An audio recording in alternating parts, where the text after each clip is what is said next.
Hello everyone. Welcome back to my channel, Free Full-Length Classic Audiobooks. This video is the second installment of The Teeth of the Tiger by Maurice Leblanc. The book has been divided into two portions because I have not been able to upload the entire 13-hour narration audiobook as one video. Please go to the video particulars section for the link to the two videos. As usual, have fun. Chapter 11. Routed. Don Luis had certainly expected this formidable blow, and yet it appeared to take him unawares, and he repeated more than once, "Ah, Weber is here! Weber is here!" All his buoyancy left him, and he felt like a retreating army which, after almost making good its escape, suddenly finds itself brought to a stop by a steep mountain. Weber was there, that is to say, the chief leader of the enemies, the man who would be sure to plan the attack and the resistance in such a manner as to dash Perenna's hopes to the ground. With Weber at the head of the detectives, any attempt to force a way out would have been absurd. "Did you let him in?" he asked. "You did not tell me not to, sir." "Is he alone?" "No, sir. The deputy chief has 6 men with him. He has left them in the courtyard." "And where is he?" "He asked me to take him to the first floor. He expected to find you in your study, sir." "Does he know now that I am with Sergeant Mazereau and Mademoiselle Levasseur?" "Yes, sir." Perenna thought for a moment, and then said, "Tell him that you have not found me, and that you are going to look for me in Mademoiselle Levasseur's rooms. Perhaps he will go with you. All the better if he does." And he locked the door again. The struggle through which he had just passed did not show itself on his face. And now that all was lost, now that he was called upon to act, he recovered that wonderful composure which never abandoned him at decisive moments. He went up to Florence. She was very pale and was silently weeping. He said, "You must not be frightened, mademoiselle. If you obey me implicitly, you will have nothing to fear." She did not reply, and he saw that she still mistrusted him, and he almost rejoiced at the thought that he would compel her to believe in him. "Listen to me," he said to Sauverand. "In case I should not succeed after all, there are still several things which you must explain." "What are they?" asked Sauverand, who had lost none of his coolness. Then, collecting all his riotous thoughts, resolved to omit nothing, but at the same time to speak only what was essential, Don Luis asked, in a calm voice, "Where were you on the morning before the murder, when a man carrying an ebony walking stick and answering to your description entered the Café du Pont Neuf immediately after Inspector Véraud?" "At home." "Are you sure that you did not go out?" "Absolutely sure. And I am also sure that I have never been to the Café du Pont Neuf, of which I had never even heard." "Good. Next question. Why, when you learned all about this business, did you not go to the prefect of police or the examining magistrate? It would have been simpler for you to give yourself up and tell the exact truth than to engage in this unequal fight." "I was thinking of doing so. But I at once realized that the plot hatched against me was so clever that no bare statement of the truth would have been enough to convince the authorities. They would never have believed me. What proof could I supply? None at all. Whereas, on the other hand, the proofs against us were overwhelming and undeniable. Were not the marks of the teeth evidence of Marie's undoubted guilt? And were not my silence, my flight, the shooting of Chief Inspector Ancenis so many crimes? No, if I would rescue Marie, I must remain free. But she could have spoken herself, and confessed our love. Apart from the fact that her womanly modesty would have prevented her, what good would it have done? On the contrary, it meant lending greater weight to the accusation. That was just what happened when Hippolyte Fauville's letters, appearing one by one, revealed to the police the as yet unknown motives of the crimes imputed to us. We loved each other. How do you explain the letters? I can't explain them. We did not know of Fauville's jealousy. He kept it to himself. And then again, why did he suspect us? What can have put it into his head that we meant to kill him? Where did his fears, his nightmares, come from? It is a mystery. He wrote that he had letters of ours in his possession. What letters? And the marks of the teeth, those marks which were undoubtedly made by Madame Fauville. I don't know. It is all incomprehensible. You don't know either what she can have done after leaving the opera between 12 and 2 in the morning. No, she was evidently lured into a trap. But how and by whom? And why does she not say what she was doing? More mystery. You were seen that evening, the evening of the murders, at Auteuil station. What were you doing there? I was going to the Boulevard Suchet and I passed under Marie's windows. Remember that it was a Wednesday. I came back on the following Wednesday, and still knowing nothing of the tragedy or of Marie's arrest, I came back again on the second Wednesday, which was the evening on which you found out where I lived and informed Sergeant Mazereau against me. Another thing. Did you know of the Mornington inheritance? No, nor Florence either, and we have every reason to think that Marie and her husband knew no more about it than we did. That barn at Damigny. Was it the first time that you had entered it? Yes, and our astonishment at the sight of the two skeletons hanging from the rafters equaled yours. Don Luis was silent. He cast about for a few seconds longer to see if he had any more questions to ask. Then he said, "That is all I wanted to know. Are you on your side certain that everything that is necessary has been said?" "Yes." "This is a serious moment. It is possible that we may not meet again. Now you have not given me a single proof of your statements." "I have told you the truth. To a man like yourself, the truth is enough. As for me, I am beaten. I give up the struggle, or rather, I place myself under your orders. Save Marie." "I will save the three of you," said Perenna. "The fourth of the mysterious letters is to make its appearance tomorrow. That leaves ample time for us to lay our heads together and study the matter fully. And tomorrow evening I shall go there, and with the help of all that you have told me, I shall prove the innocence of you all. The essential thing is to be present at the meeting on the 25th of May. Please think only of Marie. Sacrifice me, if necessary. Sacrifice Florence, even. I am speaking in her name as well as my own when I tell you that it is better to desert us than to jeopardize the slightest chance of success." "I will save the three of you," Perenna repeated. He pushed the door ajar and, after listening outside, said, "Don't move, and don't open the door to anybody on any pretext whatever before I come to fetch you. I shall not be long." He locked the door behind him and went down to the first floor. He did not feel those high spirits which usually cheered him on the eve of his great battles.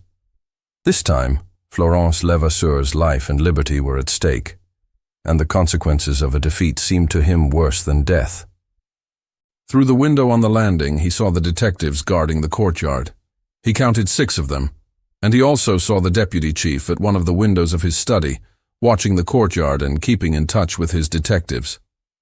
"By Jove," he thought, "he's sticking to his post. It will be a tough job.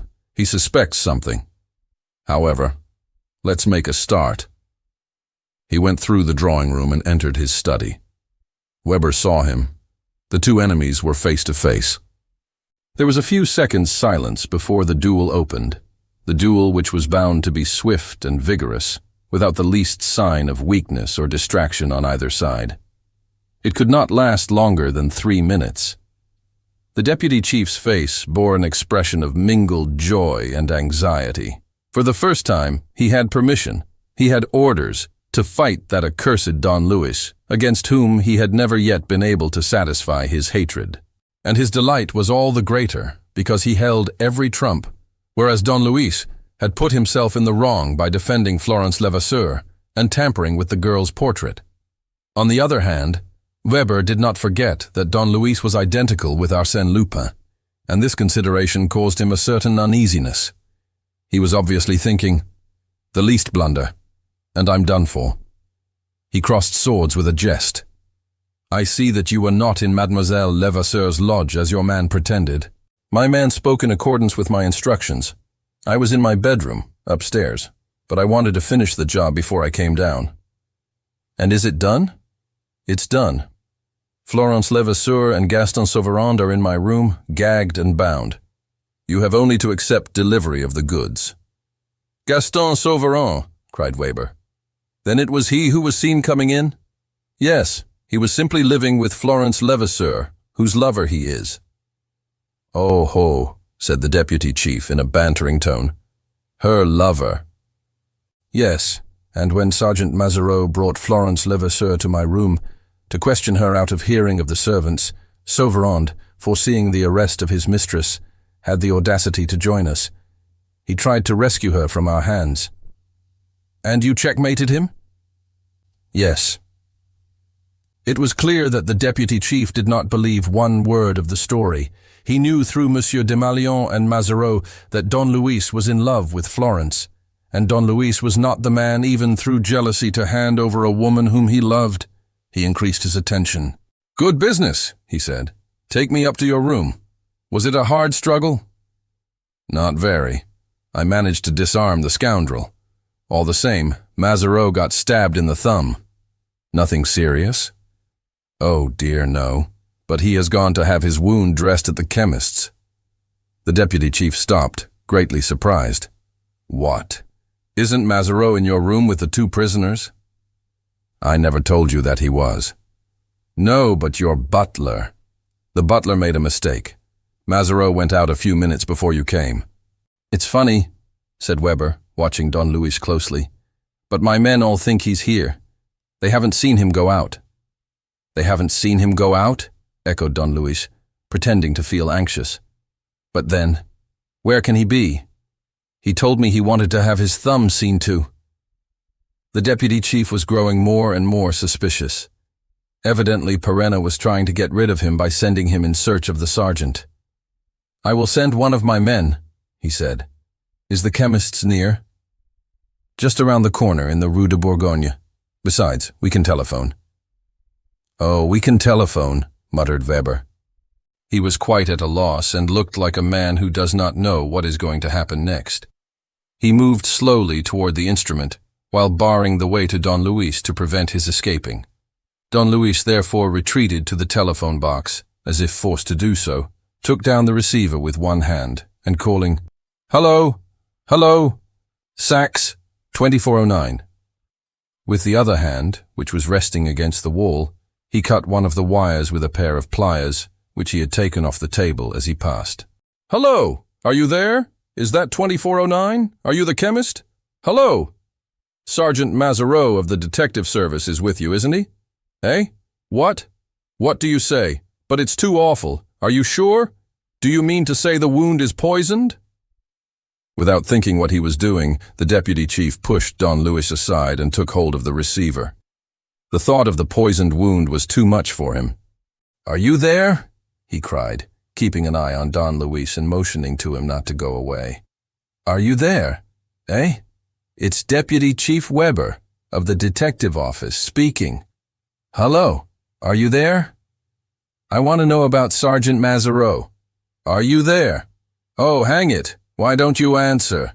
Suddenly he let go the instrument, looked at the wires, perceived that they had been cut, and turned round, showing a face that clearly expressed the thought in his mind. "That's done it. I've been tricked." Perenna was standing a couple of yards behind him, leaning carelessly against the woodwork of the arch, with his left hand passed between his back and the woodwork. He was smiling pleasantly, kindly, and genially. "Don't move," he said, with a gesture of his right hand. Weber, more frightened by that smile than he would have been by threats, took good care not to move. "Don't move," repeated Don Luis, in a very queer voice. "And whatever you do, don't be alarmed.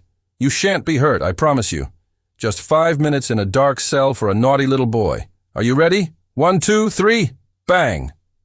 He stood aside and pressed the button that worked the iron curtain. The heavy panel came crashing to the floor. The deputy chief was a prisoner. "That's 100 millions gone to Jericho," grinned Don Luis. "A pretty trick, but a bit expensive. Goodbye, Mornington inheritance. Goodbye, Don Luis Perenna. And now, my dear Lupin, if you don't want Weber to take his revenge, beat a retreat and in good order. 1, 2, left, right. As he spoke, he locked, on the inside, the folding doors between the drawing room and the first-floor anteroom. Then, returning to his study, he locked the door between this room and the drawing room. The deputy chief was banging at the iron curtain with all his might and shouting so loud that they were bound to hear him outside through the open window. "You're not making half enough noise, deputy," cried Don Luis. "Let's see what we can do." He took his revolver and fired off 3 bullets, one of which broke a pane. Then he quickly left his study by a small, massive door, which he carefully closed behind him. He was now in a secret passage, which ran round both rooms and ended at another door leading to the anteroom. He opened this door wide and was thus able to hide behind it. Attracted by the shots and the noise, the detectives were already rushing through the hall and up the staircase. When they reached the first floor and had gone through the anteroom, as the drawing-room doors were locked, the only outlet open to them was the passage, at the end of which they could hear the deputy shouting. They all 6 darted down it. When the last of them had vanished round the bend in the passage, Don Luis softly pushed back the door that concealed him and locked it like the rest. The 6 detectives were as safely imprisoned as the deputy chief. "Bottled," muttered Don Luis. "It will take them quite 5 minutes to realize the situation, to bang at the locked doors, and to break down one of them. In 5 minutes we shall be far away." He met 2 of his servants running up with scared faces, the chauffeur and the butler. He flung each of them a 1,000-franc note and said to the chauffeur, "Set the engine going, there's a sportsman, and let no one near the machine to block my way. 2,000 francs more for each of you if I get off in the motor. Don't stand staring at me like that. I mean what I say. 2,000 francs apiece. It's for you to earn it. Look sharp." He himself went up the second flight without undue haste, remaining master of himself. But on the last stair, he was seized with such a feeling of elation that he shouted, "Victory! The road is clear!" The boudoir door was opposite. He opened it and repeated, "Victory! But there's not a second to lose. Follow me." He entered. A stifled oath escaped his lips. The room was empty. "What?" he stammered. "What does this mean? They're gone. Florence!" Certainly, unlikely though it seemed, he had hitherto supposed that Sauveron possessed a false key to the lock. But how could they both have escaped in the midst of the detectives? He looked around him, and then he understood. In the recess containing the window, the lower part of the wall, which formed a very wide box underneath the casement, had the top of its woodwork raised and resting against the panes, exactly like the lid of a chest. And inside the open chest, he saw the upper rungs of a narrow descending ladder. In a second, Don Luis conjured up the whole story of the past. Count Malonyi's ancestress hiding in the old family mansion, escaping the search of the perquisitors, and in this way living throughout the revolutionary troubles. Everything was explained. A passage contrived in the thickness of the wall led to some distant outlet. And this was how Florence used to come and go through the house. This was how Gaston went in and out in all security. And this also was how both of them were able to enter his room and surprise his secrets. Why not have told me? He wondered. A lingering suspicion, I suppose. But his eyes were attracted by a sheet of paper on the table. With a feverish hand, Gaston Sauveron had scribbled the following lines in pencil. "We are trying to escape so as not to compromise you. If we are caught, it can't be helped. The great thing is that you should be free. All our hopes are centered in you." Below were 2 words written by Florence. "Save Marie." "Ah," he murmured, disconcerted by the turn of events, and not knowing what to decide. Why did they not obey my instructions? We are separated now. Downstairs, the detectives were battering at the door of the passage in which they were imprisoned. Perhaps he would still have time to reach his motor before they succeeded in breaking down the door. Nevertheless, he preferred to take the same road as Florence and Sauveron, which gave him the hope of saving them and of rescuing them in case of danger. He therefore stepped over the side of the chest, placed his foot on the top rung, and went down. Some 20 bars brought him to the middle of the first floor. Here, by the light of his electric lantern, he entered a sort of low, vaulted tunnel, dug, as he thought, in the wall, and so narrow that he could only walk along it sideways. 30 yards farther, there was a bend, at right angles, and next, at the end of another tunnel of the same length, a trap door, which stood open, revealing the rungs of a second ladder. He did not doubt that the fugitives had gone this way. It was quite light at the bottom. Here he found himself in a cupboard which was also open, and which, on ordinary occasions, must have been covered by curtains that were now drawn. This cupboard faced a bed that filled almost the whole space of an alcove. On passing through the alcove and reaching a room from which it was separated only by a slender partition, to his great surprise, he recognized Florence's sitting room. This time, he knew where he was. The exit, which was not secret, as it led to the Place du Palais Bourbon, but nevertheless very safe, was that which Sauverand generally used when Florence admitted him. Don Luis therefore went through the entrance hall and down the steps and, a little way before the pantry, came upon the cellar stairs. He ran down these and soon recognized the low door that served to admit the wine casks. The daylight filtered in through a small, grated spy hole. He groped till he found the lock. Glad to have come to the end of his expedition, he opened the door. "Hang it all," he growled, leaping back and clutching at the lock, which he managed to fasten again. 2 policemen in uniform were guarding the exit. 2 policemen who had tried to seize him as he appeared. Where did those 2 men come from? Had they prevented the escape of Sauverand and Florence? But in that case, Don Luis would have met the 2 fugitives, as he had come by exactly the same road as they. No, he thought.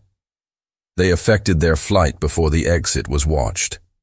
But by Jove, it's my turn to clear out. And that's not easy. Shall I let myself be caught in my burrow like a rabbit? He went up the cellar stairs again, intending to hasten matters, to slip into the courtyard through the outhouses, to jump into his motor, and to clear a way for himself. But when he was just reaching the yard, near the coach house, he saw 4 detectives, 4 of those whom he had imprisoned, come up waving their arms and shouting.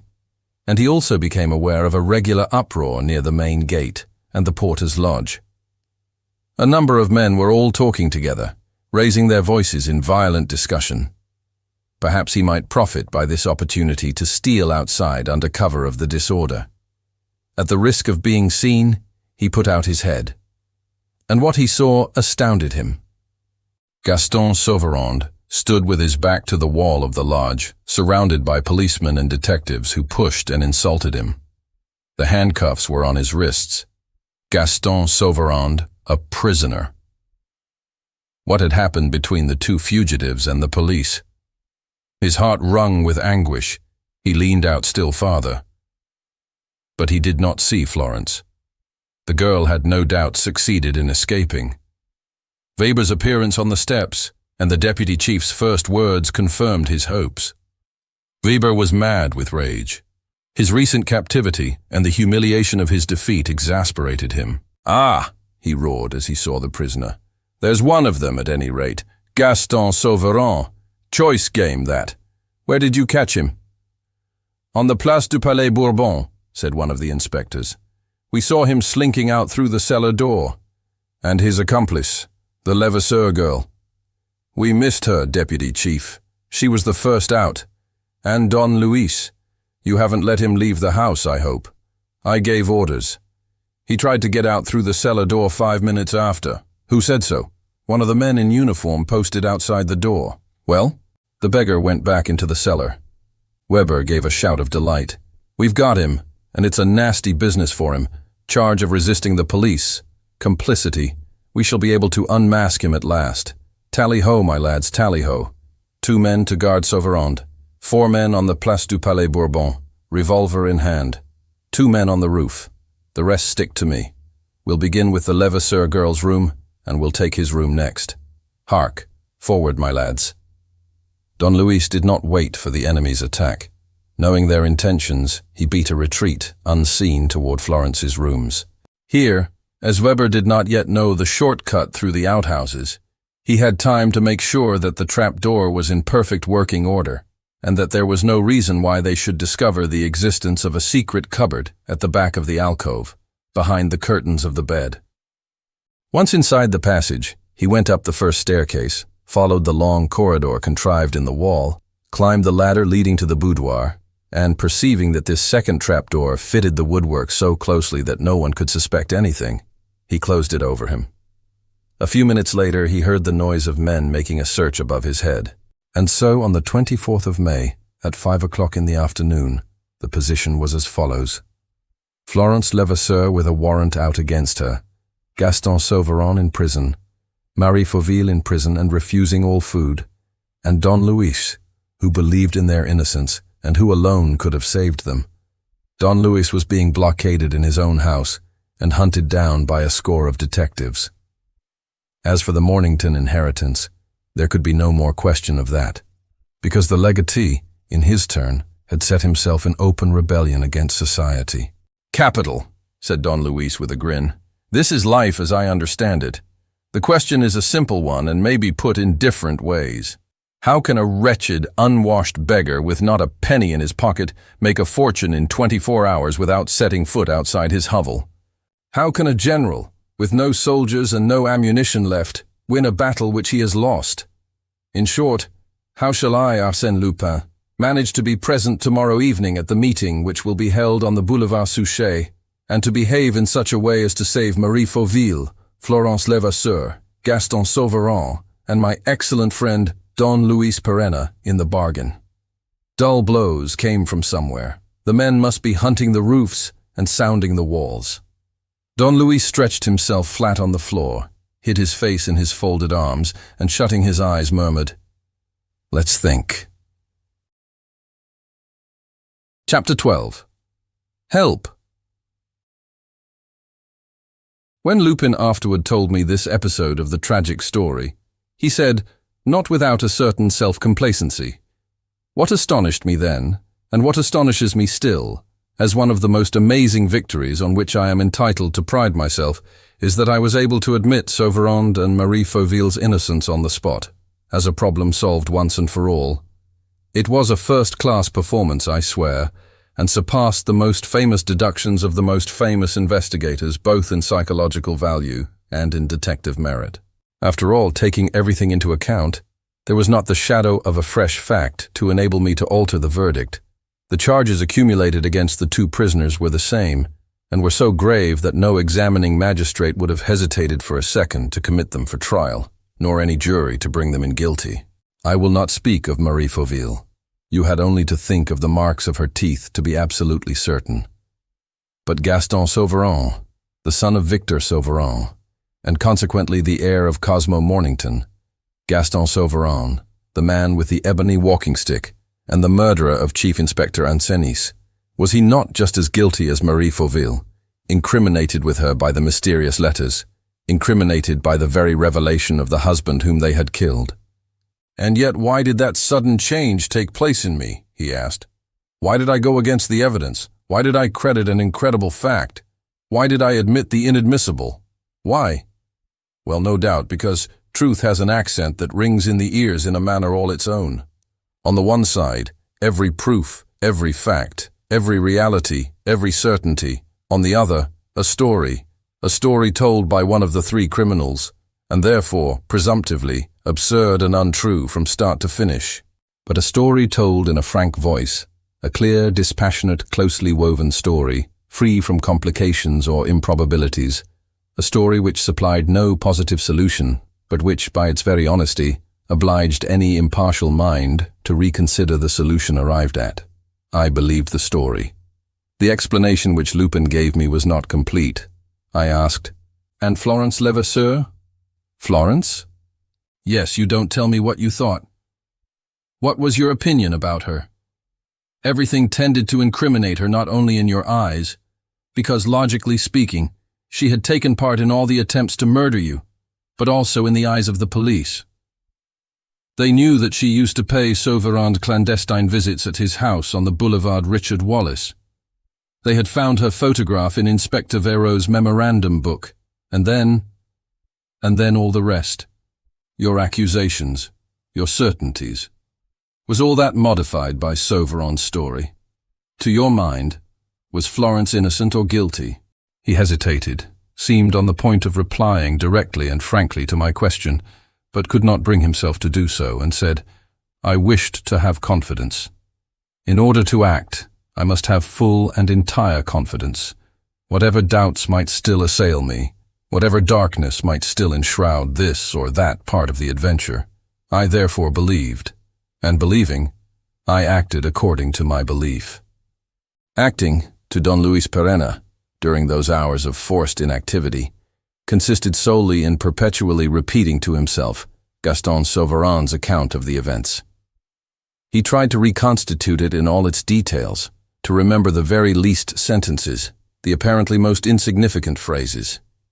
And he examined those sentences, scrutinized those phrases one by one, in order to extract such particle of the truth as they contained. For the truth was there. Sauvarin had said so, and Perenna did not doubt it. The whole sinister affair, all that constituted the case of the Mornington inheritance and the tragedy of the Boulevard Suchet, all that could throw light upon the plot hatched against Marie Fauville, all that could explain the undoing of Sauvarin and Florence. All this lay in Sauvarin's story. Don Luis had only to understand, and the truth would appear like the moral which we draw from some obscure fable. Don Luis did not once deviate from his method.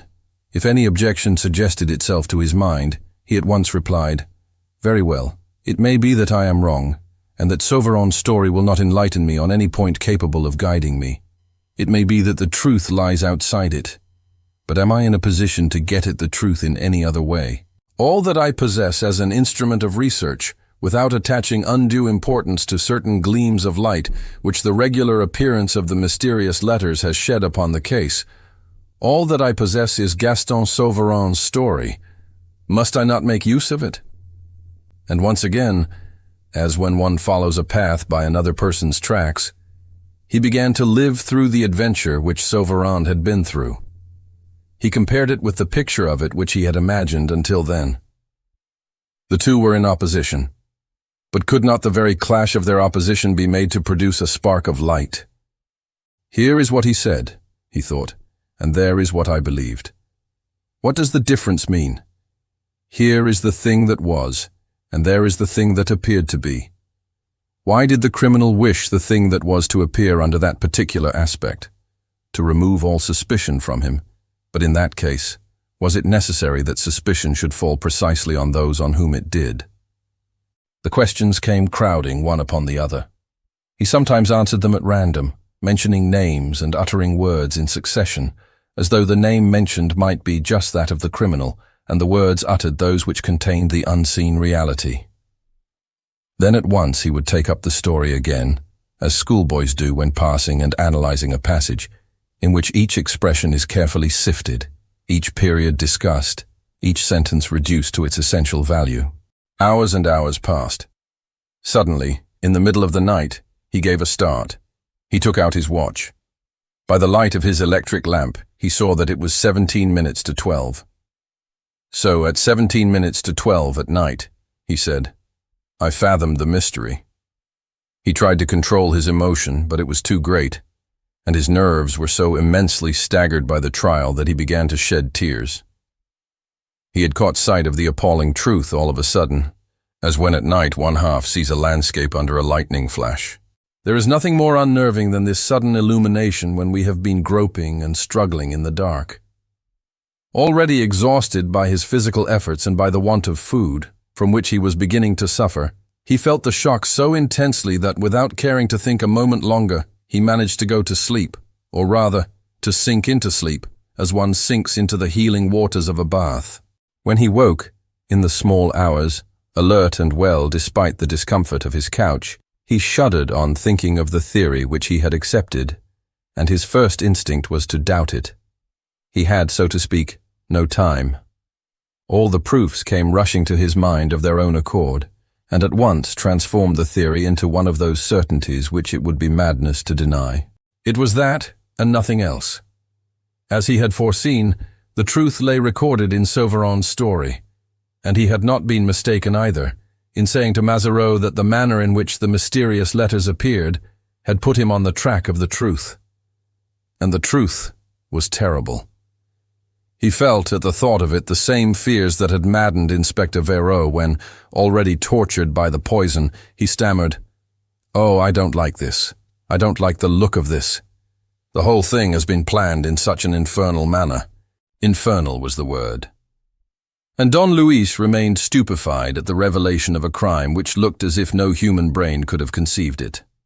For 2 hours more, he devoted all his mental powers to examining the situation from every point of view. He was not much disturbed about the result, because, being now in possession of the terrible secret, he had nothing more to do but make his escape and go that evening to the meeting on the Boulevard Suchet, where he would show them all how the murder was committed.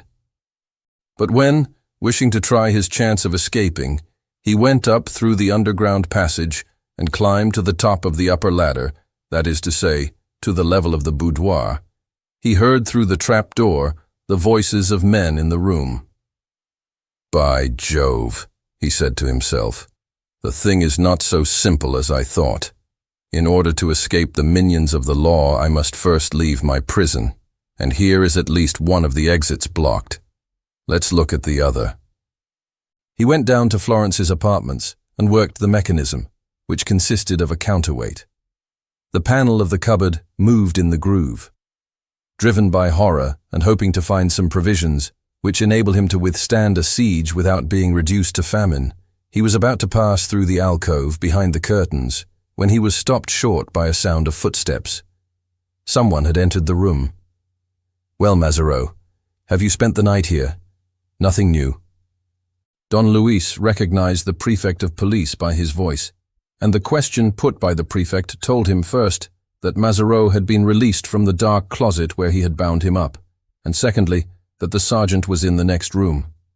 Fortunately, the sliding panel had worked without the least sound, and Don Luis was able to overhear the conversation between the two men. "No, nothing new, Monsieur le Préfet," replied Mazareau. "That's funny. The confounded fellow must be somewhere, or can he have got away over the roof?" "Impossible, Monsieur le Préfet," said a third voice, which Don Luis recognized as that of Weber, the deputy chief detective. "Impossible. We made certain yesterday that unless he has wings—" "Then what do you think, Weber?" "I think, Monsieur le Préfet, that he is concealed in the house. This is an old house and probably contains some safe hiding place."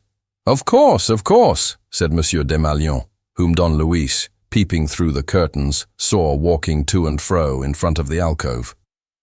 "You're right, and we shall catch him in his burrow. Only, is it really necessary?" "Monsieur le Préfet." "Well, you know my opinion on the subject, which is also the Prime Minister's opinion. Unearthing Lupin would be a blunder which we should end by regretting. After all, he's become an honest man, you know. He's useful to us, and he does no harm." "No harm, Monsieur le Préfet. Do you think so?" said Weber stiffly. Monsieur Desmalions burst out laughing. "Oh, of course. Yesterday's trick, the telephone trick. You must admit it was funny. The Premier had to hold his sides when I told him of it. Upon my word, I see nothing to laugh at." "No, but all the same, the rascal is never at a loss. Funny or not, the trick was extraordinarily daring. To cut the telephone wire before your eyes and then blockade you behind that iron curtain. By the way, Mazareau, you must get the telephone repaired this morning, so as to keep in touch with the office. Have you begun your search in these 2 rooms?" "As you ordered, Monsieur le Préfet. The deputy chief and I have been hunting round for the last hour." "Yes," said Monsieur Desmalions. "That Florence Levasseur strikes me as a troublesome creature. She is certainly an accomplice. But what were her relations with Sauveron, and what was her connection with Don Luis Perenna? That's what I should like to know. Have you discovered nothing in her papers?" "No, Monsieur le Préfet," said Mazareau. "Nothing but bills and tradesmen's letters. And you, Weber?" "I've found something very interesting, Monsieur le Préfet." Weber spoke in a triumphant tone, and, in answer to Monsieur Desmalions' question, went on.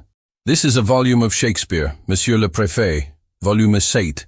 You will see that, contrary to the other volumes, the inside is empty, and the binding forms a secret receptacle for hiding documents." "Yes. What sort of documents?" "Here they are. Sheets of paper. Blank sheets, all but 3. One of them gives a list of the dates on which the mysterious letters were to appear." "Oh ho," said Monsieur Desmalions. "That's a crushing piece of evidence against Florence Levasseur. And also it tells us where Don Luis got his list from." Perenna listened with surprise. He had utterly forgotten this particular. and Gaston Sauverand had made no reference to it in his narrative. And yet it was a strange and serious detail. From whom had Florence received that list of dates? "And what's on the other 2 sheets?" asked Monsieur Desmalions. Don Luis pricked up his ears. Those 2 other sheets had escaped his attention on the day of his interview with Florence in this room. "Here is one of them," said Weber. Monsieur Desmalions took the paper and read, "Bear in mind that the explosion is independent of the letters, and that it will take place at 3 o'clock in the morning." "Yes," he said, "the famous explosion which Don Luis foretold, and which is to accompany the 5th letter, as announced on the list of dates. Tush, we have plenty of time, as there have been only 3 letters, and the 4th is due tonight. Besides, blowing up that house on the Boulevard Suchet would be no easy job, by Jove. Is that all?" "Monsieur le Préfet," said Weber, producing the 3rd sheet, "would you mind looking at these lines drawn in pencil and enclosed in a large square containing some other smaller squares and rectangles of all sizes? Wouldn't you say that it was the plan of a house?" "Yes, I should." "It is the plan of the house in which we are," declared Weber solemnly. "Here you see the front courtyard, the main building, the porter's lodge, and over there, Mademoiselle Levasseur's lodge. From this lodge, a dotted line, in red pencil, starts zigzagging toward the main building. The commencement of this line is marked by a little red cross which stands for the room in which we are, or, to be more correct, the alcove. You will see here something like the design of a chimney, or rather, a cupboard. A cupboard recessed behind the bed and probably hidden by the curtains. But, in that case, Weber, said Monsieur Desmalions, this dotted line must represent a passage leading from this lodge to the main building. Look, there is also a little red cross at the other end of the line. Yes, Monsieur le Préfet, there is another cross. We shall discover later for certain what position it marks. But, meanwhile, and acting on a mere guess, I have posted some men in a small room on the 2nd floor where the last secret meeting between Don Luis, Florence Levasseur, and Gaston Sauverand was held yesterday. And meanwhile, at any rate, we hold one end of the line, and, through that very fact, we know Don Luis Perenna's retreat. There was a pause, after which the deputy chief resumed in a more and more solemn voice. Monsieur le Préfet, yesterday I suffered a cruel outrage at the hands of that man. It was witnessed by our subordinates. The servants must be aware of it. The public will know of it before long. This man has brought about the escape of Florence Levasseur. He tried to bring about the escape of Gaston Sauverand. He is a ruffian of the most dangerous type. Monsieur le Préfet, I am sure that you will not refuse me leave to dig him out of his hole. Otherwise, Monsieur le Préfet, I shall feel obliged to hand in my resignation. With good reasons to back it up, said the prefect, laughing. There's no doubt about it. You can't stomach the trick of the Iron Curtain. Well, go ahead. It's Don Luis's own lookout. He's brought it on himself. Mazareau, ring me up at the office as soon as the telephone is put right. And both of you meet me at the Fauville's house this evening. Don't forget it's the night for the 4th letter. There won't be any 4th letter, Monsieur le Préfet, said Weber. Why not? Because between this and then Don Luis will be under lock and key. Oh, so you accuse Don Luis also of... Don Luis did not wait to hear more. He softly retreated to the cupboard, took hold of the panel, and pushed it back without a sound. So his hiding place was known. By jingo, he growled. This is a bit awkward. I'm in a nice plight. He had run halfway along the underground passage, with the intention of reaching the other exit. But he stopped. It's not worthwhile as the exits watched. Well, let's see. Am I to let myself be collared? Wait a bit, let's see.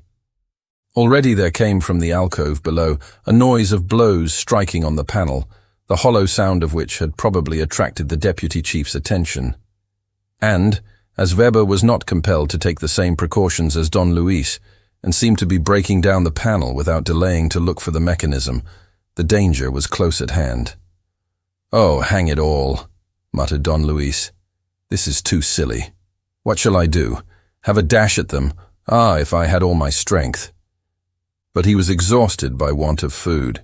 His legs shook beneath him and his brain seemed to lack its usual clearness. The increasing violence of the blows in the alcove drove him, in spite of all, toward the upper exit, and as he climbed the ladder, he moved his electric lantern over the stones of the wall and the wood of the trap door. He even tried to lift the door with his shoulder. But he again heard a sound of footsteps above his head. The men were still there. Then, consumed with fury and helpless, he awaited the deputy's coming. A crash came from below. Its echo spread through the tunnel, followed by a tumult of voices. "That's it," he said to himself. "The handcuffs, the lockup, the cell. Good Lord, what luck, and what nonsense. And Marie Fauville, who's sure to do away with herself. And Florence. Before extinguishing his lantern, he cast its light around him for the last time.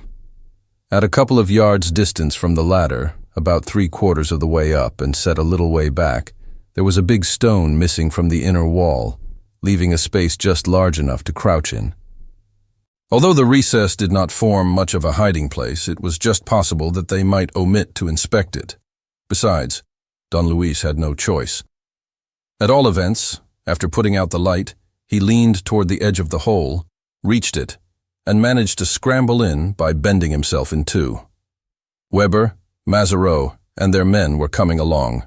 Don Luis propped himself against the back of his hiding hole to avoid as far as possible the glare of the lanterns, of which he was beginning to see the gleams. And an amazing thing happened.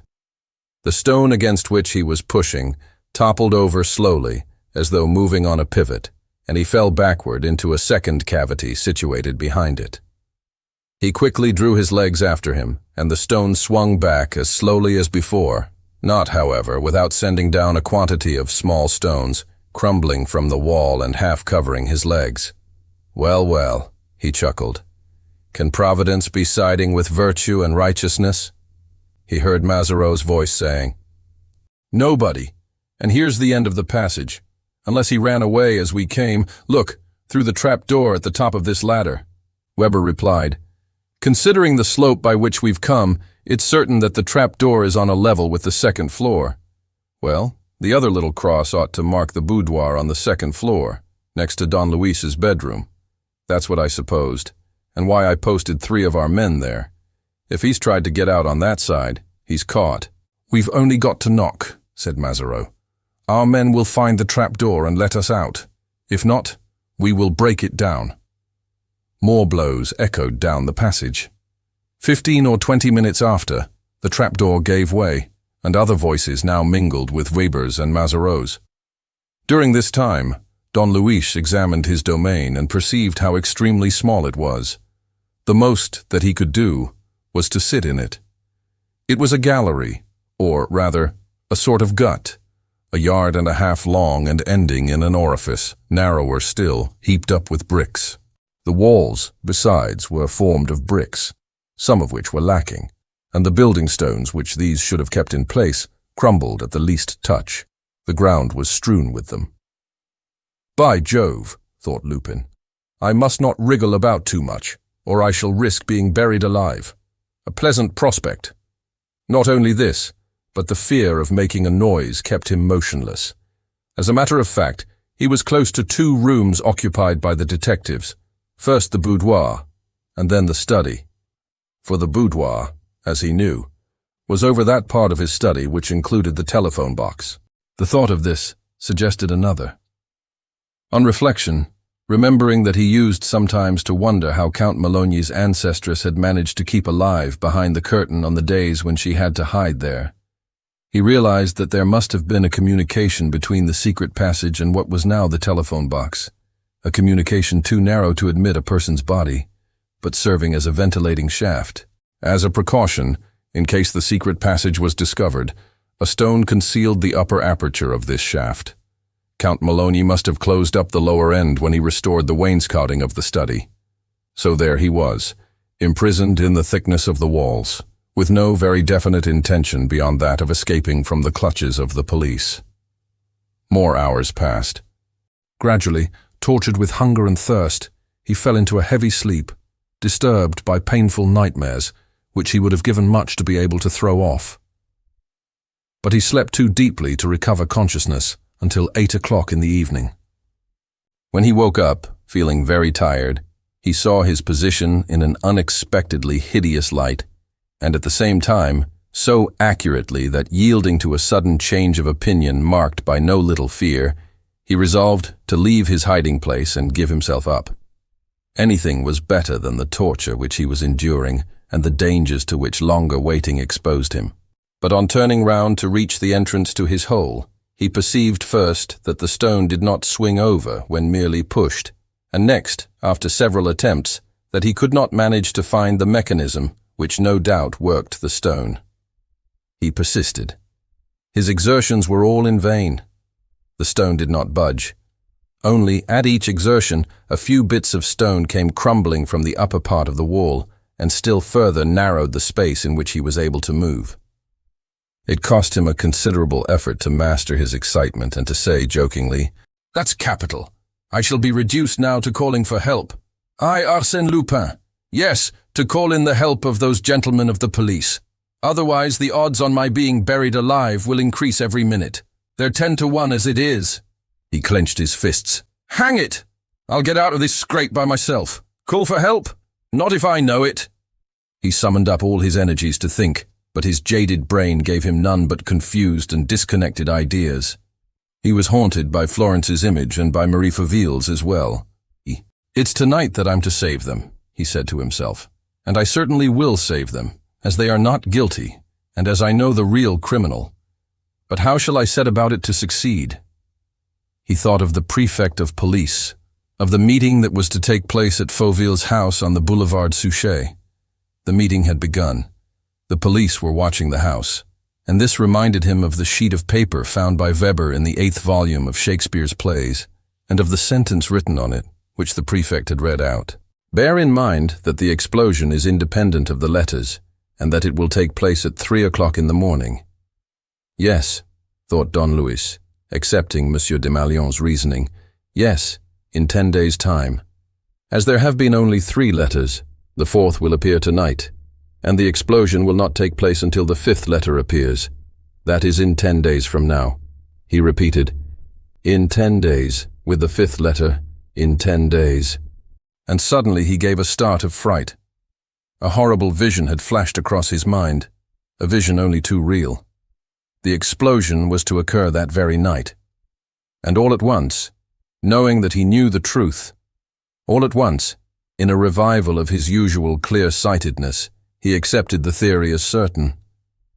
No doubt only 3 letters had appeared out of the mysterious darkness, but 4 letters ought to have appeared, because one of them had appeared not on the date fixed, but 10 days later, and this for a reason which Don Luis knew.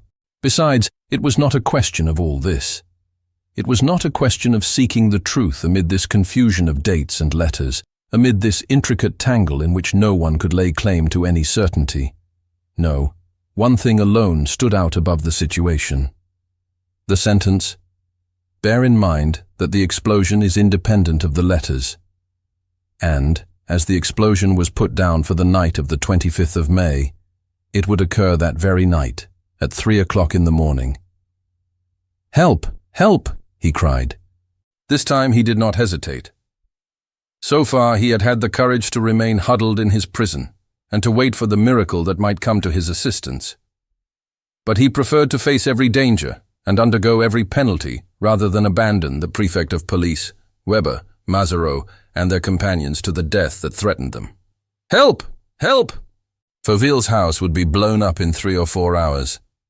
That he knew with the greatest certainty.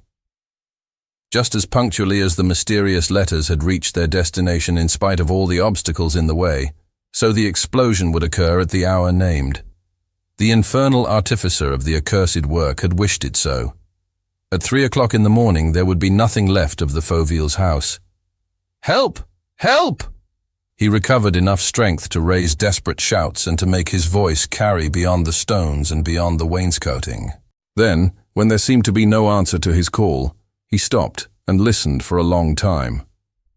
There was not a sound. The silence was absolute. Thereupon a terrible anguish covered him with a cold sweat.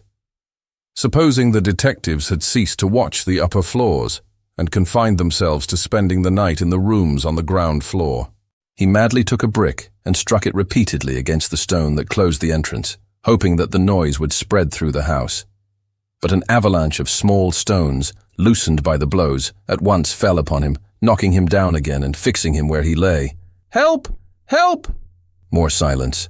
A great, ruthless silence. "Help! Help!" He felt that his shouts did not penetrate the walls that stifled him. Besides, his voice was growing fainter and fainter, producing a hoarse groan that died away in his strained throat. He ceased his cries and again listened with all his anxious attention to the great silence that surrounded as with layers of lead the stone coffin in which he lay imprisoned. Still nothing, not a sound. No one would come, no one could come to his assistance. He continued to be haunted by Florence's name and image, and he thought also of Marie Fauville, whom he had promised to save. But Marie would die of starvation, and, like her, like Gaston Sauverand and so many others, he, in his turn, was the victim of this monstrous horror. An incident occurred to increase his dismay. All of a sudden his electric lantern, which he had left alight to dispel the terrors of the darkness, went out. It was 11 o'clock at night. He was overcome with a fit of giddiness. He could hardly breathe in the close and vitiated air. His brain suffered, as it were, a physical and exceedingly painful ailment, from the repetition of images that seemed to encrust themselves there, and it was always Florence's beautiful features or Marie's livid face. And in his distraught brain, while Marie lay dying, he heard the explosion at the Fauville's house and saw the prefect of police and Mazereau lying hideously mutilated, dead. A numbness crept over him. He fell into a sort of swoon, in which he continued to stammer confused syllables. "Florence, Marie, Marie." Chapter 13. The Explosion. The fourth mysterious letter. The fourth of those letters, posted by the devil and delivered by the devil, as one of the newspapers expressed it. We all of us remember the really extraordinary agitation of the public as the night of the 25th of May drew near, and fresh news increased this interest to a yet higher degree. People heard in quick succession of the arrest of Sauverand, the flight of his accomplice, Florence Levasseur, Don Luis Perenna's secretary, and the inexplicable disappearance of Perenna himself, whom they insisted, for the best of reasons, on identifying with Arsène Lupin.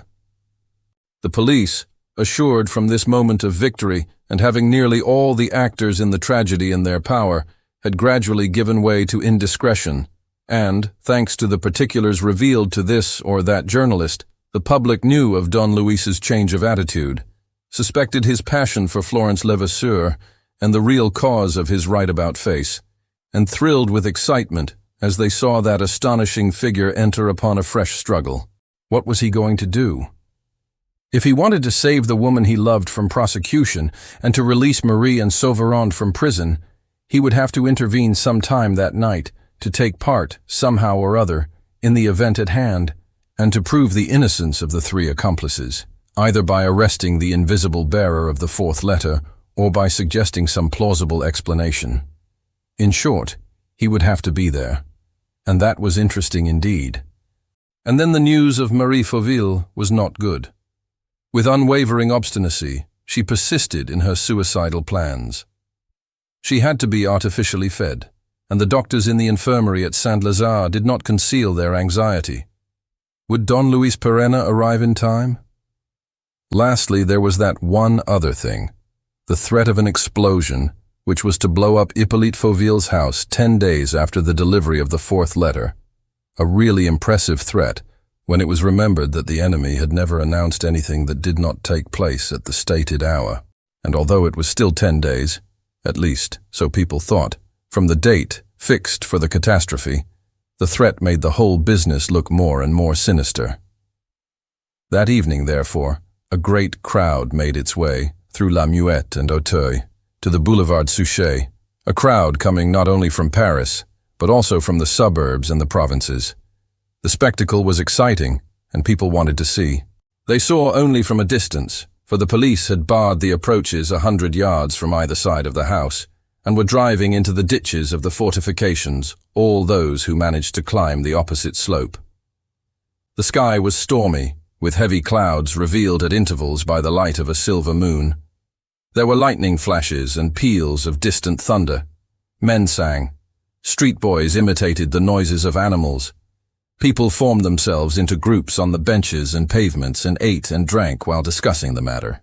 A part of the night was spent in this way, and nothing happened to reward the patience of the crowd, who began to wonder, somewhat wearily, if they would not do better to go home, seeing that Sauverand was in prison, and that there was every chance that the fourth letter would not appear in the same mysterious way as the others. And yet they did not go. Don Luis Perenna was due to come. From 10 o'clock in the evening, the prefect of police and his secretary general, the chief detective and Weber, his deputy, Sergeant Mazereau, and 2 detectives were gathered in the large room in which Fauville had been murdered. 15 more detectives occupied the remaining rooms, while some 20 others watched the roofs, the outside of the house and the garden. Once again, a thorough search had been made during the afternoon, with no better results than before. But it was decided that all the men should keep awake. If the letter was delivered anywhere in the big room, they wanted to know, and they meant to know who brought it. The police do not recognize miracles. At 12 o'clock, Monsieur Desmalions had coffee served to his subordinates. He himself took 2 cups and never ceased walking from one end to the other of the room, or climbing the staircase that led to the attic, or going through the passage and hall. Preferring that the watch should be maintained under the most favorable conditions, he left all the doors opened and all the electric lights on. Mazereau objected. "It has to be dark for the letter to come. You will remember, Monsieur le Préfet, that the other experiment was tried before, and the letter was not delivered." "We will try it again," replied Monsieur Desmalions, who, in spite of everything, was really afraid of Don Luis's interference, and increased his measures to make it impossible. Meanwhile, as the night wore on, the minds of all those present became impatient. Prepared for the angry struggle as they were, they longed for the opportunity to show their strength. They made desperate use of their ears and eyes. At 1 o'clock there was an alarm that showed the pitch which the nervous tension had reached. A shot was fired on the first floor, followed by shouts. On inquiry, it was found that 2 detectives, meeting in the course of a round, had not recognized each other, and one of them had discharged his revolver in the air to inform his comrades. In the meantime, the crowd outside had diminished, as Monsieur Desmalions perceived on opening the garden gate. The orders had been relaxed, and sightseers were allowed to come nearer, though they were still kept at a distance from the pavement. Mazereau said, "It is a good thing that the explosion is due in 10 days' time, and not tonight, Monsieur le Préfet. Otherwise all those good people would be in danger as well as ourselves." "There will be no explosion in 10 days' time, any more than there will be a letter tonight," said Monsieur Desmalions, shrugging his shoulders, and he added, "Besides, on that day, the orders will be strict." It was now 10 minutes past 2. At 25 minutes past, as the prefect was lighting a cigar, the chief detective ventured to joke, "That's something you will have to do without. Next time, Monsieur le Préfet. It would be too risky." "Next time," said Monsieur Desmalions, "I shall not waste time in keeping watch, for I really begin to think that all this business with the letters is over." "You can never tell," suggested Mazereau. A few minutes more passed. Monsieur Desmalions had sat down. The others also were seated. No one spoke, and suddenly they all sprang up, with one movement, and the same expression of surprise. A bell had rung. They at once heard where the sound came from. "The telephone," Monsieur Desmalions muttered. He took down the receiver.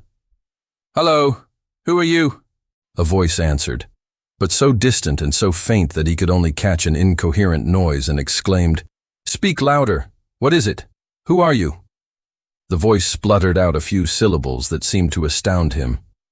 "Hello," he said. "I don't understand. Please repeat what you said. Who is it speaking?" "Don Luis Perenna," was the answer, more distinctly this time. The prefect made as though to hang up the receiver, and he growled, "It's a hoax. Some rotter amusing himself at our expense." Nevertheless, in spite of himself, he went on in a gruff voice. "Look here, what is it? You say you're Don Luis Perenna?" "Yes." What do you want? What's the time? What's the time? The prefect made an angry gesture, not so much because of the ridiculous question, as because he had really recognized Don Luis's voice beyond mistake. Well, he said, controlling himself. What's all this about? Where are you? At my house, above the iron curtain, in the ceiling of my study. In the ceiling, repeated the prefect, not knowing what to think. Yes, and more or less done for, I confess, for. We'll send and help you out, said Monsieur Desmalions, who was beginning to enjoy himself. Later on, Monsieur le Préfet. First answer me, quickly. If not, I don't know that I shall have the strength. What's the time? Oh, look here. I beg of you. It's 20 minutes to 3. 20 minutes to 3. It was as though Don Luis found renewed strength in a sudden fit of fear. His weak voice recovered its emphasis, and by turns imperious, despairing, and beseeching, full of a conviction which he did his utmost to impart to Monsieur Desmalions, he said, Go away, Monsieur le Préfet. Go, all of you. Leave the house. The house will be blown up at 3 o'clock. Yes, I swear it will. 10 days after the 4th letter means now, because there has been a 10 days delay in the delivery of the letters. It means now, at 3 o'clock in the morning. Remember what was written on the sheet which Deputy Chief Weber handed you this morning. The explosion is independent of the letters. It will take place at 3 o'clock in the morning. At 3 o'clock in the morning today, Monsieur le Préfet. The voice faltered, and then continued. Go away, please. Let no one remain in the house. You must believe me. I know everything about the business, and nothing can prevent the threat from being executed. Go, go, go! This is horrible. I feel that you do not believe me, and I have no strength left. Go away, every one of you. He said a few more words, which Monsieur Desmalions could not make out. Then the voice ceased, and though the prefect still heard cries, it seemed to him that those cries were distant, as though the instrument were no longer within the reach of the mouth that uttered them. He hung up the receiver.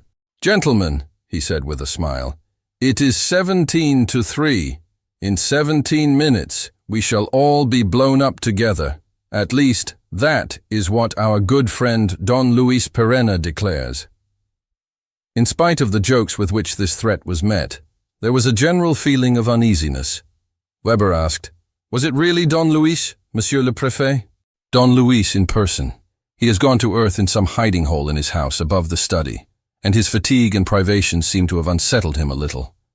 Mazareau, go and ferret him out, unless this is just some fresh trick on his part. You have your warrant. Sergeant Mazareau went up to Monsieur Desmalions. His face was pallid. Monsieur le Préfet, did he tell you that we were going to be blown up? He did. He relies on the note which Monsieur Weber found in a volume of Shakespeare. The explosion is to take place tonight. At 3 o'clock in the morning?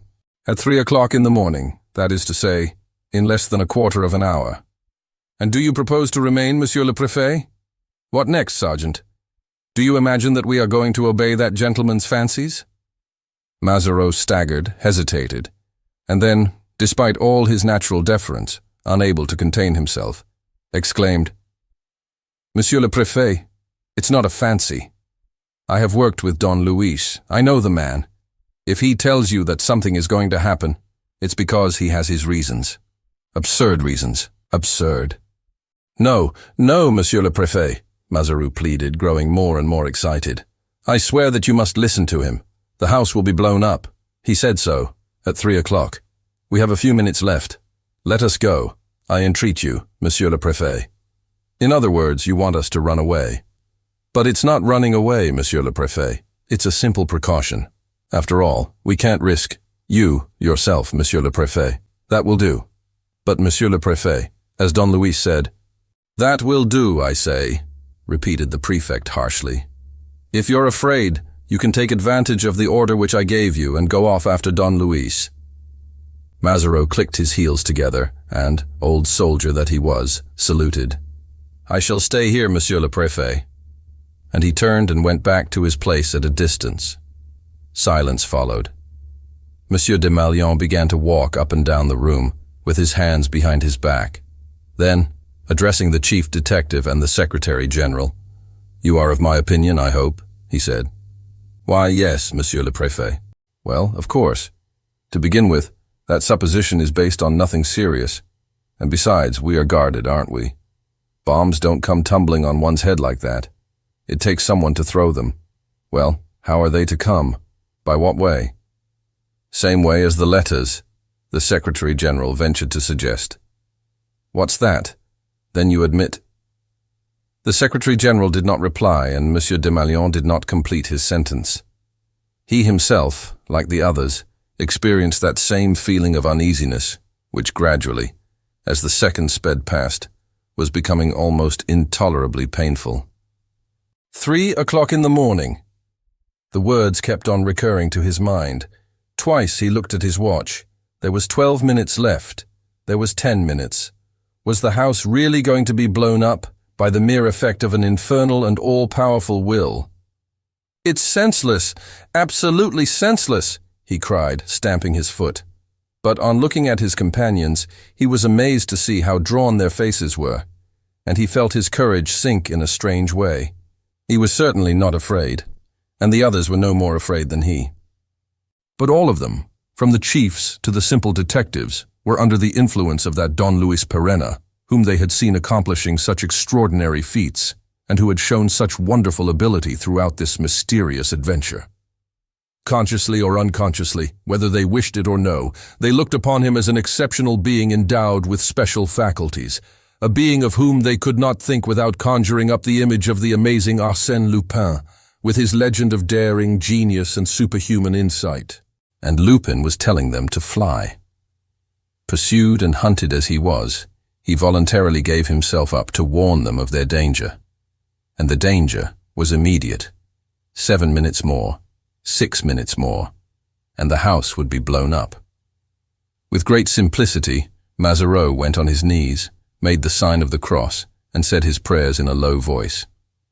The action was so impressive that the Secretary General and the Chief Detective made a movement as though to go toward the Prefect of Police. Monsieur Desmalions turned away his head and continued his walk up and down the room. But his anguish increased, and the words which he had heard over the telephone rang in his ears, and all Perenna's authority, his ardent entreaties, his frenzied conviction, all this upset him. He had seen Perenna at work. He felt it borne in upon him that he had no right, in the present circumstances, to neglect the man's warning. "Let's go," he said. The words were spoken in the calmest manner, and it really seemed as if those who heard them regarded them merely as the sensible conclusion of a very ordinary state of affairs. They went away without hurry or disorder, not as fugitives, but as men deliberately obeying the dictates of prudence. They stood back at the door to let the prefect go first. "No," he said. "Go on, I'll follow you." He was the last out, leaving the electric light full on. In the hall, he asked the chief detective to blow his whistle. When all the plainclothesmen had assembled, he sent them out of the house together with the porter and shut the door behind him. Then, calling the detectives who were watching the boulevard, he said, "Let everybody stand a good distance away. Push the crowd as far back as you can, and be quick about it. We shall enter the house again in half an hour."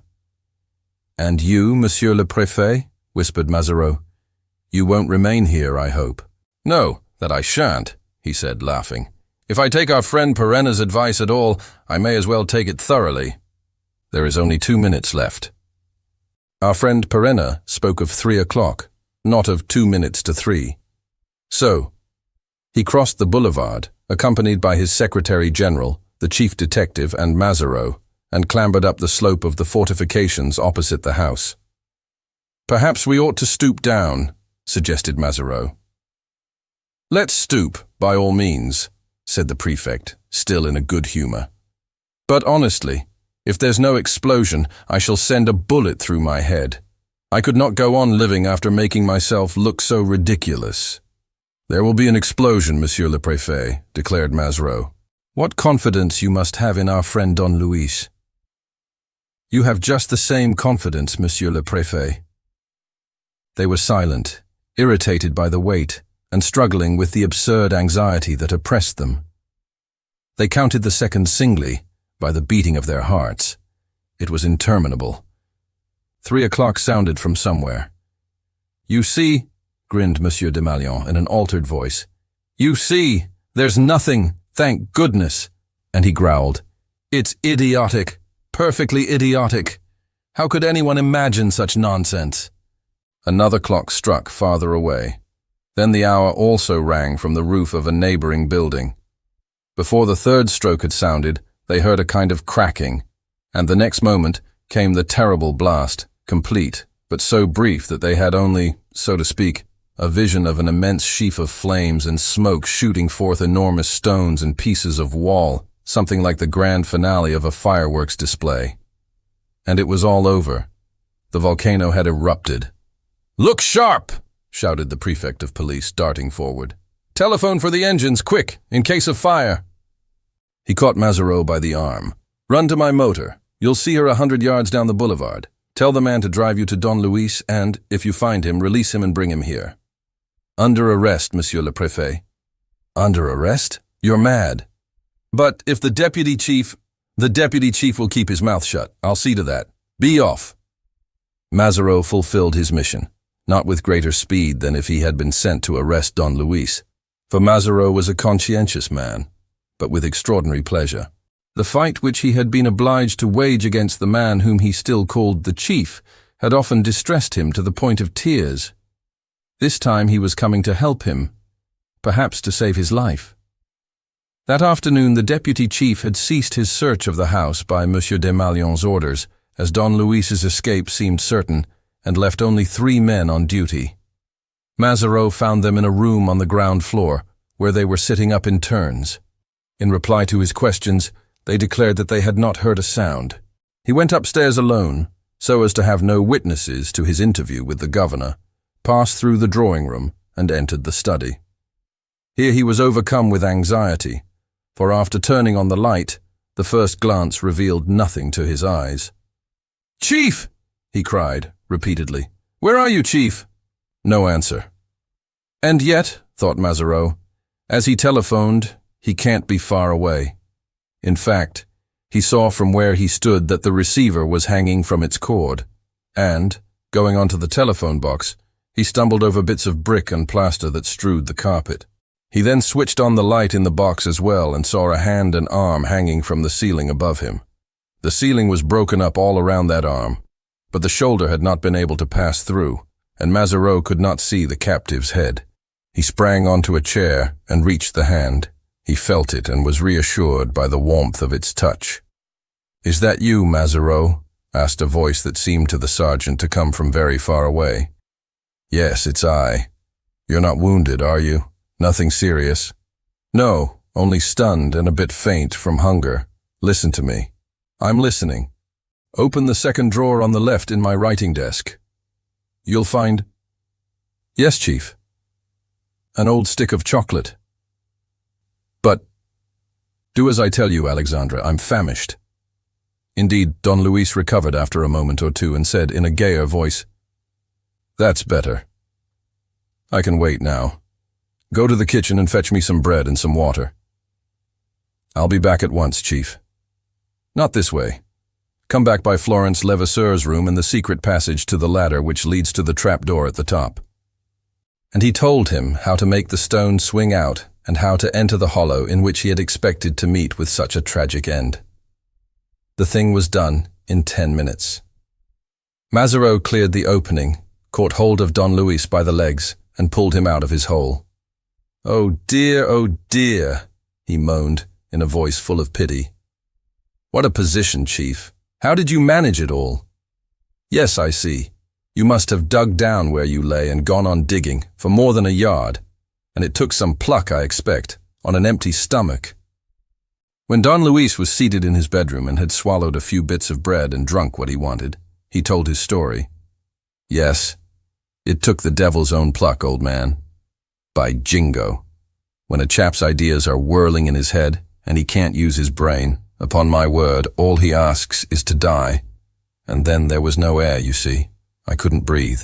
I went on digging, however, as you saw, went on digging while I was half asleep, in a sort of nightmare. Just look, my fingers are in a jelly. But there, I was thinking of that confounded business of the explosion, and I wanted to warn you at all costs, and I dug away at my tunnel. What a job. And then, oof, I felt space at last. I got my hand through and next my arm. Where was I? Why, over the telephone, of course. I knew that at once by feeling the wall and finding the wires. Then it took me quite half an hour to get hold of the instrument. I couldn't reach it with my arm. I managed at last with a piece of string and a slip knot to fish up the receiver and hold it near my mouth, or say at 10 inches from my mouth. And then I shouted and roared to make my voice carry, and all the time I was in pain. And then, at last, my string broke. And then, I hadn't an ounce of strength left in my body. Besides, you fellows had been warned, and it was for you to get yourselves out of the mess. He looked at Mazareau and asked him, as though certain of the reply. The explosion took place, didn't it? Yes, Chief. At 3 o'clock exactly. Yes. And of course Monsieur Desmalions had the house cleared? Yes. At the last minute? At the last minute. Don Luis laughed and said, I knew he would wait about and not give way until the crucial moment. You must have had a bad time of it, my poor Mazareau, for of course you agreed with me from the start. He kept on eating while he talked, and each mouthful seemed to bring back a little of his usual animation. Funny thing, hunger, he said. Makes you feel so light-headed. I must practice getting used to it, however. At any rate, Chief, no one would believe that you have been fasting for nearly 48 hours. Ah, that comes of having a sound constitution with something to fall back upon. I shall be a different man in half an hour. Just give me time to shave and have a bath. When he had finished dressing, he sat down to the breakfast of eggs and cold meat, which Mazareau had prepared for him, and then, getting up, said, Now, let's be off. But there's no hurry, Chief. Why don't you lie down for a few hours? The prefect can wait. You're mad. What about Marie Fauville? Marie Fauville? Why, of course. Do you think I'm going to leave her in prison or Sauverand either? There's not a second to lose, old chap. Mazareau thought to himself that the chief had not quite recovered his wits yet. What? Release Marie Fauville and Sauverand. 1, 2, 3, just like that. No. It was going a bit too far. However, he took down to the prefect's car a new Perenna, merry, brisk, and as fresh as though he had just got out of bed. Very flattering to my pride, said Don Luis to Mazareau. Most flattering, that hesitation of the prefect's, after I had warned him over the telephone, followed by his submission at the decisive moment. What a hold I must have on all those jokers, to make them sit up at a sign from little me. Beware, gentlemen, I telephoned to them from the bottomless pit. Beware, at 3 o'clock, a bomb. Nonsense, say they. Not a bit of it, say I. How do you know? Because I do. But what proof have you? What proof? That I say so? Oh well, of course, if you say so. And at 5 minutes to 3, out they march. Ah, if I wasn't built up of modesty. They came to the Boulevard Suchet, where the crowd was so dense that they had to alight from the car. Mazareau passed through the cordon of police protecting the approaches to the house and took Don Luis to the slope across the road. Wait for me here, Chief. I'll tell the prefect of police. On the other side of the boulevard, under the pale morning sky in which a few black clouds still lingered, Don Luis saw the havoc wrought by the explosion.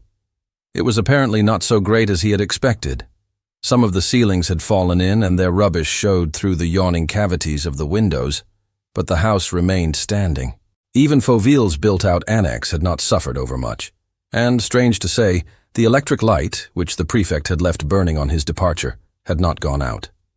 The garden and the road were covered with stacks of furniture, over which a number of soldiers and police kept watch. Come with me, Chief, said Mazareau, as he fetched Don Luis and led him toward the engineer's workroom. A part of the floor was demolished. The outer walls on the left, near the passage, were cracked, and 2 workmen were fixing up beams brought from the nearest timber yard to support the ceiling. But, on the whole, the explosion had not had the results which the man who prepared it must have anticipated. Monsieur Desmalions was there, together with all the men who had spent the night in the room and several important persons from the public prosecutor's office. Weber, the deputy chief detective, alone had gone, refusing to meet his enemy.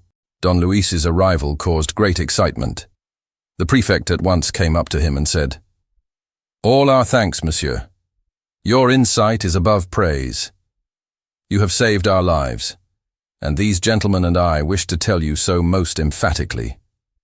In my case, it is the second time that I have to thank you." "There is a very simple way of thanking me, Monsieur le Préfet," said Don Luis, "and that is to allow me to carry out my task to the end." "Your task?" "Yes, Monsieur le Préfet. My action of last night is only the beginning. The conclusion is the release of Marie Fauville and Gaston Sauvron." Monsieur Desmalions smiled. "Oh, am I asking too much, Monsieur le Préfet?" "One can always ask, but the request should be reasonable. And the innocence of those people does not depend on me." "No, but it depends on you, Monsieur le Préfet, to let them know if I prove their innocence to you." "Yes, I agree, if you prove it beyond dispute." "Just so." Don Luis's calm assurance impressed Monsieur Desmalions in spite of everything, and even more than on the former occasions, and he suggested, "The results of the hasty inspection which we have made will perhaps help you. For instance, we are certain that the bomb was placed by the entrance to the passage and probably under the boards of the floor." "Please do not trouble, Monsieur le Préfet. These are only secondary details. The great thing now is that you should know the whole truth, and that not only through words." The prefect had come closer. The magistrate and detectives were standing round Don Luis, watching his lips and movements with feverish impatience. Was it possible that that truth, as yet so remote and vague, in spite of all the importance which they attached to the arrests already effected, was known at last? It was a solemn moment. Everyone was on tenterhooks. The manner in which Don Luis had foretold the explosion lent the value of an accomplished fact to his predictions, and the men whom he had saved from the terrible catastrophe were almost ready to accept as certainties the most improbable statements which a man of his stamp might make. "Monsieur le Préfet," he said, "you waited in vain last night for the fourth letter to make its appearance. We shall now be able, by an unexpected miracle of chance, to be present at the delivery of the letter. You will then know that it was the same hand that committed all the crimes, and you will know whose hand that was." And turning to Mazareau, "Sergeant, will you please make the room as dark as you can? The shutters are gone, but you might draw the curtains across the windows and close the doors. Monsieur le Préfet, is it by accident that the electric light is on?" "Yes, by accident. We will have it turned out. One moment. Have any of you gentlemen a pocket lantern about you? Or no, it doesn't matter. This will do." There was a candle in a sconce. He took it and lit it. Then he switched off the electric light. There was a half-darkness, amid which the flame of the candle flickered in the draught from the windows. Don Luis protected the flame with his hand and moved to the table. "I do not think that we shall be kept waiting long," he said. "As I foresee it, there will be only a few seconds before the facts speak for themselves, and better than I could do." Those few seconds, during which no one broke the silence, were unforgettable. Monsieur Desmalions has since declared in an interview in which he ridicules himself very cleverly that his brain, overstimulated by the fatigues of the night and by the whole scene before him, imagined the most unlikely events, such as an invasion of the house by armed assailants, or the apparition of ghosts and spirits. He had the curiosity, however, he said, to watch Don Luis. Sitting on the edge of the table, with his head thrown a little back and his eyes roaming over the ceiling, Don Luis was eating a piece of bread and nibbling at a cake of chocolate.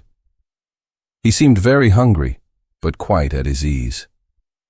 The others maintained that tense attitude which we put on at moments of great physical effort. Their faces were distorted with a sort of grimace. They were haunted by the memory of the explosion as well as obsessed by what was going to happen. The flame of the candle cast shadows on the wall. More seconds elapsed than Don Luis Perenna had said. 30 or 40 seconds, perhaps. That seemed endless. Then Perenna lifted the candle a little and said, "There you are." They had all seen what they now saw almost as soon as he spoke. A letter was descending from the ceiling. It spun round slowly, like a leaf falling from a tree without being driven by the wind. It just touched Don Luis and alighted on the floor between two legs of the table. Picking up the paper and handing it to Monsieur Desmalions, Don Luis said, "There you are, Monsieur le Préfet. This is the 4th letter due last night." Chapter 14. The Hater. Monsieur Desmalions looked at him without understanding and looked from him to the ceiling. Perenna said, "Oh, there's no witchcraft about it, and though no one has thrown that letter from above, though there is not the smallest hole in the ceiling, the explanation is quite simple." "Quite simple, is it?" said Monsieur Desmalions. "Yes, Monsieur le Préfet. It all looks like an extremely complicated conjuring trick done almost for fun. Well, I say that it is quite simple, and at the same time, terribly tragic. Sergeant Mazareau, would you mind drawing back the curtains and giving us as much light as possible?" While Mazareau was executing his orders and Monsieur Desmalions glancing at the 4th letter, the contents of which were unimportant and merely confirmed the previous ones, Don Luis took a pair of steps which the workman had left in the corner, set it up in the middle of the room and climbed to the top, where, seated astride, he was able to reach the electric chandelier. It consisted of a broad, circular band in brass, beneath which was a festoon of crystal pendants. Inside were 3 lamps placed at the corners of a brass triangle concealing the wires. He uncovered the wires and cut them. Then he began to take the whole fitting to pieces. To hasten matters, he asked for a hammer and broke up the plaster all round the clamps that held the chandelier in position. "Lend me a hand, please," he said to Mazareau. Mazareau went up the steps, and between them they took hold of the chandelier and let it slide down the uprights. The detectives caught it and placed it on the table with some difficulty, for it was much heavier than it looked. On inspection, it proved to be surmounted by a cubical metal box, measuring about 8 inches square, which box, being fastened inside the ceiling between the iron clamps, had obliged Don Luis to knock away the plaster that concealed it. "What the devil's this?" exclaimed Monsieur Desmalions. "Open it for yourself, Monsieur le Préfet. There's a lid to it," said Perenna. Monsieur Desmalions raised the lid. The box was filled with springs and wheels, a whole complicated and detailed mechanism resembling a piece of clockwork. "By your leave, Monsieur le Préfet," said Don Luis. He took out one piece of machinery and discovered another beneath it, joined to the first by the gearing of 2 wheels. And the second was more like one of those automatic apparatuses which turn out printed slips. Right at the bottom of the box, just where the box touched the ceiling, was a semicircular groove, and at the edge of it was a letter ready for delivery. "The last of the 5 letters," said Don Luis, doubtless continuing the series of denunciations. "You will notice, Monsieur le Préfet, that the chandelier originally had a 4th lamp in the center. It was obviously removed when the chandelier was altered, so as to make room for the letters to pass." He continued his detailed explanations. "So the whole set of letters was placed here, at the bottom. A clever piece of machinery, controlled by clockwork, took them one by one at the appointed time, pushed them to the edge of the groove concealed between the lamps and the pendants, and projected them into space." None of those standing around Don Luis spoke, and all of them seemed perhaps a little disappointed. The whole thing was certainly very clever, but they had expected something better than a trick of springs and wheels, however surprising. "Have patience, gentlemen," said Don Luis. "I promised you something ghastly, and you shall have it." "Well, I agree," said the prefect of police, "that this is where the letters started from, but a good many points remain obscure, and apart from this, there is one fact in particular which it seems impossible to understand. How were the criminals able to adapt the chandelier in this way? And, in a house guarded by the police, in a room watched night and day, how were they able to carry out such a piece of work without being seen or heard? The answer is quite easy, Monsieur le Préfet. The work was done before the house was guarded by the police. Before the murder was committed, therefore. Before the murder was committed. And what is to prove to me that that is so? You have said so yourself, Monsieur le Préfet, because it could not have been otherwise. But do explain yourself, Monsieur, cried Monsieur Desmalions, with a gesture of irritation. If you have important things to tell us, why delay? It is better, Monsieur le Préfet, that you should arrive at the truth in the same way as I did. When you know the secret of the letters, the truth is much nearer than you think, and you would have already named the criminal if the horror of his crime had not been so great as to divert all suspicion from him. Monsieur Desmalions looked at him attentively. He felt the importance of Perenna's every word, and he was really anxious. Then, according to you, he said, those letters accusing Madame Fauville and Gaston Sauveron were placed there with the sole object of ruining both of them. Yes, Monsieur le Préfet.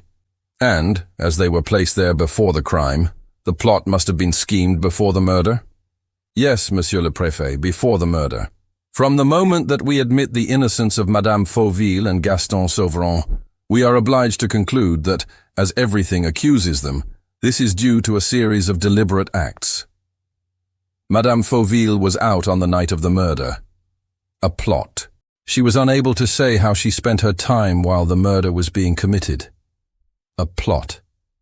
Her inexplicable drive in the direction of La Muette and her cousin Sauveron's walk in the neighborhood of the house. Plots. The marks left in the apple by those teeth, by Madame Fauville's own teeth. A plot, and the most infernal of all. I tell you, everything is plotted beforehand. Everything is, so to speak, prepared, measured out, labeled, and numbered. Everything takes place at the appointed time. Nothing is left to chance. It is a work very nicely pieced together, worthy of the most skillful artisan, so solidly constructed that outside happenings have not been able to throw it out of gear, and that the scheme works exactly, precisely, imperturbably, like the clockwork in this box, which is a perfect symbol of the whole business, and, at the same time, gives a most accurate explanation of it, because the letters denouncing the murderers were duly posted before the crime and delivered after the crime on the dates and at the hours foreseen. Monsieur Desmalions remained thinking for a time, and then objected. Still, in the letters which he wrote, Monsieur Fauville accuses his wife. He does. We must therefore admit either that he was right in accusing her, or that the letters are forged. They are not forged. All the experts have recognized Monsieur Fauville's handwriting. Then, Don Luis did not finish his sentence, and Monsieur Desmalions felt the breath of the truth fluttering still nearer round him. The others, one and all as anxious as himself, were silent. He muttered, I do not understand. Yes, Monsieur le Préfet, you do. You understand that, if the sending of those letters forms an integrate part of the plot hatched against Madame Fauville and Gaston Sauveron, it is because their contents were prepared in such a way as to be the undoing of the victims. What? What? What are you saying? I am saying what I said before. Once they are innocent, everything that tells against them is part of the plot. Again there was a long silence. The prefect of police did not conceal his agitation. Speaking very slowly, with his eyes fixed on Don Luis's eyes, he said, Whoever the culprit may be, I know nothing more terrible than this work of hatred. It is an even more improbable work than you can imagine, Monsieur le Préfet, said Perenna with growing animation. And it is a hatred of which you, who do not know Sauveron's confession, cannot yet estimate the violence. I understood it completely as I listened to the man. And since then, all my thoughts have been overpowered by the dominant idea of that hatred. Who could hate like that? To whose loathing had Marie Fauville and Sauveron been sacrificed? Who was the inconceivable person whose perverted genius had surrounded his two victims with chains so powerfully forged? And another idea came to my mind, an earlier idea which had already struck me several times and to which I have already referred in Sergeant Mazareau's presence. I mean the really mathematical character of the appearance of the letters. I said to myself that such grave documents could not be introduced into the case at fixed dates unless some primary reason demanded that those dates should absolutely be fixed. What reason? If a human agency had been at work each time, there would surely have been some irregularity dependent on this, especially after the police had become cognizant of the matter and were present at the delivery of the letters. Well, Perenna continued, in spite of every obstacle, the letters continued to come, as though they could not help it. And thus, the reason of their coming gradually dawned upon me. They came mechanically, by some invisible process set going once and for all and working with the blind certainty of a physical law. This was a case not of a conscious intelligence and will, but just of material necessity. It was the clash of these two ideas, the idea of the hatred pursuing the innocent, and the idea of that machinery serving the schemes of the hater. It was their clash that gave birth to the little spark of light. When brought into contact, the two ideas combined in my mind and suggested the recollection that Hippolyte Fauville was an engineer by profession. The others listened to him with a sort of uneasy oppression. What was gradually being revealed of the tragedy, instead of relieving the anxiety, increased it until it became absolutely painful. Monsieur Desmalions objected. Granting that the letters arrived on the dates named, you will nevertheless have noted that the hour varied on each occasion. That is to say, it varied according as we watched in the dark or not, and that is just the detail which supplied me with the key to the riddle. If the letters, and this was an indispensable precaution which we are now able to understand, were delivered only under cover of the darkness, it must be because a contrivance of some kind prevented them from appearing when the electric light was on, and because that contrivance was controlled by a switch inside the room. There is no other explanation possible. We have to do with an automatic distributor that delivers the incriminating letters which it contains by clockwork, releasing them only between this hour and that on such and such a night fixed in advance, and only at times when the electric light is off. You have the apparatus before you. No doubt the experts will admire its ingenuity and confirm my assertions. But, given the fact that it was found in the ceiling of this room, given the fact that it contained letters written by Monsieur Fauville, am I not entitled to say that it was constructed by Monsieur Fauville, the electrical engineer? Once more the name of Monsieur Fauville returned, like an obsession, and each time the name stood more clearly defined. It was first Monsieur Fauville, then Monsieur Fauville the engineer, then Monsieur Fauville the electrical engineer. And thus the picture of the hater, as Don Luis said, appeared in its accurate outlines, giving those men, used though they were to the strangest criminal monstrosities, a thrill of terror. The truth was now no longer prowling around them. They were already fighting with it, as you fight with an adversary, whom you do not see but who clutches you by the throat and brings you to the ground.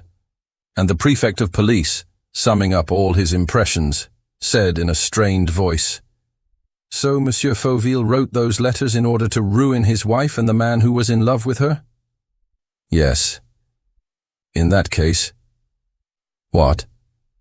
"Knowing, at the same time, that he was threatened with death, he wished, if ever the threat was realized, that his death should be laid to the charge of his wife and her friend." "Yes." "And in order to avenge himself on their love for each other, and to gratify his hatred of them both, he wanted the whole set of facts to point to them as guilty of the murder of which he would be the victim." "Yes, so that Monsieur Fauville, in one part of his accursed work, was, what shall I say, the accomplice of his own murder. He dreaded death, he struggled against it, but he arranged that his hatred should gain by it. That's it, isn't it? That's how it is." "Almost, Monsieur le Préfet.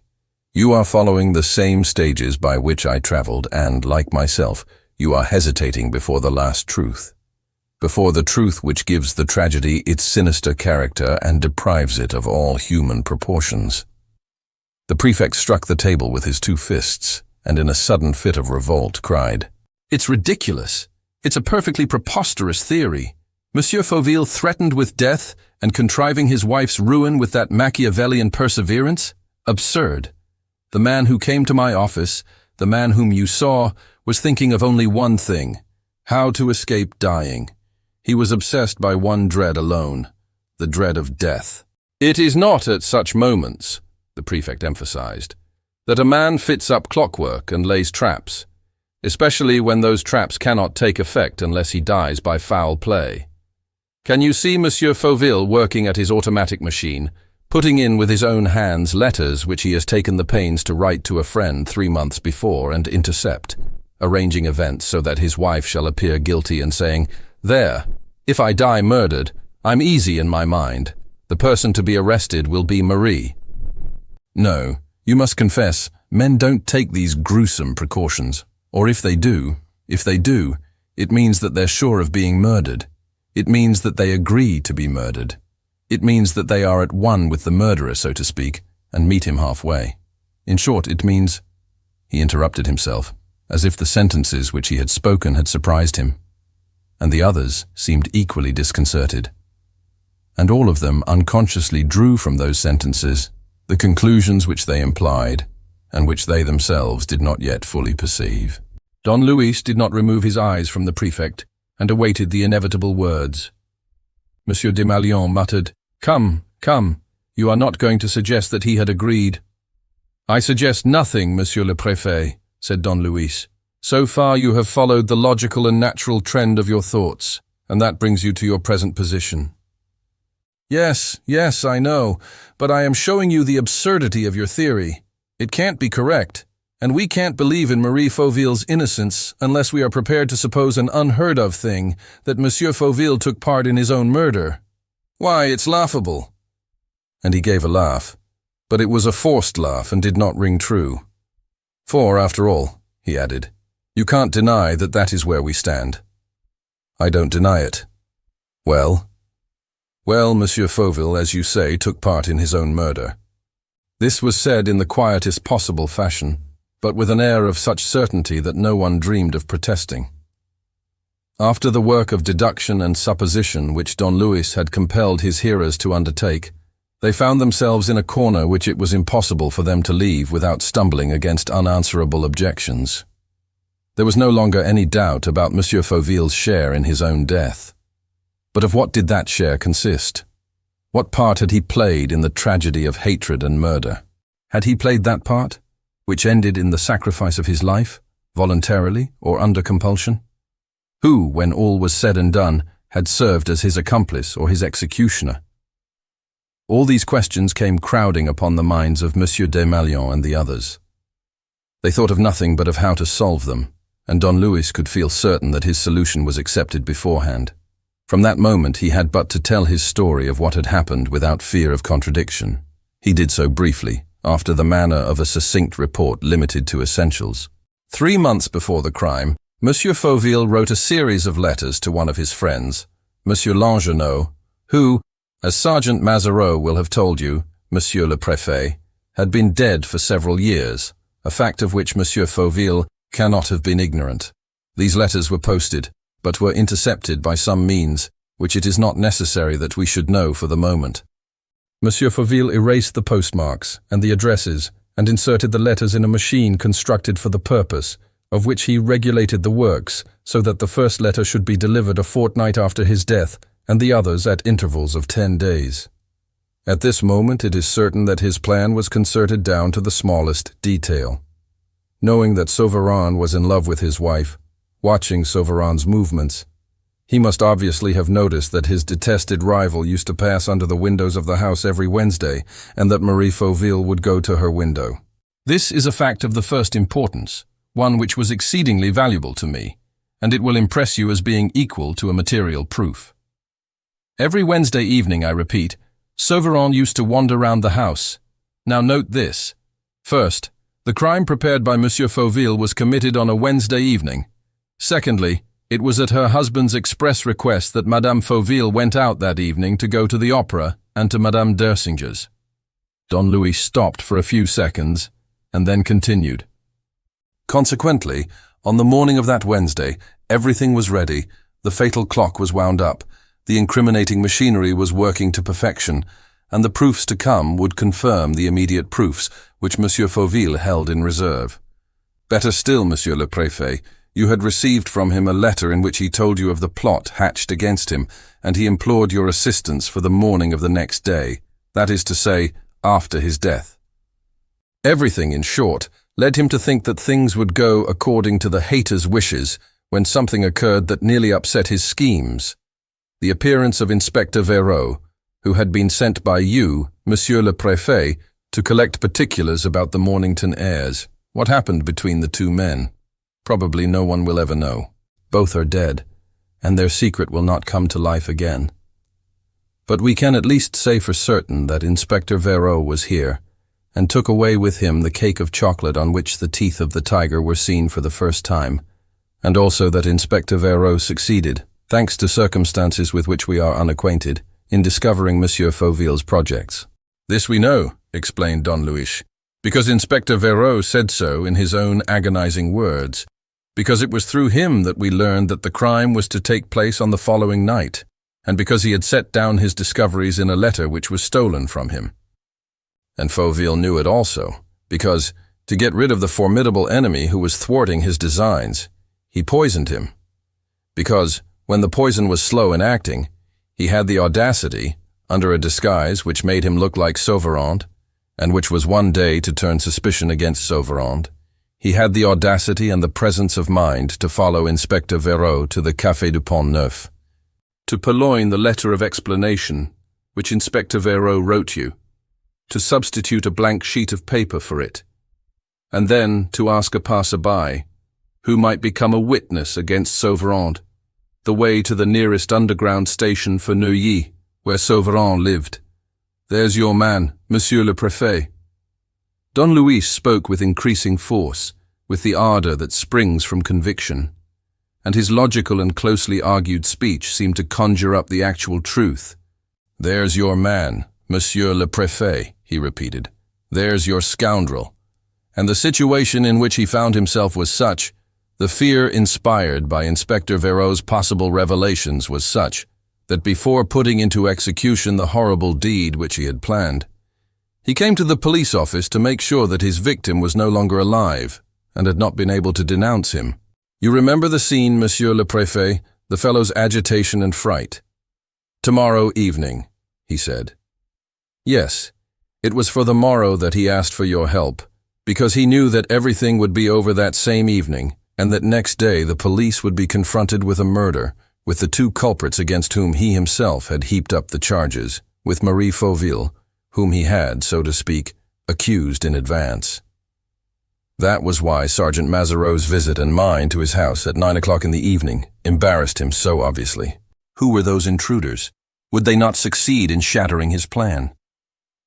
Reflection reassured him, even as we, by our insistence, compelled him to give way. "After all, what he did care?" asked Perenna.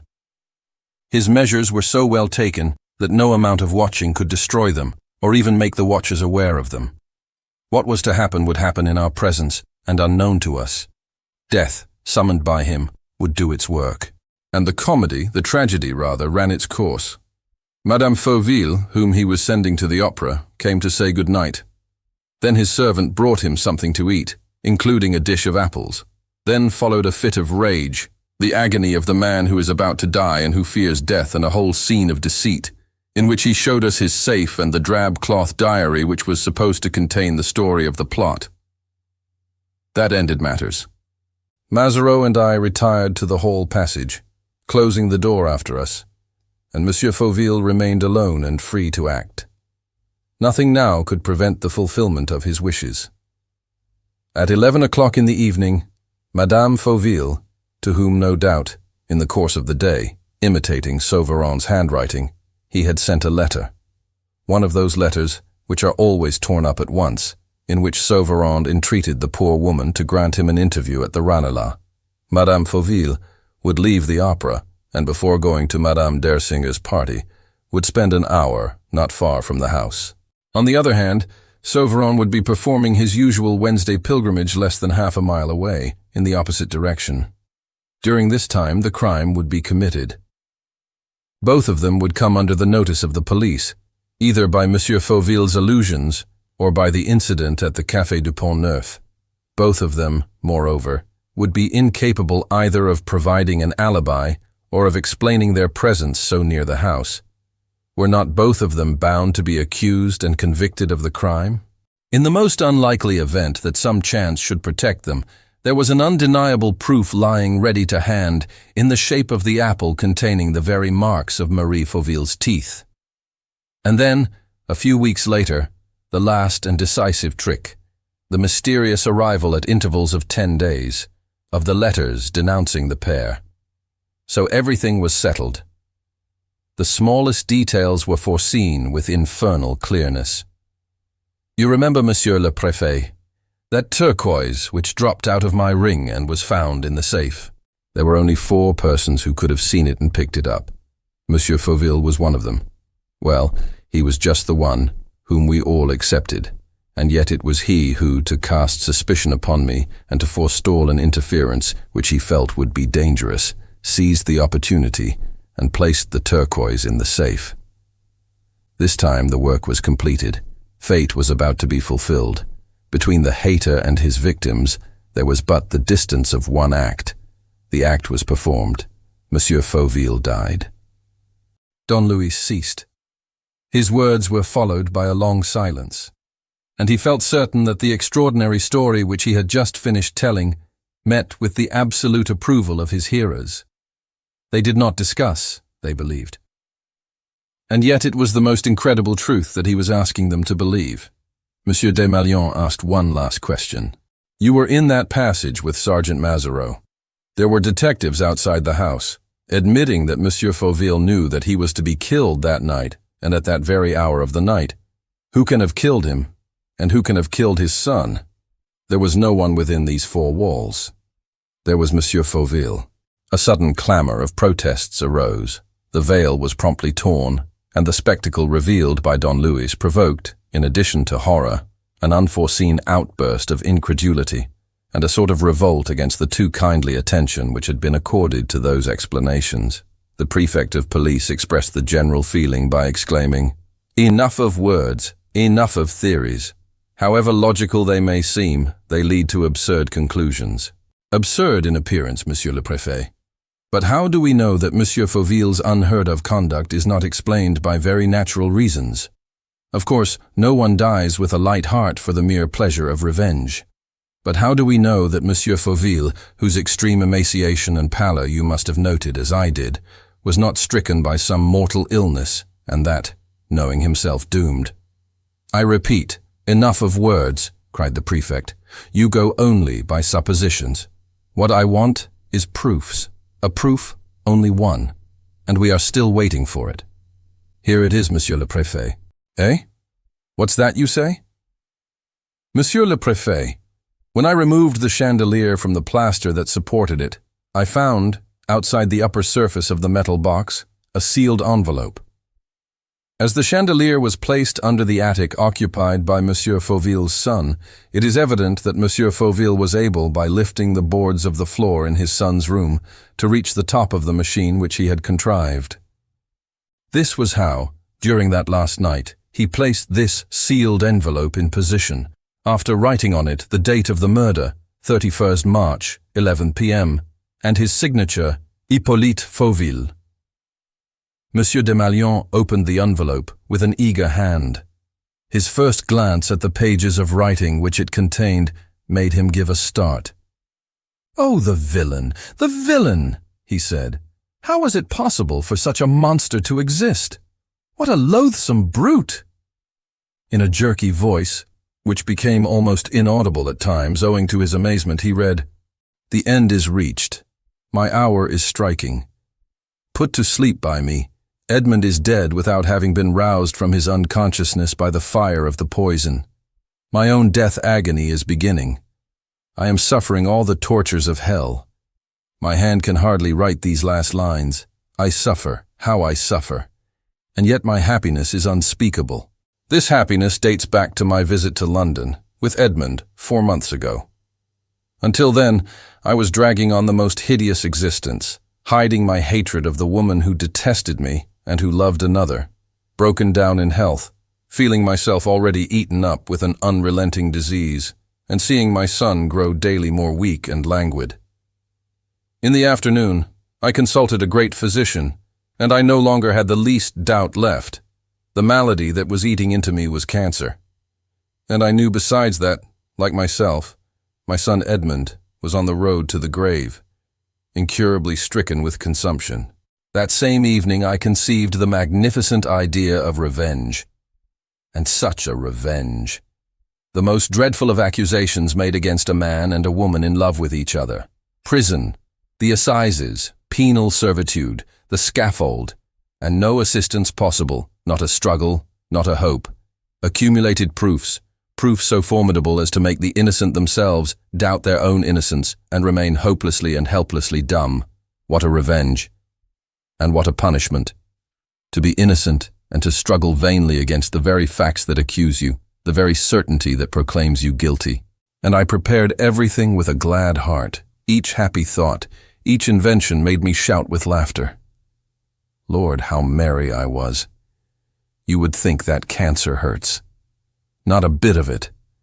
How can you suffer physical pain when your soul is quivering with delight? Do you think I feel the hideous burning of the poison at this moment? I am happy. The death which I have inflicted on myself is the beginning of their torment. Then why live and wait for a natural death, which to them would mean the beginning of their happiness? And as Edmund had to die, why not save him a lingering illness and give him a death which would double the crime of Marie and Sauveron? The end is coming. I had to break off. The pain was too much for me. Now to pull myself together. How silent everything is. Outside the house and in the house are emissaries of the police watching over my crime. At no great distance, Marie, in obedience to my letter, is hurrying to the trysting place where her beloved will not come. And the beloved is roaming under the windows where his darling will not appear. Oh, the dear little puppets whose string I pull. Dance, jump, skip. Lord, what fun they are. A rope round your neck, sir, and madam, a rope round yours. Was it not you, sir, who poisoned Inspector Verreau this morning and followed him to the Café du Pont Neuf with your grand ebony walking stick? Why, of course it was. And at night the pretty lady poisons me and poisons her stepson. Prove it. Well, what about this apple, madam? This apple which you did not bite into, and which all the same will be found to bear the marks of your teeth. What fun. Dance, jump, skip, and the letters. The trick of my letters to the late lamented Langenau. That was my crowning triumph. Oh, the joy of it, when I invented and constructed my little mechanical toy. Wasn't it nicely thought out? Isn't it wonderfully neat and accurate? On the appointed day, click the first letter, and 10 days after, click the second letter. Come, there's no hope for you, my poor friends. You're nicely done for. Dance, jump, skip. And what amuses me, for I'm laughing now, is to think that nobody will know what to make of it. Marie and Sauveron guilty, of that there is not the least doubt, but outside that, absolute mystery. Nobody will know nor ever will know anything. In a few weeks' time, when the two criminals are irrevocably doomed, when the letters are in the hands of the police, on the 25th, or rather, at 3 o'clock on the morning of the 26th of May, an explosion will destroy every trace of my work. The bomb is in its place. A movement entirely independent of the chandelier will explode it at the hour aforesaid. I have just laid beside it the drab cloth manuscript book in which I pretended that I wrote my diary, the files containing the poison, the needles which I used, an ebony walking stick, 2 letters from Inspector Verreau, in short, anything that might save the culprits. Then how can anyone know? No, nobody will know nor ever will know anything, unless some miracle happens, unless the bomb leaves the walls standing and the ceiling intact, unless, by some marvel of intelligence and intuition, a man of genius, unraveling the threads which I have tangled, should penetrate to the very heart of the riddle and succeed, after a search lasting for months and months, in discovering this final letter. It is for this man that I write, well knowing that he cannot exist. But after all, what do I care?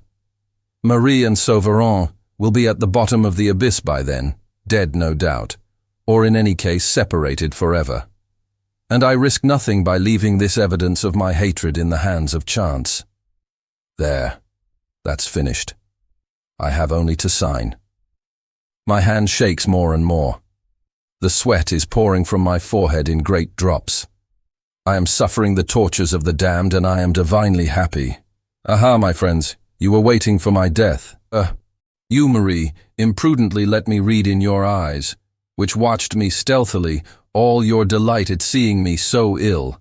And you were both of you so sure of the future that you had the courage to wait patiently for my death. Well, here it is, my death.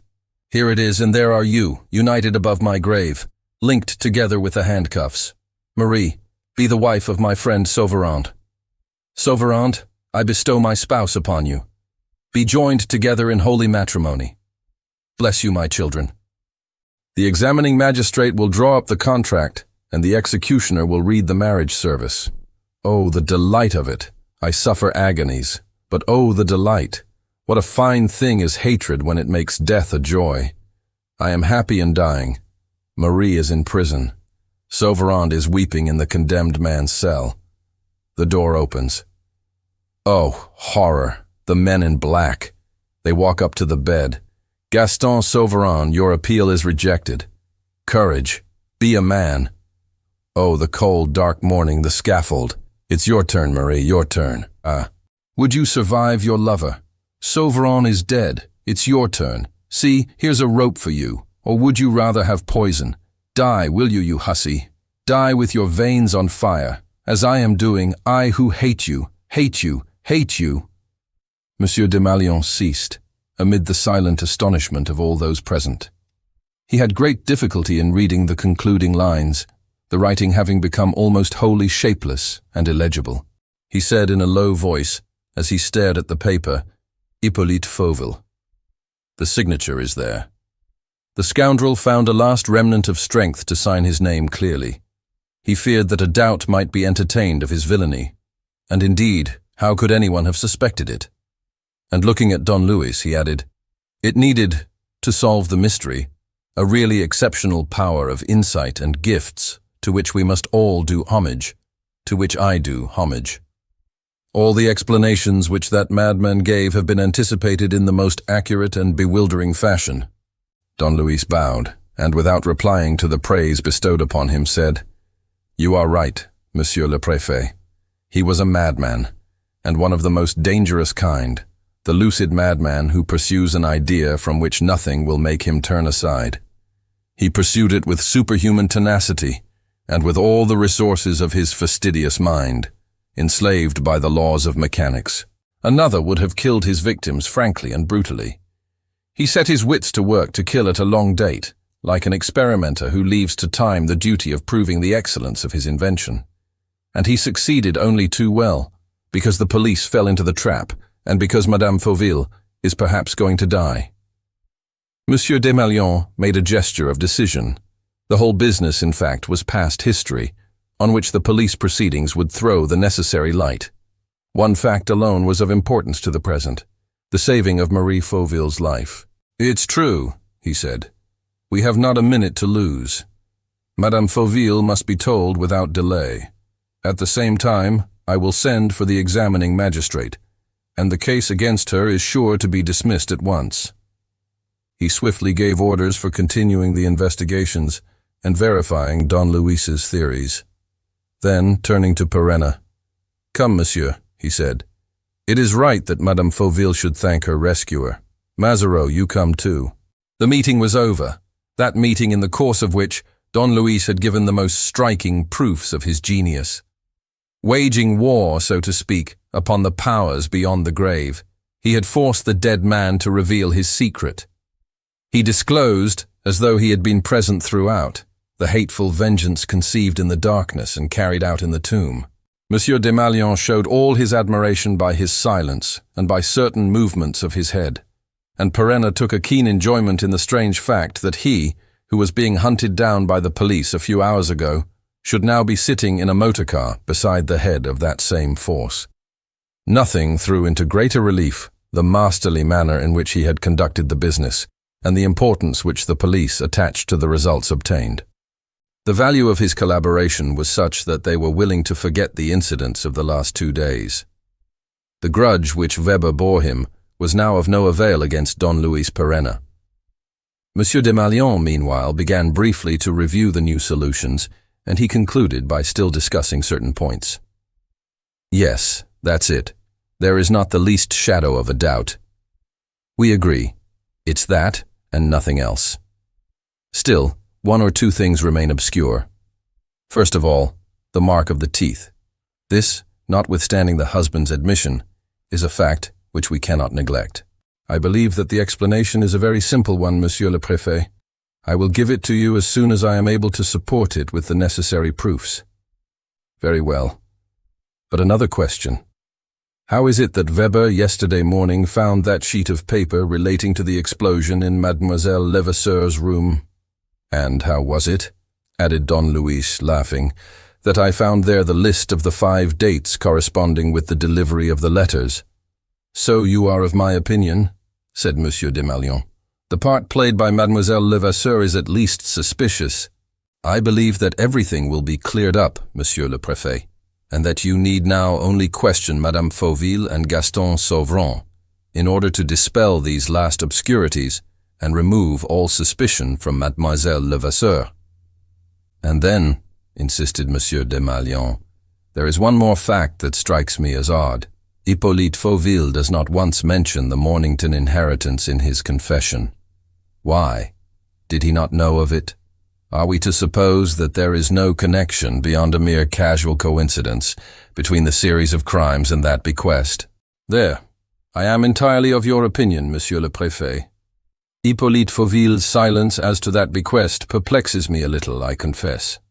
But all the same, I look upon it as comparatively unimportant. The main thing is Fauville's guilt and the prisoner's innocence. Don Luis's delight was pure and unbounded.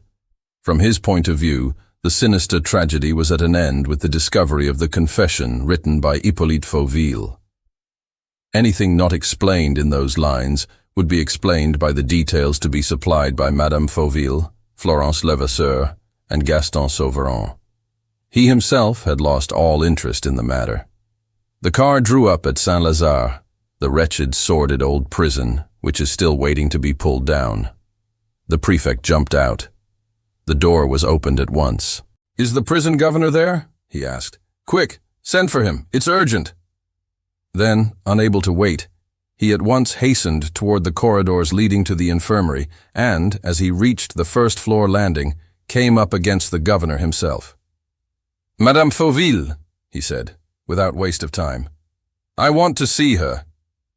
But he stopped short when he saw the expression of consternation on the prison governor's face. "Well, what is it?" he asked. "What's the matter?" "Why, haven't you heard, Monsieur le Préfet?" stammered the governor. "I telephoned to the office, you know." "Speak! What is it?" "Madame Fauville died this morning. She managed somehow to take poison." Monsieur Desmalions seized the governor by the arm and ran to the infirmary, followed by Perenna and Mazareau. He saw Marie Fauville lying on a bed in one of the rooms. Her pale face and her shoulders were stained with brown patches, similar to those which had marked the bodies of Inspector Véraud, Hippolyte Fauville, and his son Edmond. Greatly upset, the prefect murmured, "But the poison, where did it come from?" "This phial and syringe were found under her pillow, Monsieur le Préfet." "Under her pillow? But how did they get there? How did they reach her? Who gave them to her?" "We don't know yet, Monsieur le Préfet." Monsieur Desmalions looked at Don Luis. So Hippolyte Fauville's suicide had not put an end to the series of crimes. His action had done more than aim at Marie's death by the hand of the law. It had now driven her to take poison. Was it possible? Was it admissible that the dead man's revenge should still continue in the same automatic and anonymous manner? Or rather, was there not some other mysterious will which was secretly and as audaciously carrying on Hippolyte Fauville's diabolical work? 2 days later came a fresh sensation. Gaston Sauvron was found dying in his cell. He had had the courage to strangle himself with his bedsheet. All efforts to restore him to life were vain. On the table near him lay a half-dozen newspaper cuttings, which had been passed to him by an unknown hand. All of them told the news of Marie Fauville's death. Chapter 15. The Heir to the 100 Millions. On the 4th evening, after the tragic events related, an old cab driver, almost entirely hidden in a huge greatcoat, rang at Perenna's door and sent up a letter to Don Luis. He was at once shown into the study on the first floor. Hardly taking time to throw off his great coat, he rushed at Don Luis. "It's all up with you this time, Chief," he exclaimed. "This is no moment for joking. Pack up your trunks and be off as quick as you can." Don Luis, who sat quietly smoking in an easy chair, answered, "Which will you have, Mazareau? A cigar or a cigarette?" Mazareau at once grew indignant. "But look here, Chief, don't you read the papers? Worse luck. In that case, the situation must appear as clear to you as it does to me and everybody else. During the last 3 days, since the double suicide, or, rather, the double murder of Marie Fauville and her cousin Gaston Sauveron, there hasn't been a newspaper but has said this kind of thing. And now that Monsieur Fauville, his son, his wife, and his cousin Gaston Sauveron are dead, there's nothing standing between Don Luis Perenna and the Mornington inheritance." Do you understand what that means? Of course, people speak of the explosion on the Boulevard Suchet and of Fauville's posthumous revelations, and they are disgusted with that dirty brute of a Fauville, and they don't know how to praise your cleverness enough. But there is one fact that forms the main subject of every conversation and every discussion. Now that the 3 branches of the Roussel family are extinct, who remains? Don Luis Perenna. In default of the natural heirs, who inherits the property? Don Luis Perenna. Lucky dog. That's what people are saying, Chief. They say that this series of murders and atrocities cannot be the effort of chance coincidences, but, on the contrary, points to the existence of an all-powerful will which began with the murder of Cosmo Mornington and ended with the capture of the 100 millions. And to give a name to that will, they pitch on the nearest, that of the extraordinary, glorious, ill-famed, bewildering, mysterious, omnipotent, and ubiquitous person who was Cosmo Mornington's intimate friend and who, from the beginning, has controlled events and pieced them together, accusing and acquitting people, getting them arrested, and helping them to escape.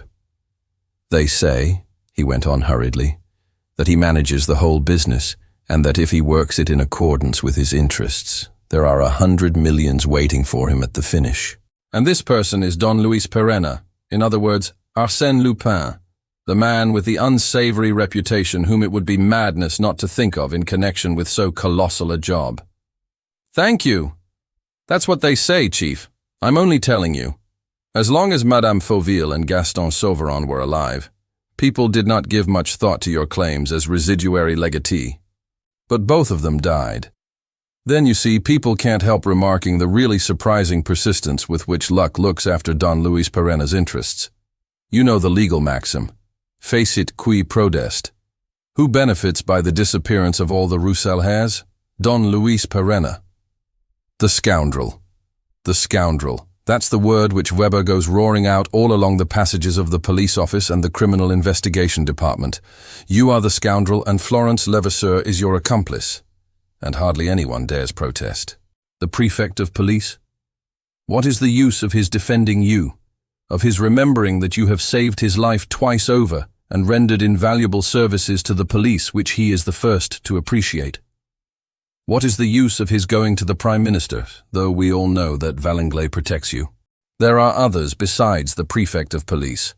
There are others besides the Prime Minister. There's the whole of the detective office. There's the public prosecutor's staff, there's the examining magistrate, the press and, above all, public opinion, which has to be satisfied and which calls for and expects a culprit. That culprit is yourself, or Florence Levasseur.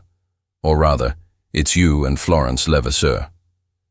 Don Luis did not move a muscle of his face. Mazareau waited a moment longer. Then, receiving no reply, he made a gesture of despair. Chief, do you know what you are compelling me to do? To betray my duty?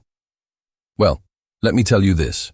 Tomorrow morning, you will receive a summons to appear before the examining magistrate. At the end of your examination, whatever questions may have been put to you and whatever you may have answered, you will be taken straight to the lockup. The warrant is signed. That is what your enemies have done. The devil! And that's not all. Weber, who is burning to take his revenge, has asked for permission to watch your house from this day onward, so that you may not slip away as Florence Levasseur did. He will be here with his men in an hour's time. What do you say to that, Chief?" Without abandoning his careless attitude, Don Luis beckoned to Mazzaro.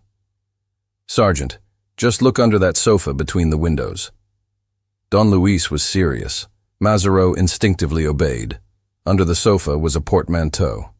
"Sergeant, in 10 minutes, when I have told my servants to go to bed, carry the portmanteau to 143B Rue de Rivoli, where I have taken a small flat under the name of Monsieur Lecoq." "What for, Chief? What does it mean?" "It means that, having no trustworthy person to carry that portmanteau for me, I have been waiting for your visit for the last 3 days." "Why but—" stammered Mazzaro in his confusion. "Why but what? Had you made up your mind to clear out?" "Of course I had. But why hurry? The reason I placed you in the detective office was that I might know what was being plotted against me. Since you tell me that I'm in danger, I shall cut my stick." And as Mazzaro looked at him with increasing bewilderment, he tapped him on the shoulder and said severely, "You see, Sergeant, that it was not worthwhile to disguise yourself as a cab driver and betray your duty. You should never betray your duty, Sergeant. Ask your own conscience. I am sure that it will judge you according to your deserts." Don Luis had spoken the truth. Recognizing how greatly the deaths of Marie Fauville and Sauverand had altered the situation, he considered it wise to move to a place of safety. His excuse for not doing so before was that he hoped to receive news of Florence Levasseur either by letter or by telephone. As the girl persisted in keeping silence, there was no reason why Don Luis should risk an arrest, which the course of events made extremely probable. And in fact, his anticipations were correct. Next morning, Mazzaro came to the little flat in the Rue de Rivoli looking very spry. "You've had a narrow escape, Chief. Weber heard this morning that the bird had flown. He's simply furious. And you must confess that the tangle is getting worse and worse. They're utterly at a loss at headquarters. They don't even know how to set about prosecuting Florence Levasseur. You must have read about it in the papers. The examining magistrate maintains that, as Fauville committed suicide and killed his son Edmond, Florence Levasseur has nothing to do with the matter. In his opinion, the case is closed on that side. Well, he's a good one, the examining magistrate. What about Gaston Sauverand's death? Isn't it as clear as daylight that Florence had a hand in it, as well as in all the rest? Wasn't it in her room, in a volume of Shakespeare, that documents were found relating to Monsieur Fauville's arrangements about the letters and the explosion? And then— Mazzaro interrupted himself, frightened by the look in Don Luis's eyes and realizing that the chief was fonder of the girl than ever. Guilty or not, she inspired him with the same passion. "All right," said Mazzaro. "We'll say no more about it. The future will bear me out, you'll see." The days passed. Mazzaro called as often as possible, or else telephoned to Don Luis all the details of the 2 inquiries that were being pursued at Saint-Lazare and at the Santé Prison. Vain inquiries, as we know. While Don Luis's statements relating to the electric chandelier and the automatic distribution of the mysterious letters were found to be correct, the investigation failed to reveal anything about the 2 suicides. At most, it was ascertained that before his arrest, Sauverand had tried to enter into correspondence with Marie through one of the tradesmen supplying the infirmary. Were they to suppose that the phial of poison and the hypodermic syringe had been introduced by the same means? It was impossible to prove. And on the other hand, it was impossible to discover how the newspaper cuttings telling of Marie's suicide had found their way into Gaston Sauverand's cell. And then the original mystery still remained. The unfathomable mystery of the marks of teeth in the apple. Monsieur Fauville's posthumous confession acquitted Marie. And yet, it was undoubtedly Marie's teeth that had marked the apple.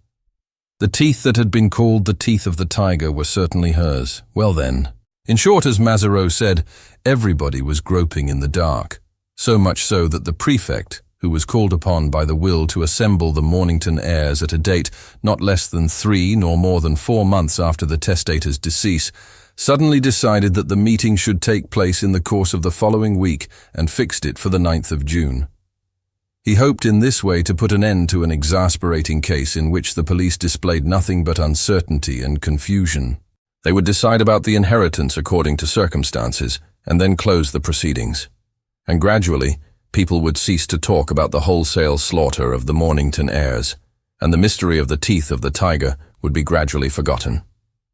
It was strange, but these last days, which were restless and feverish like all the days that come before great battles, and everyone felt that this last meeting meant a great battle, were spent by Don Luis in an armchair on his balcony in the Rue de Rivoli, where he sat quietly smoking cigarettes, or blowing soap bubbles which the wind carried toward the garden of the Tuileries.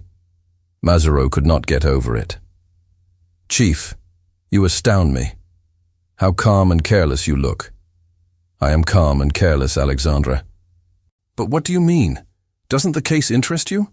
Don't you intend to avenge Madame Fauville and Sauverand?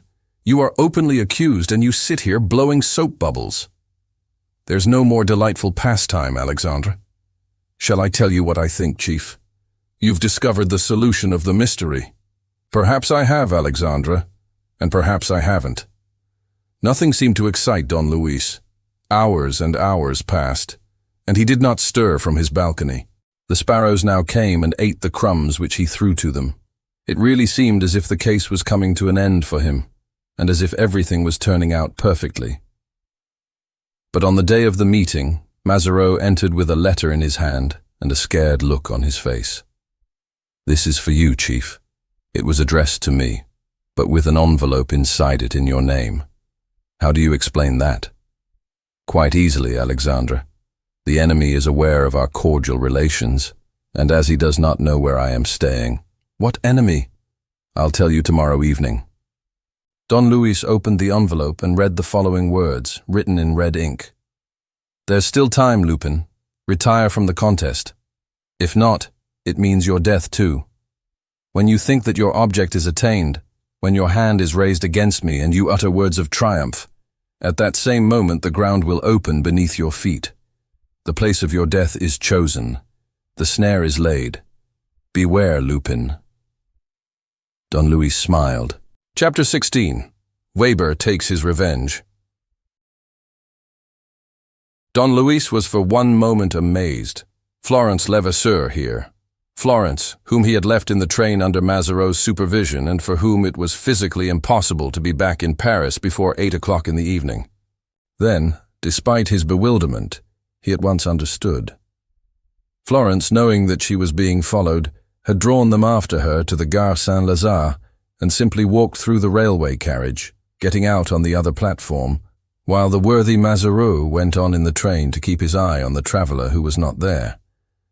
But suddenly the full horror of the situation struck him.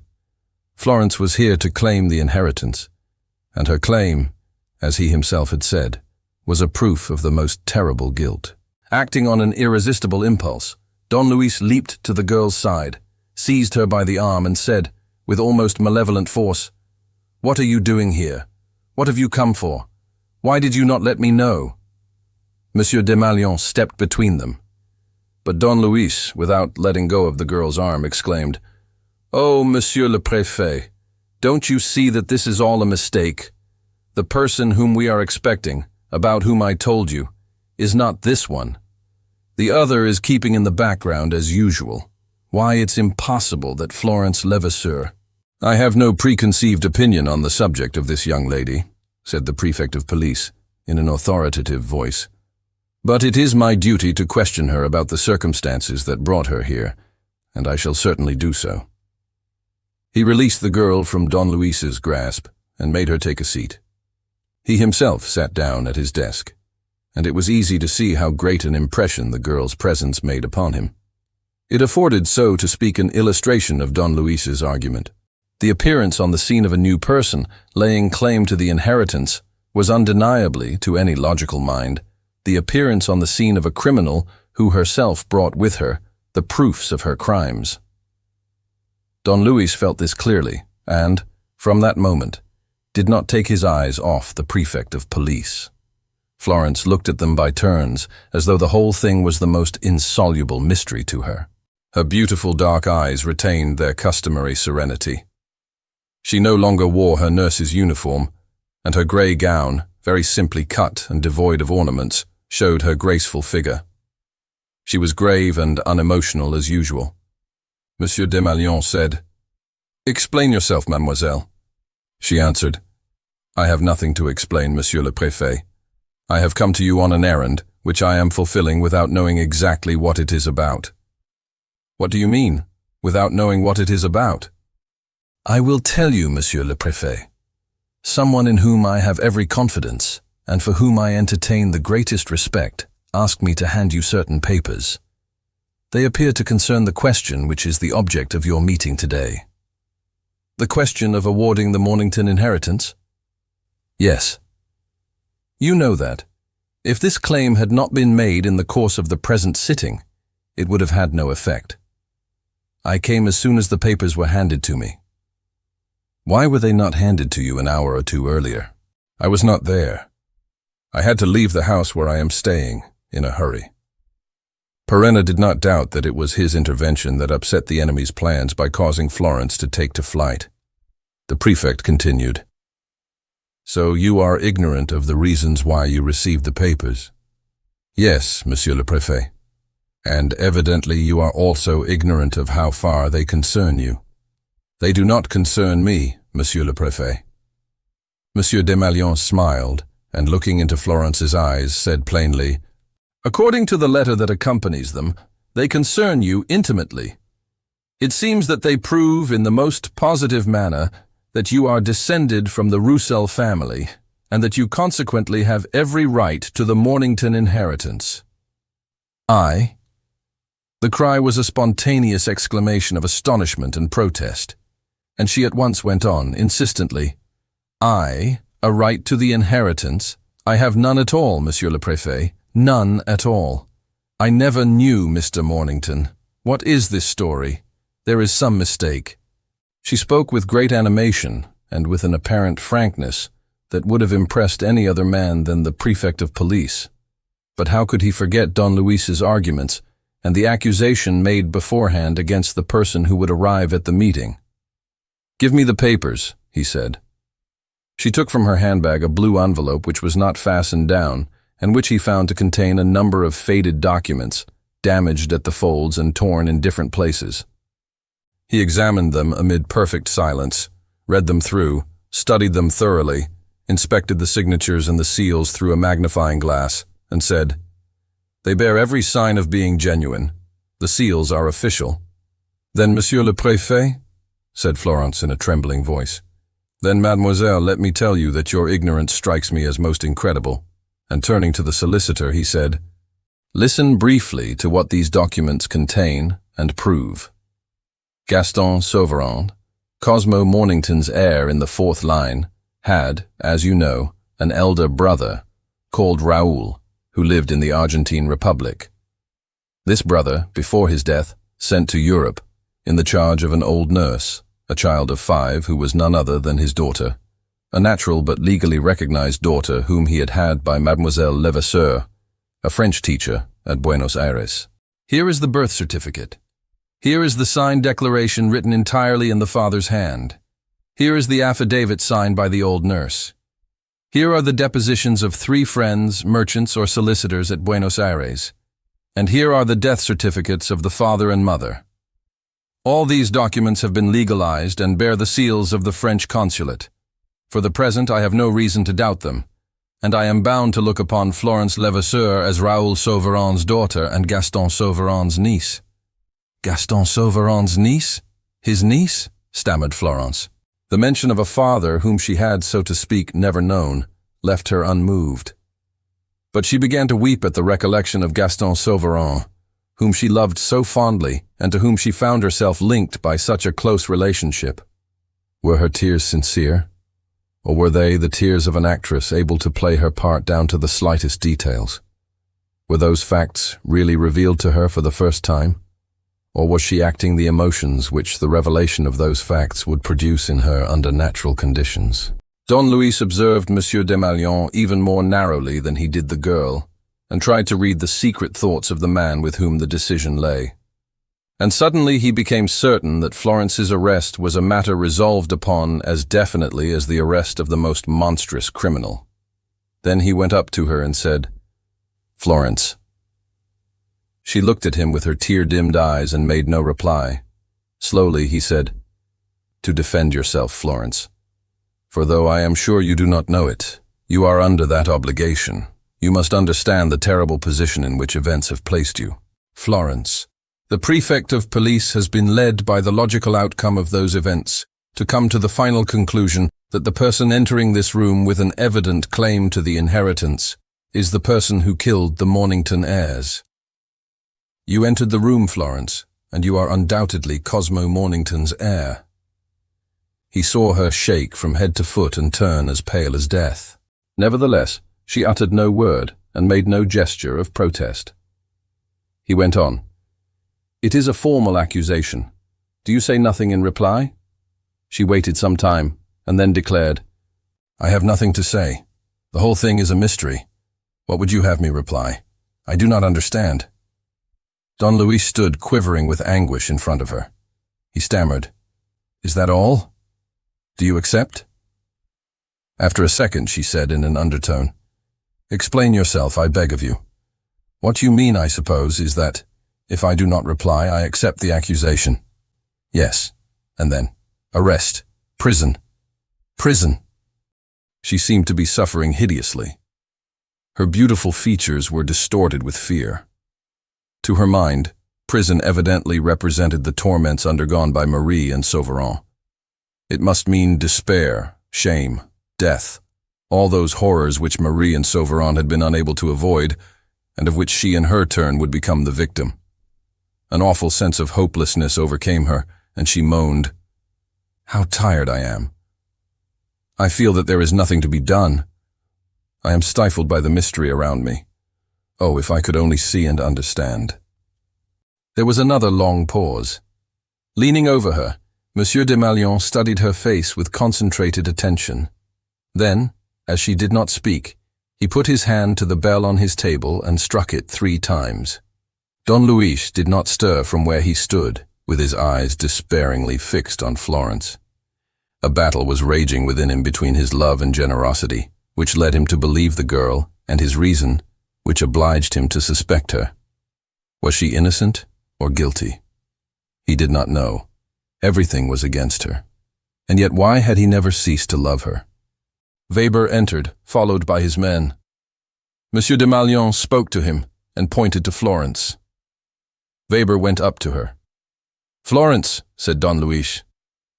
She looked at him and looked at Weber and his men, and suddenly, realizing what was coming, she retreated, staggered for a moment, bewildered and fainting, and fell back in Don Luis's arms. "Oh, save me, do save me!" The action was so natural and unconstrained, the cry of distress so clearly denoted the alarm which only the innocent can feel, that Don Luis was promptly convinced.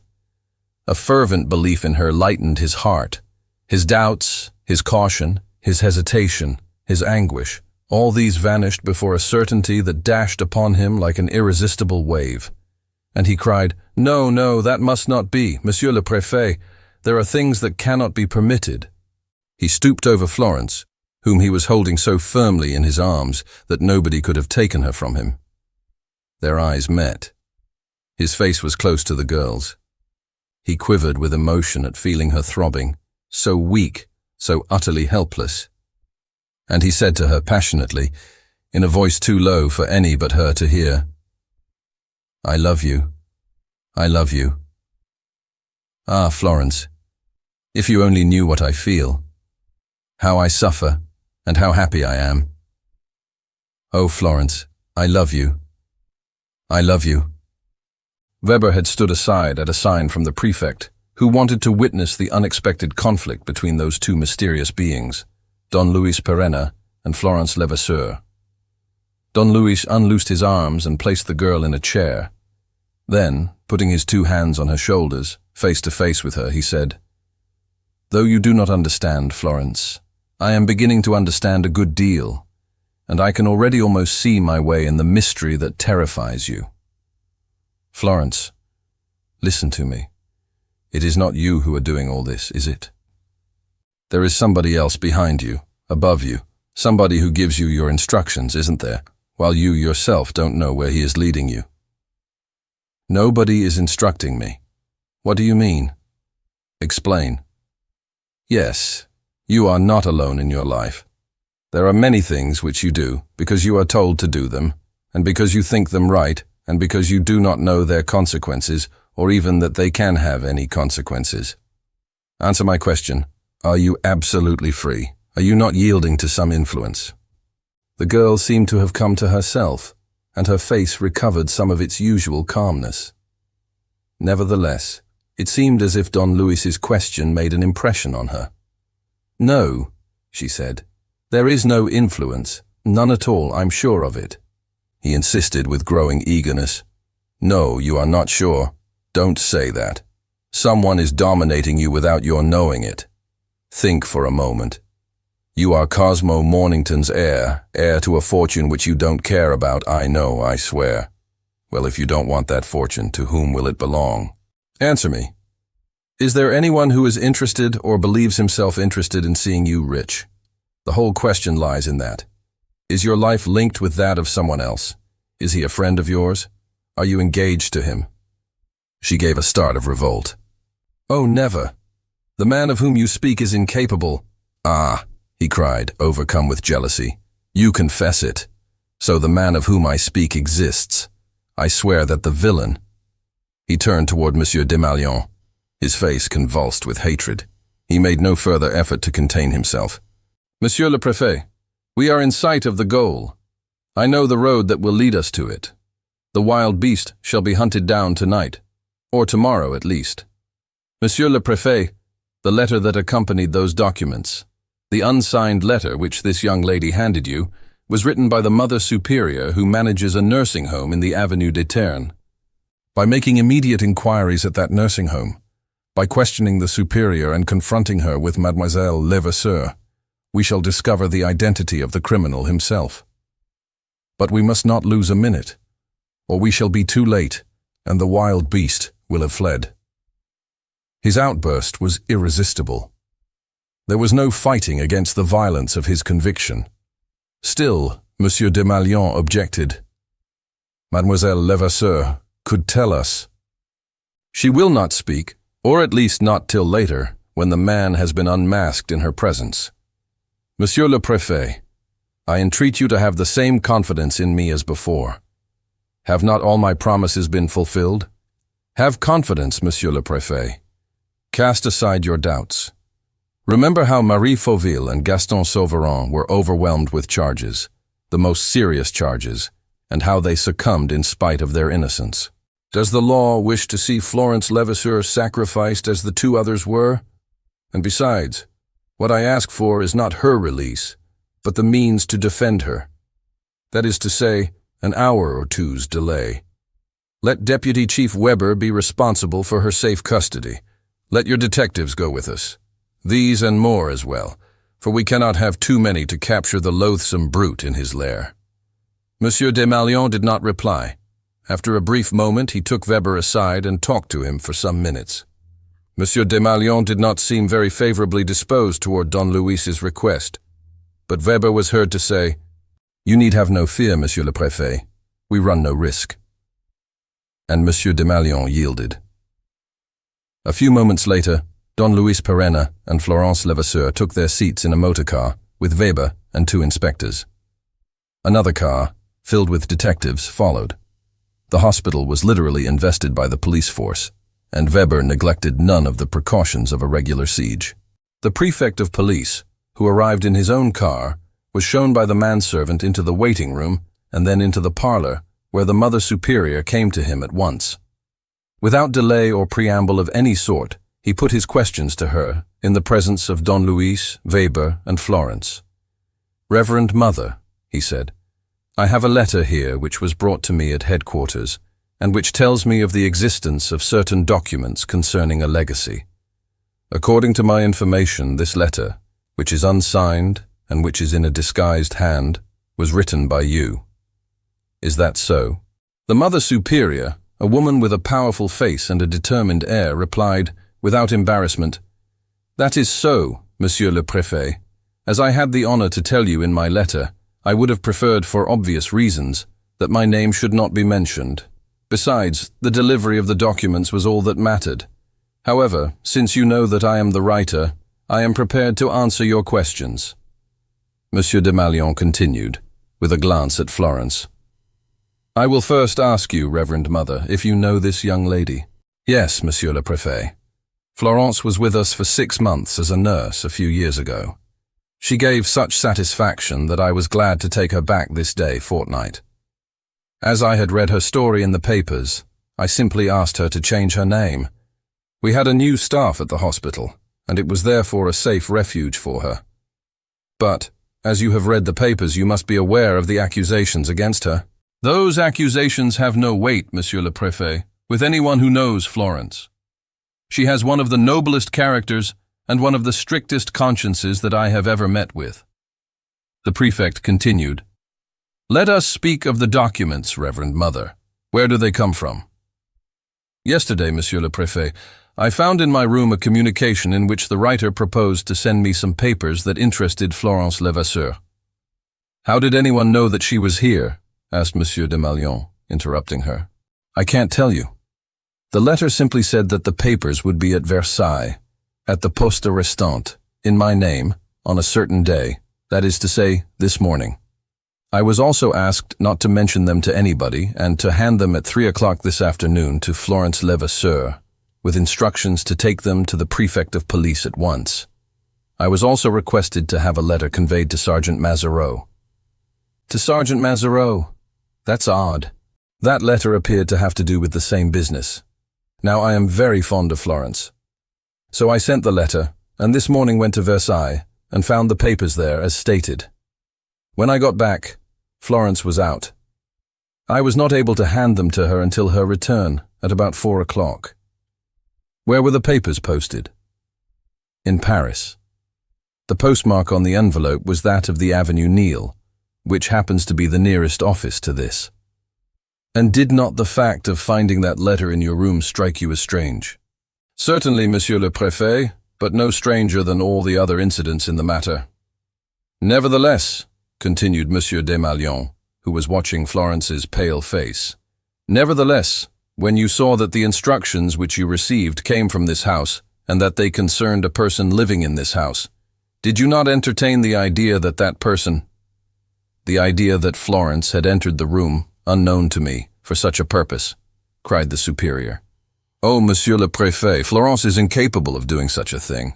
The girl was silent, but her drawn features betrayed the feelings of alarm that upset her.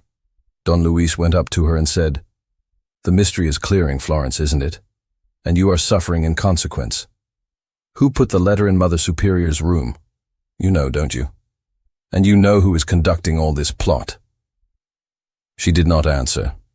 Then, turning to the deputy chief, the prefect said, Weber, please go and search the room which Mademoiselle Levasseur occupied. And in reply to the nun's protest, It is indispensable, he declared, that we should know the reasons why Mademoiselle Levasseur preserved such an obstinate silence.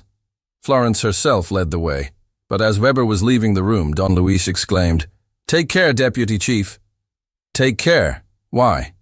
I don't know, said Don Luis, who really could not have said why Florence's behavior was making him uneasy. I don't know. Still, I warn you. Weber shrugged his shoulders and, accompanied by the superior, moved away. In the hall, he took 2 men with him. Florence walked ahead. She went up a flight of stairs and turned down a long corridor, with rooms on either side of it, which, after turning a corner, led to a short and very narrow passage ending in a door. This was her room. The door opened not inward, into the room, but outward, into the passage.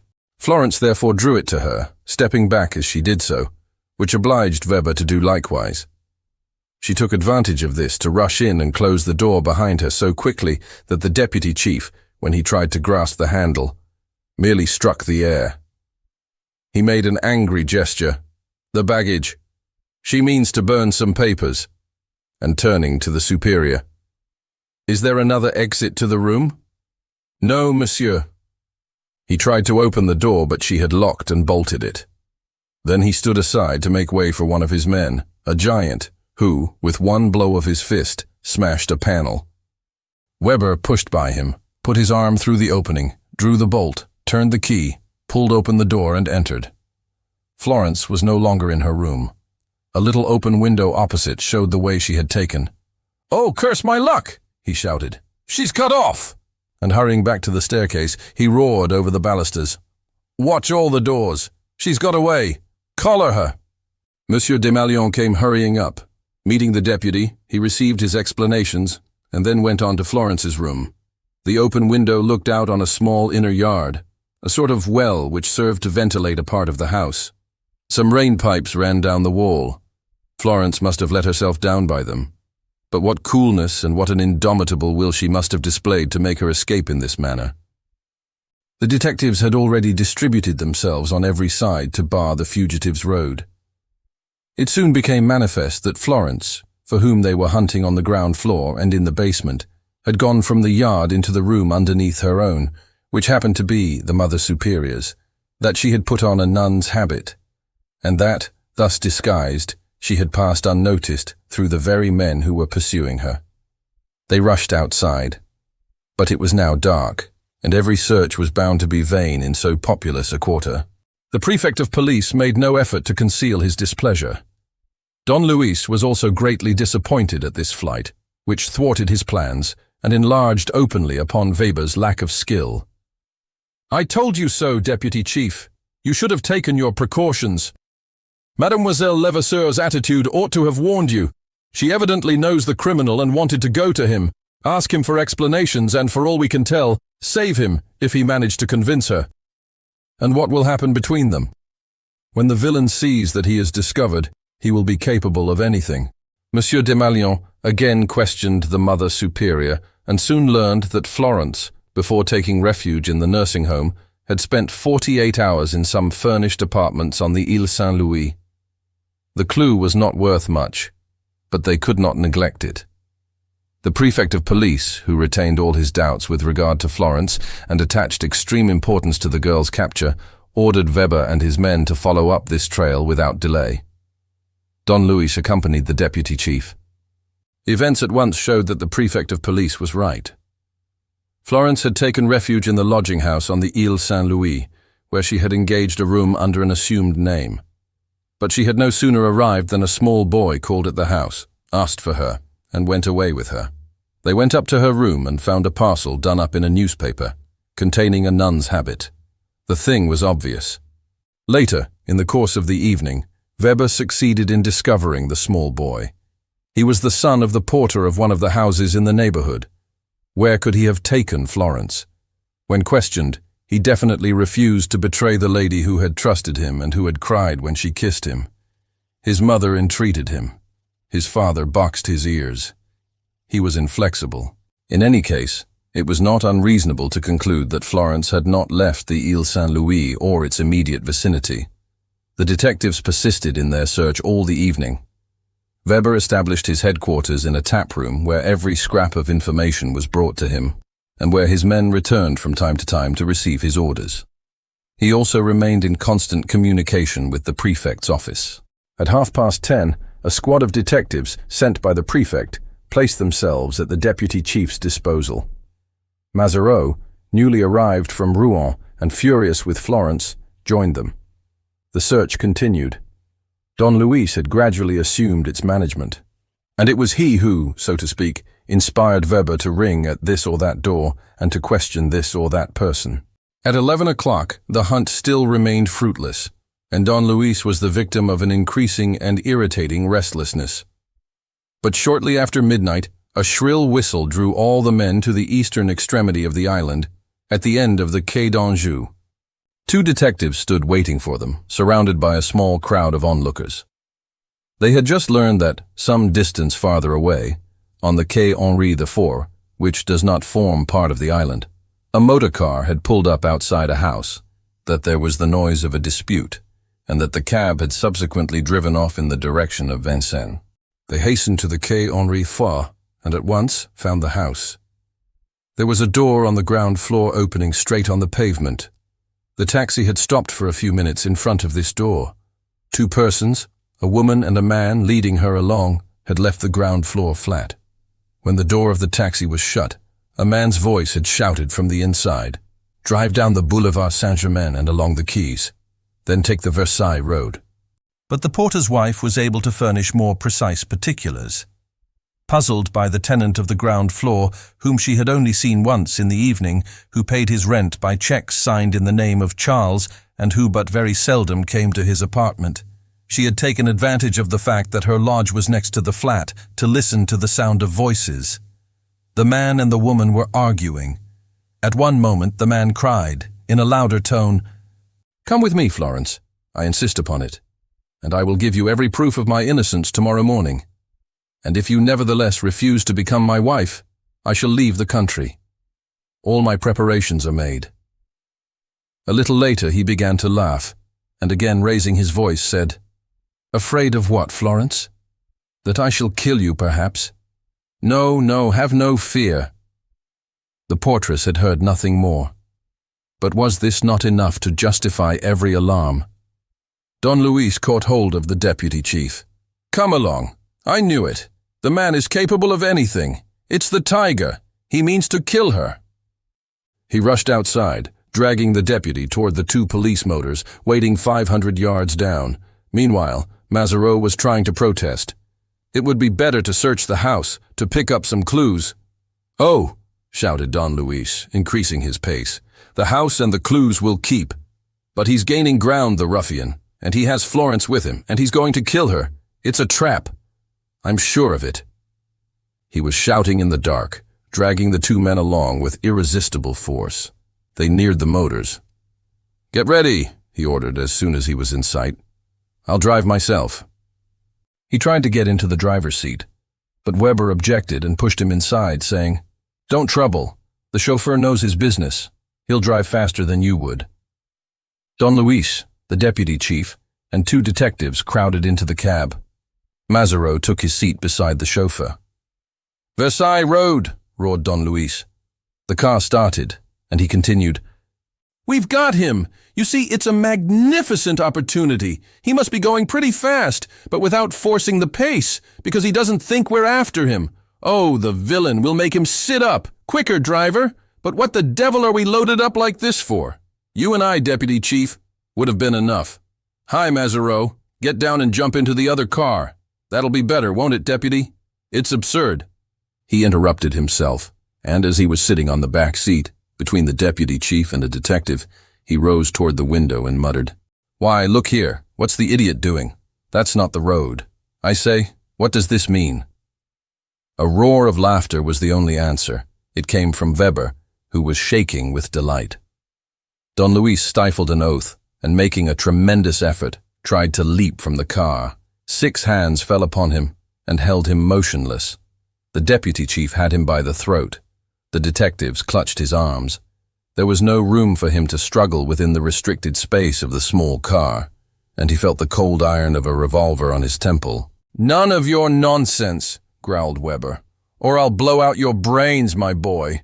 Aha! You didn't expect this. It's Weber's revenge, eh?"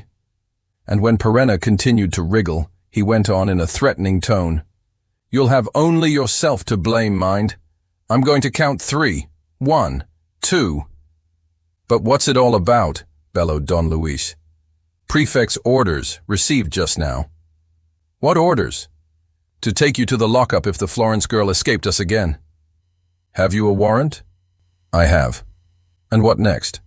"What next?" "Nothing. The Sante, the examining magistrate."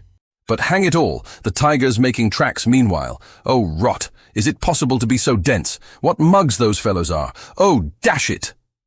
He was fuming with rage, and when he saw that they were driving into the prison yard, he gathered all his strength, knocked the revolver out of the deputy's hand, and stunned one of the detectives with a blow of his fist. But 10 men came crowding round the doors. Resistance was useless. He understood this, and his rage increased. "The idiots!" he shouted, while they surrounded him and searched him at the door of the office. "The rotters, the bunglers, to go mucking up a job like that. They can lay hands on the villain if they want to, and they lock up the honest man, while the villain makes himself scarce. And he'll do more murder yet. Florence, Florence."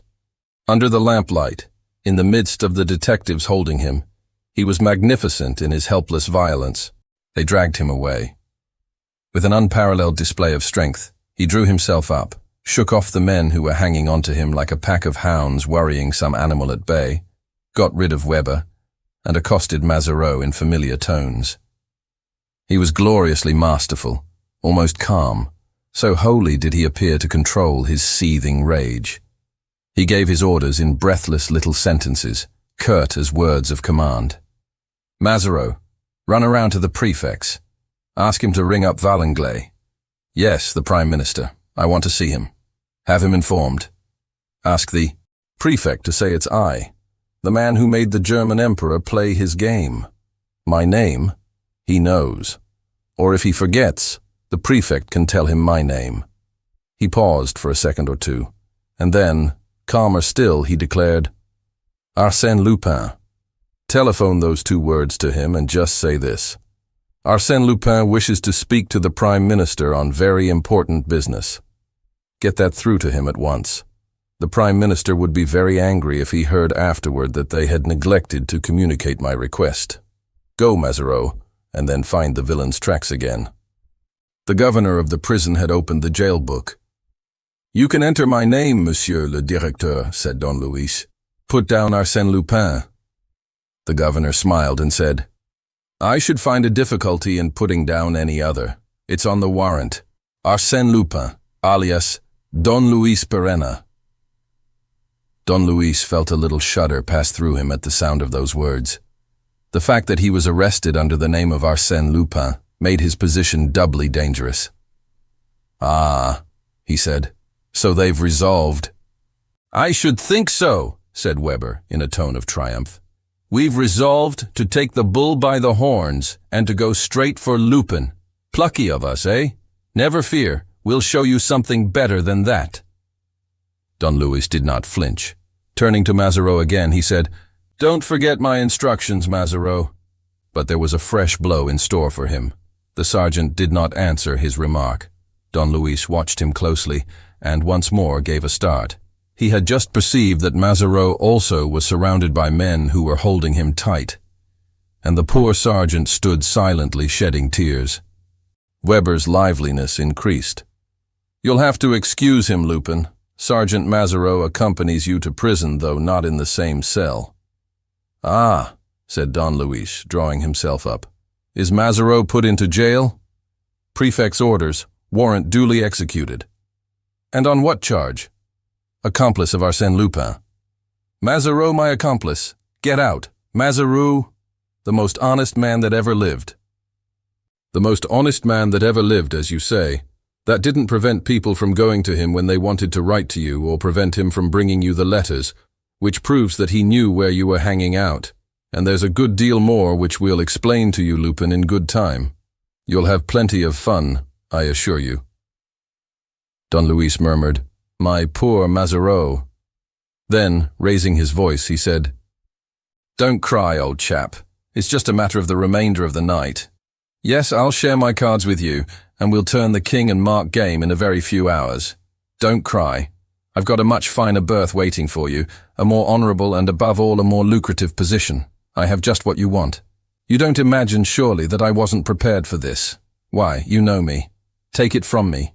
I shall be at liberty tomorrow, and the government, after setting you free, will pitch you into a colonelcy or something, with a marshal's pay attached to it. So don't cry, Mazareau. Then addressing Weber, he said to him in the voice of a principal giving an order, and knowing that the order will be executed without discussion. Monsieur, I will ask you to fulfill the confidential mission which I was entrusting to Mazareau.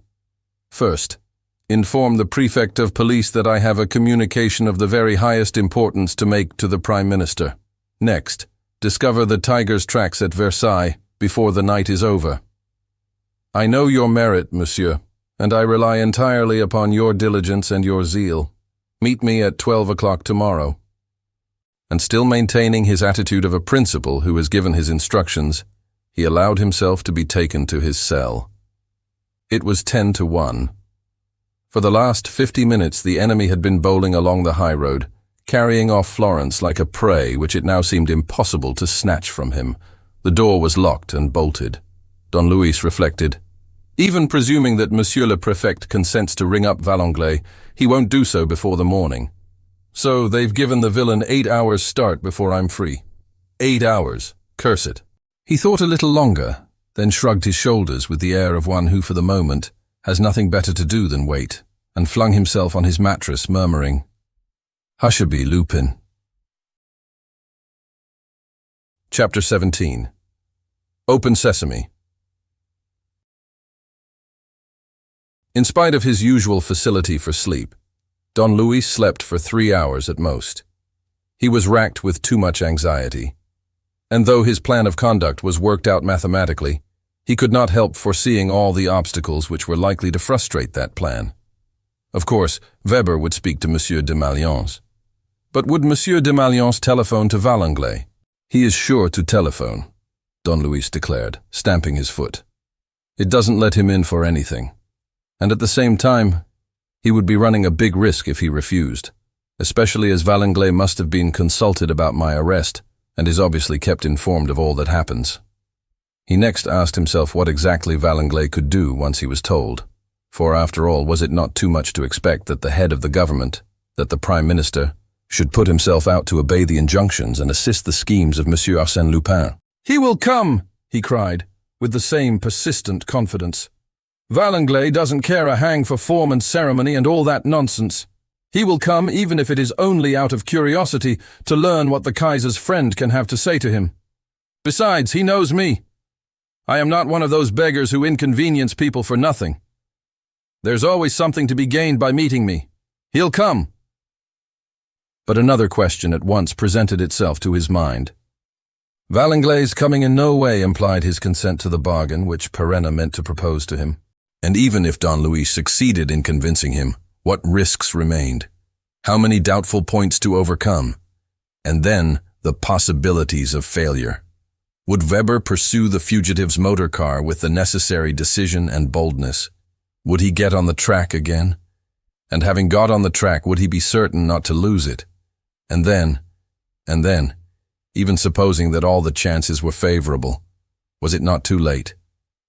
Taking for granted that they hunted down the wild beast, that they drove him to bay, would he not meanwhile have killed his prey?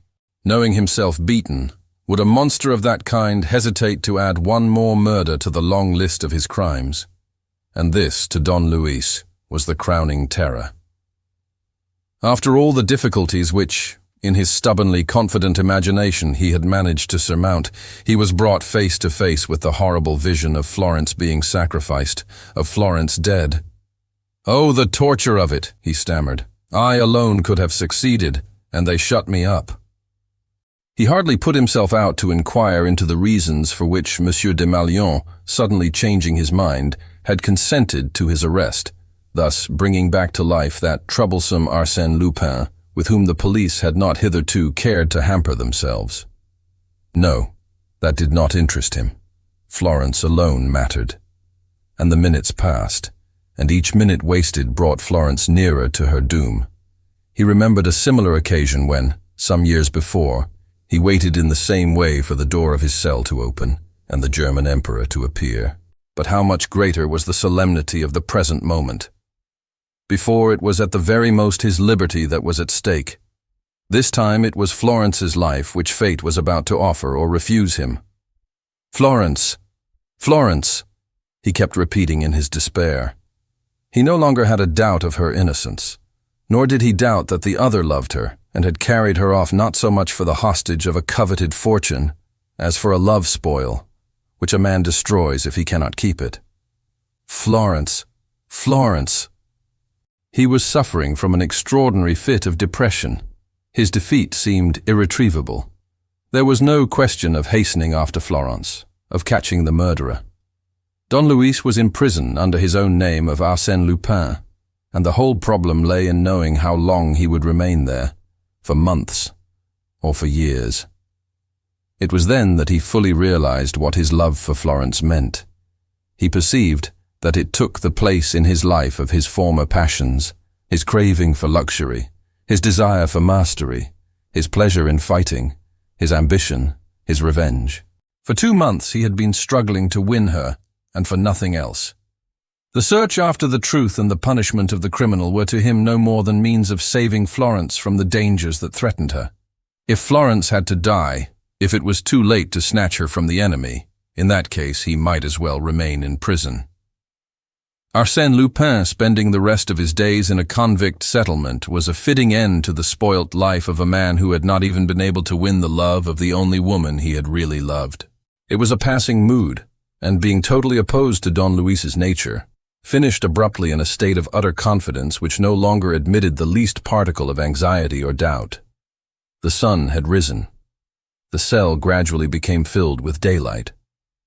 And Don Luis remembered that Valenglay reached his office on the Place Beauvau at 7 o'clock in the morning. From this moment he felt absolutely calm.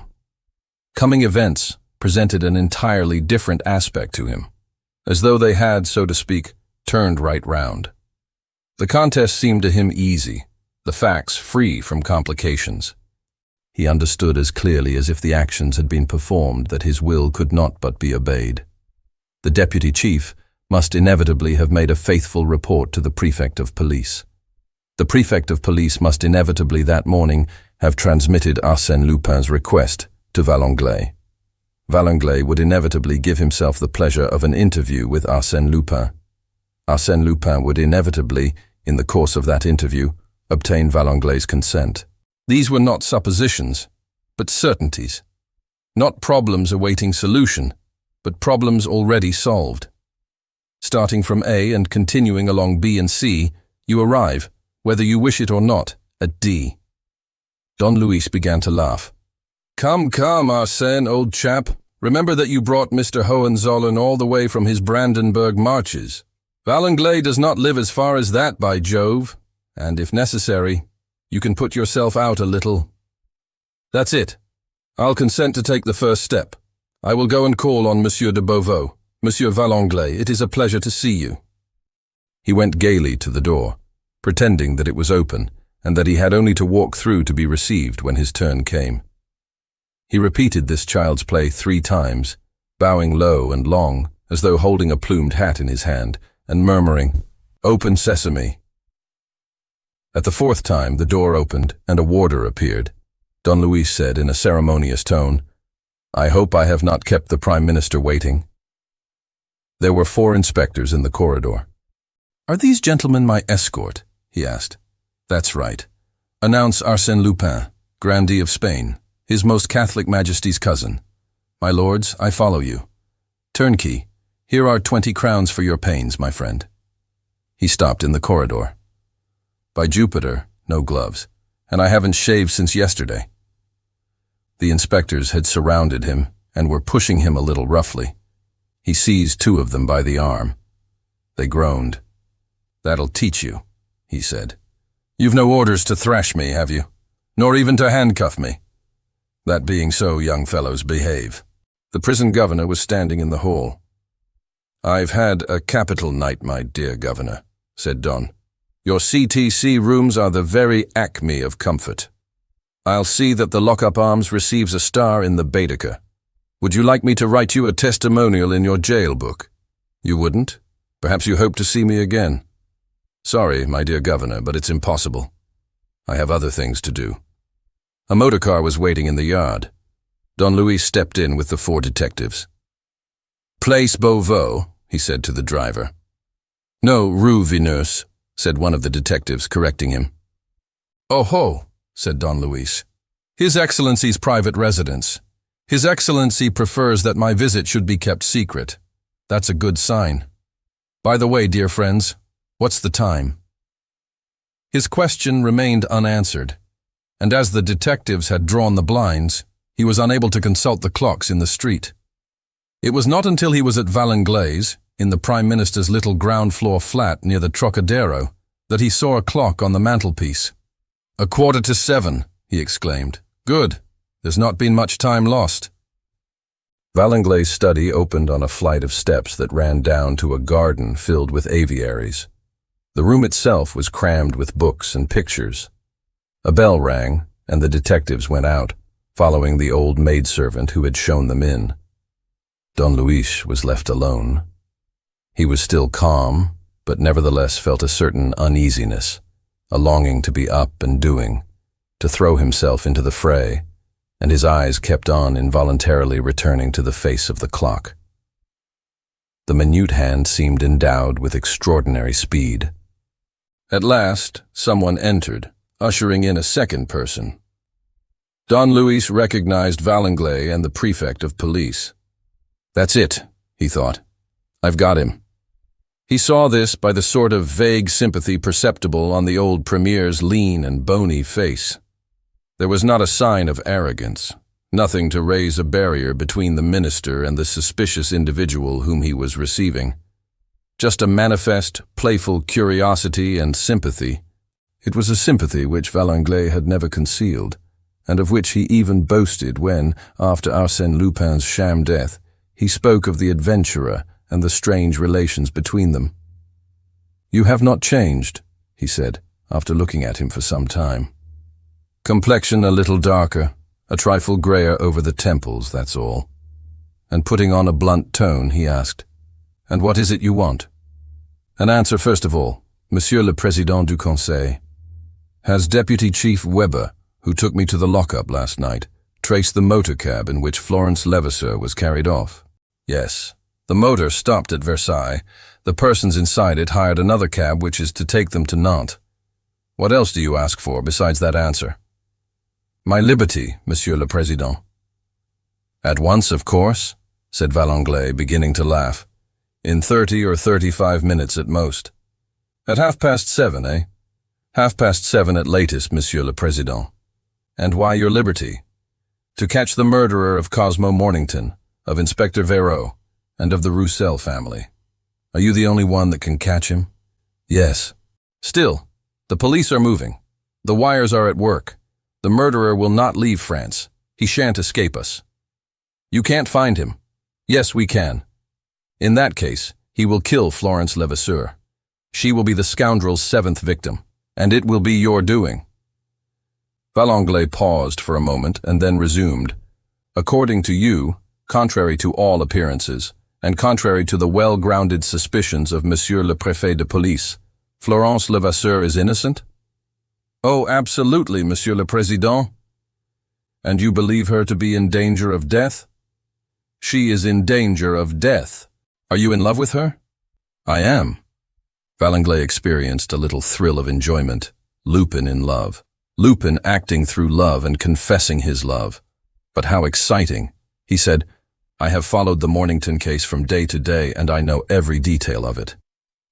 "You have done wonders, monsieur. It is evident that, but for you, the case would never have emerged from the mystery that surrounded it at the start. But I cannot help noticing that there are certain flaws in it. These flaws, which astonished me on your part, are more easy to understand when we know that love was the primary motive and the object of your actions. On the other hand, and in spite of what you say, Florence Levasseur's conduct, her claims as the heiress, her unexpected escape from the hospital, leave little doubt in our minds as to the part which she is playing." Don Luis pointed to the clock. "Monsieur le Ministre, it is getting late." Valenglay burst out laughing. "I never met anyone like you. Don Luis Perenna, I am sorry that I am not some absolute monarch. I should make you the head of my secret police, a post which the German emperor has already offered me." "Oh, nonsense!" "And I refused it." Valenglay laughed heartily, but the clock struck 7. Don Luis began to grow anxious. Valenglay sat down and, coming straight to the point, said in a serious voice, "Don Luis Perenna, on the first day of your reappearance, that is to say at the very moment of the murders on the Boulevard Suchet, Monsieur le Préfet de Police and I made up our minds as to your identity. Perenna was Lupin. I have no doubt that you understood the reason why we did not wish to bring back to life the dead man that you were, and why we granted you a sort of protection. Monsieur le Préfet de Police was entirely of my opinion. The work which you were pursuing was a salutary work of justice, and your assistance was so valuable to us that we strove to spare you any sort of annoyance. As Don Luis Perenna was fighting the good fight, we left Arsène Lupin in the background. Unfortunately," Valenglay paused again and declared, Unfortunately, Monsieur le Préfet de Police last night received a denunciation, supported by detailed proofs, accusing you of being Arsène Lupin. Impossible! Cried Don Luis.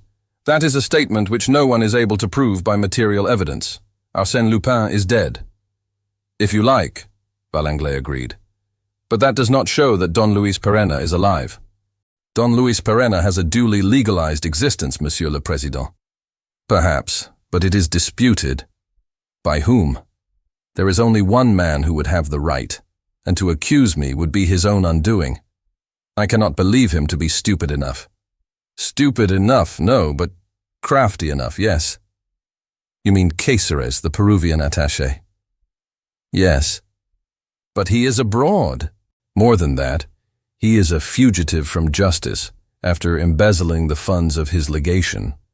But before leaving the country, he signed a statement that reached us yesterday evening, declaring that he faked up a complete record for you under the name of Don Luis Perenna. Here is your correspondence with him, and here are all the papers establishing the truth of his allegations.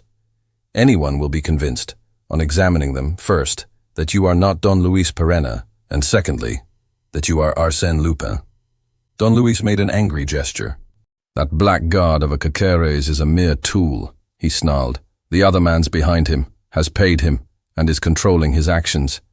It's the scoundrel himself. I recognize his touch. He has once more tried to get rid of me at the decisive moment. I am quite willing to believe it, said the Prime Minister. But as all these documents, according to the letter that came with them, are only photographs, and as, if you are not arrested this morning, the originals are to be handed to a leading Paris newspaper tonight, we are obliged to take note of the accusation. But, Monsieur le Président, exclaimed Don Luis, as XIII is abroad, and as the scoundrel who bought the papers of him was also obliged to take to flight before he was able to execute his threats, there is no fear now that the documents will be handed to the press. How do we know?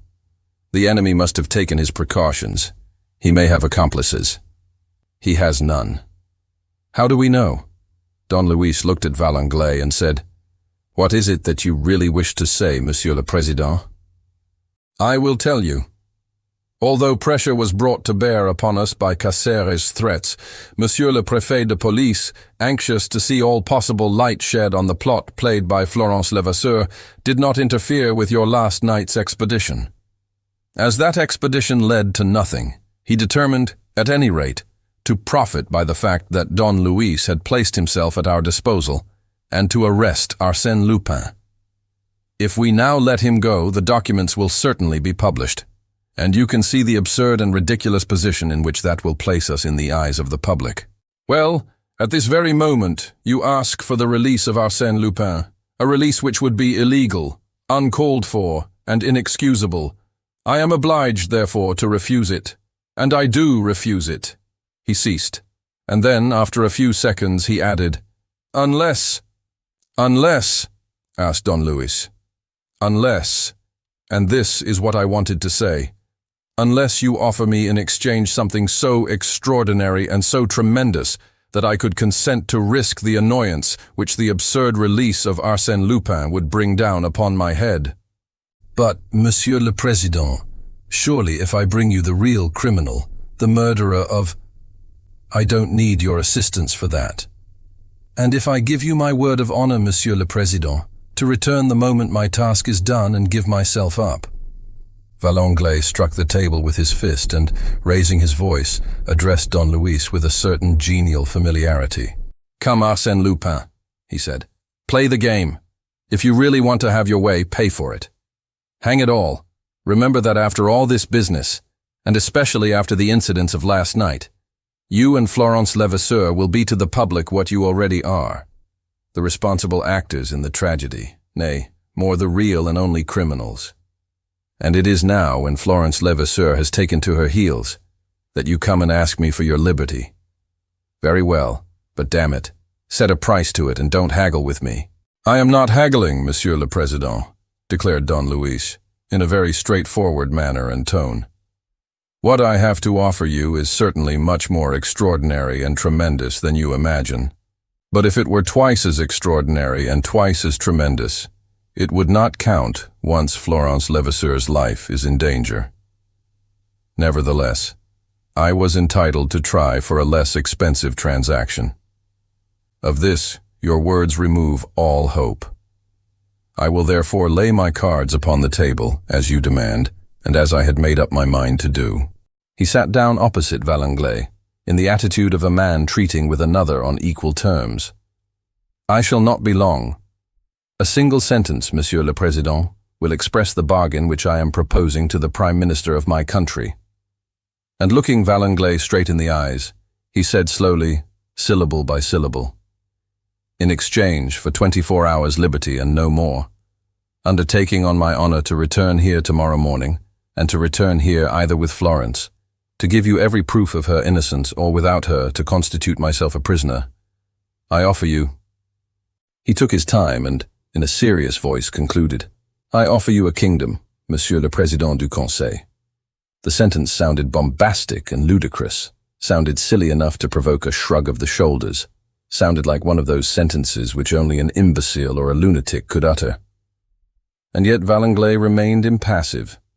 He knew that in such circumstances as the present, the man before him was not the man to indulge in jesting. And he knew it so fully that instinctively, accustomed as he was to momentous political questions in which secrecy is of the utmost importance, he cast a glance toward the prefect of police, as though Monsieur Desmalions's presence in the room hindered him. I positively insist, said Don Luis, that Monsieur le Préfet de Police shall stay and hear what I have to say. He is better able than anyone else to appreciate the value of it, and he will bear witness to its correctness in certain particulars. Speak, said Valanglais, His curiosity knew no bounds. He did not much care whether Don Luis's proposal could have any practical results. In his heart, he did not believe in it. But what he wanted to know was the lengths to which that demon of audacity was prepared to go, and on what new prodigious adventure he based the pretensions which he was putting forward so calmly and frankly. Don Luis smiled. Will you allow me? He asked. Rising and going to the mantelpiece, he took down from the wall a small map representing Northwest Africa. He spread it on the table, placed different objects on the four corners to hold it in position, and resumed. There is one matter, Monsieur le Président, which puzzled Monsieur le Préfet de Police and about which I know that he caused inquiries to be made. And that matter is how I employed my time, or rather, how Arsène Lupin employed his time during the last 3 years of his service with the Foreign Legion. Those inquiries were made by my orders, said Valanglais, and they led to nothing. So that you do not know what I did during my captivity? Just so. I will tell you, Monsieur le Président. It will not take me long. Don Luis pointed with a pencil to a spot in Morocco marked on the map. It was here that I was taken prisoner on the 24th of July. My capture seemed queer to Monsieur le Préfet de Police and to all who subsequently heard the details of the incident. They were astonished that I should have been foolish enough to get caught in ambush and to allow myself to be trapped by a troop of 40 Berber horse. Their surprise is justified. My capture was a deliberate move on my part. You will perhaps remember, Monsieur le Président, that I enlisted in the Foreign Legion after making a fruitless attempt to kill myself in consequence of some really terrible private disasters. I wanted to die, and I thought that a Moorish bullet would give me the final rest for which I longed. Fortune did not permit it. My destiny, it seemed, was not yet fulfilled. Then what had to be was. Little by little, unknown to myself, the thought of death vanished, and I recovered my love of life. A few rather striking feats of arms had given me back all my self-confidence and all my desire for action. New dreams seized hold of me. I fell a victim to a new ideal. From day to day I needed more space, greater independence, wider horizons, more unforeseen and personal sensations. The Legion, great as my affection was for the plucky fellows who had welcomed me so cordially, was no longer enough to satisfy my craving for activity.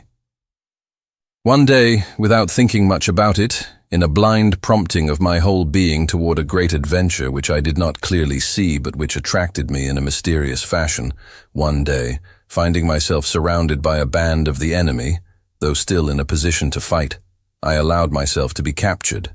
That is the whole story, Monsieur le Président. As a prisoner, I was free. A new life opened before me. However, the incident nearly turned out badly. My 36 Berbers, a troop detached from an important nomad tribe that used to pillage and put to ransom the districts lying on the middle chains of the Atlas Range, first galloped back to the little cluster of tents where the wives of their chiefs were encamped under the guard of some 10 men. They packed off at once, and after a week's march, which I found pretty arduous, for I was on foot, with my hands tied behind my back, following a mounted party, they stopped on a narrow upland, commanded by rocky slopes and covered with skeletons mouldering among the stones, and with remains of French swords and other weapons. Here they planted a stake in the ground and fastened me to it. I gathered from the behavior of my captors, and from a few words which I overheard, that my death was decided on. They meant to cut off my ears, nose, and tongue, and then my head. However, they began by preparing their repast. They went to a well close by, ate and drank, and took no further notice of me except to laugh at me, and describe the various treats they held in store for me. Another night passed. The torture was postponed until the morning, a time that suited them better. At break of day they crowded round me, uttering yells and shouts, with which were mingled the shrill cries of the women. When my shadow covered a line which they had marked on the sand the night before, they ceased their din, and one of them, who was to perform the surgical operations prescribed for me, stepped forward and ordered me to put out my tongue. I did so. He took hold of it with a corner of his burnous, and with his other hand drew his dagger from its sheath. I shall never forget the ferocity, coupled with ingenuous delight, of his expression, which was like that of a mischievous boy amusing himself by breaking a bird's wings and legs. Nor shall I ever forget the man's stupefaction when he saw that his dagger no longer consisted of anything but the pommel and a harmless and ridiculously small stump of the blade, just long enough to keep it in its sheath. His fury was revealed by a splutter of curses, and he at once rushed at one of his friends and snatched his dagger from him. The same stupefaction followed. This dagger was also broken off at the hilt.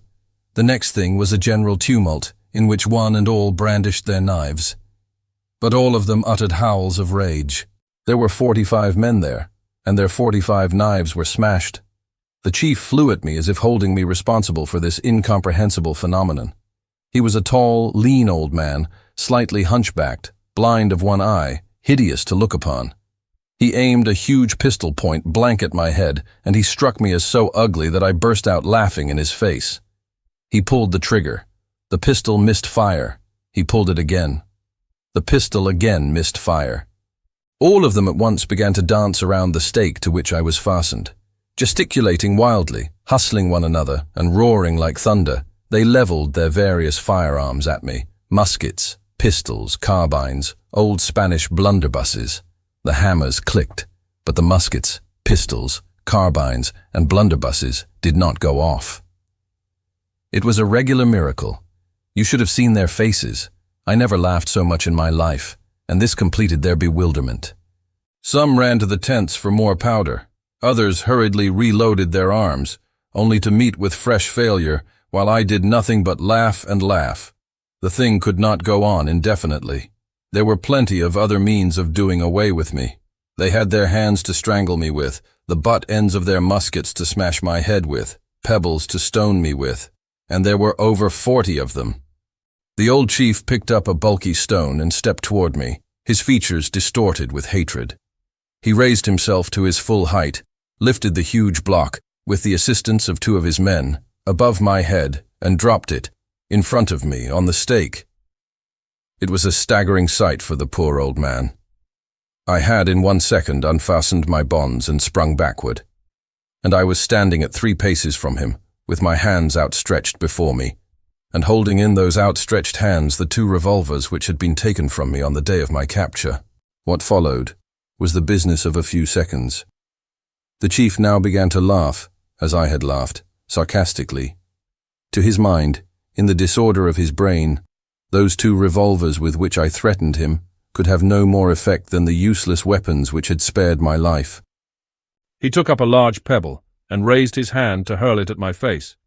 His 2 assistants did the same, and all the others were prepared to follow his example. "Hands down!" I cried, "or I fire!" The chief let fly his stone. At the same moment, 3 shots rang out. The chief and his 2 men fell dead to the ground. "Who's next?" I asked, looking round the band. 42 Moors remained. I had 11 bullets left. As none of the men budged, I slipped one of my revolvers under my arm and took from my pocket 2 small boxes of cartridges containing 50 more bullets. And from my belt I drew 3 great knives, all of them nicely tapering and pointed. Half of the troop made signs of submission and drew up in line behind me. The other half capitulated a moment after. The battle was over. It had not lasted 4 minutes. Chapter 18. Arsène I, Emperor of Mauretania. Don Luis ceased. A smile of amusement played round his lips. The recollection of those 4 minutes seemed to divert him immensely. Valanglais and the prefect of police, who were neither of them men to be unduly surprised at courage and coolness, had listened to him nevertheless, and were now looking at him in bewildered silence. Was it possible for a human being to carry heroism to such unlikely lengths? Meanwhile, he went up to the other side of the chimney and pointed to a larger map representing the French roads. "You told me, Monsieur le Président, that the scoundrel's motor car had left Versailles and was going toward Nantes?" "Yes, and all our arrangements are made to arrest him either on the way, or else at Nantes, or at Saint-Nazaire, where he may intend to take ship." Don Luis Perenna followed with his forefinger the road across France, stopping here and there, marking successive stages. And nothing could have been more impressive than this dumb show. The man that he was, preserving his composure amid the overthrow of all that he had most at heart, seemed by his calmness to dominate time and circumstances. It was as though the murderer were running away at one end of an unbreakable thread, of which Don Luis held the other, and as though Don Luis could stop his flight at any time by a mere movement of his finger and thumb. As he studied the map, the master seemed to command not only a sheet of cardboard, but also the high road on which a motorcar was spinning along, subject to his despotic will.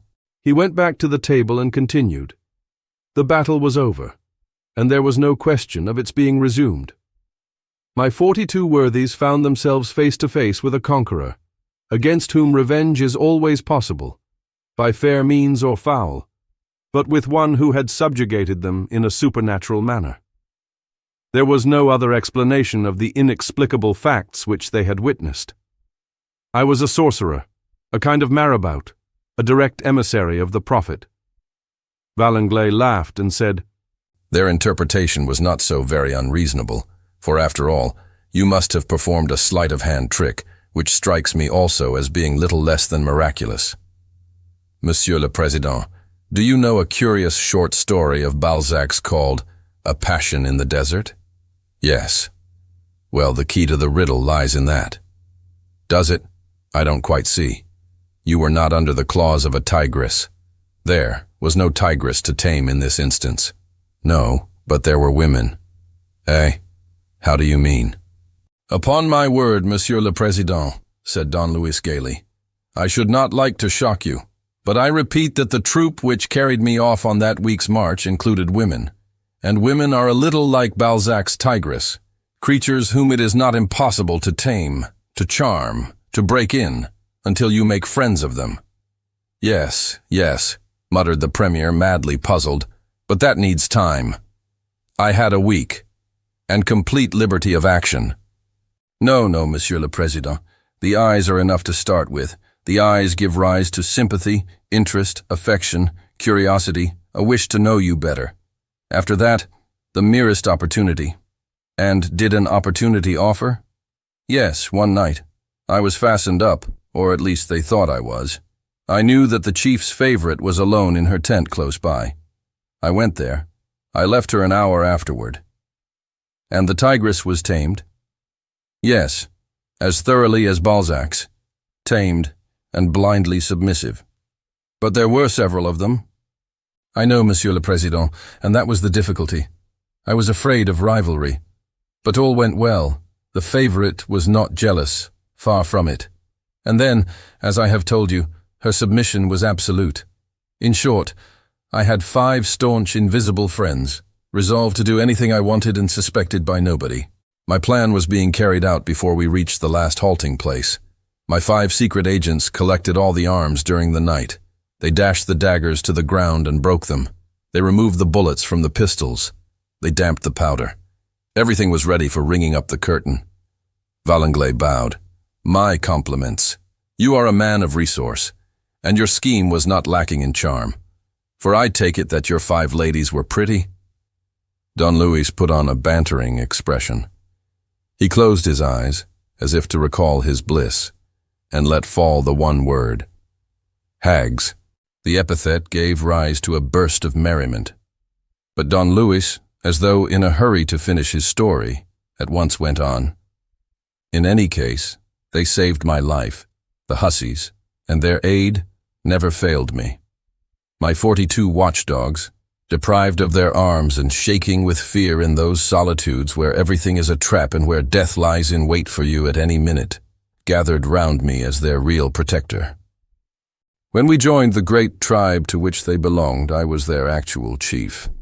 And it took me less than 3 months of dangers faced in common, of ambushes defeated under my advice, of raids and pillages effected by my direction, to become the chief also of the whole tribe. I spoke their language, I practiced their religion, I wore their dress, I conformed to their customs. Alas, had I not 5 wives? Henceforward, my dream, which had gradually taken definite shape in my mind, became possible. I sent one of my most faithful adherents to France, with 60 letters to hand to 60 men whose names and addresses he learned by heart. Those 60 men were 60 associates whom Arsène Lupin had disbanded before he threw himself from the Capri cliffs. All had retired from business, with 100,000 francs apiece in ready money and a small trade or public post to keep them occupied. I had provided one with a tobacconist's shop, another with a job as a park keeper, others with sinecures in the government offices. In short, they were respectable citizens. To all of them, whether public servants, farmers, municipal councillors, grocers, sacristans, or what not, I wrote the same letter, made the same offer, and gave the same instructions in case they should accept. Monsieur le Président, I thought that, of the 60, 10 or 15 at most would come and join me. 60 came, Monsieur le Président. 60, and not one less. 60 men punctually arrived at the appointed place.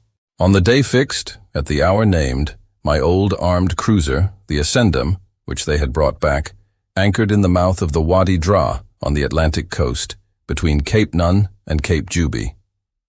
2 longboats plied to and fro and landed my friends and the munitions of war which they had brought with them, camp furniture, quick-firing guns, ammunition, motorboats, stores and provisions, trading wares, glass beads and cases of gold as well, for my 60 good men and true had insisted on turning their share of the old profits into cash, and on putting into the new venture the 6 million francs which they had received from their governor.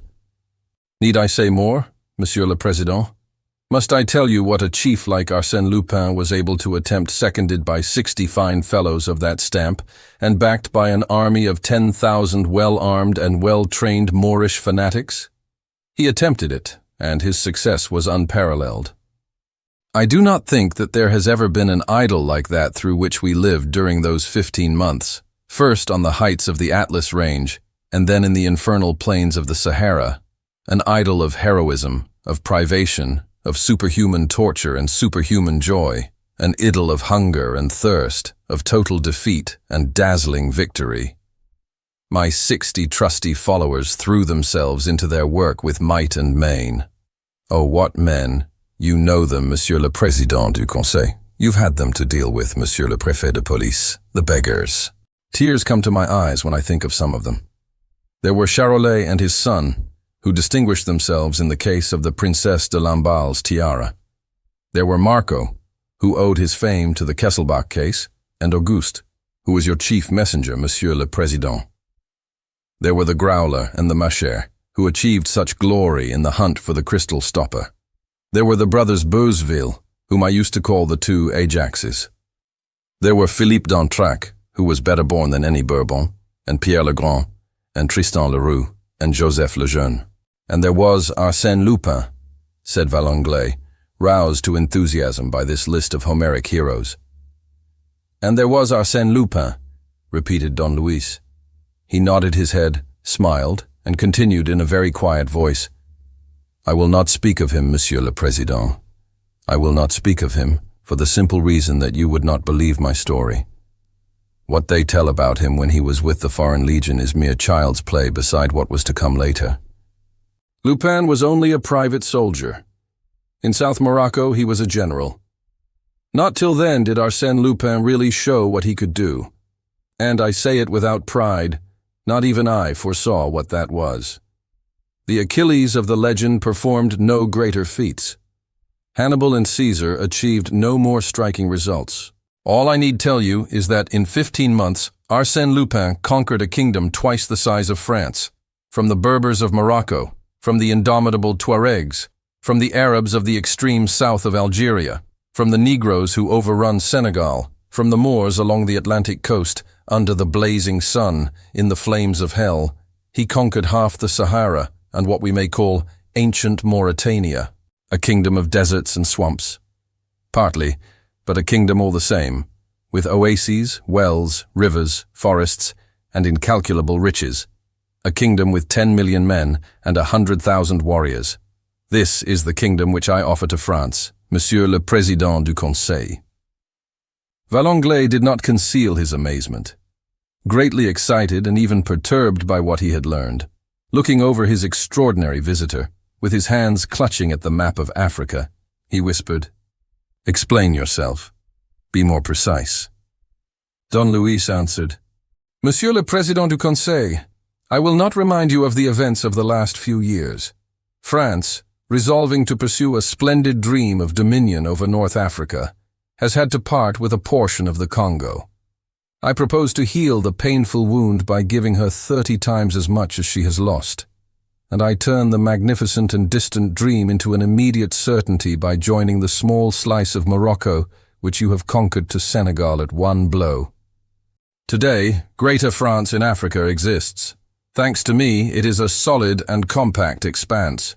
Millions of square miles of territory and a coastline stretching for several thousand miles from Tunis to the Congo, save for a few insignificant interruptions." "It's a utopia," Valanglais protested. "It's a reality." "Nonsense. It will take us 20 years fighting to achieve." "It will take you exactly 5 minutes," cried Don Luis with irresistible enthusiasm.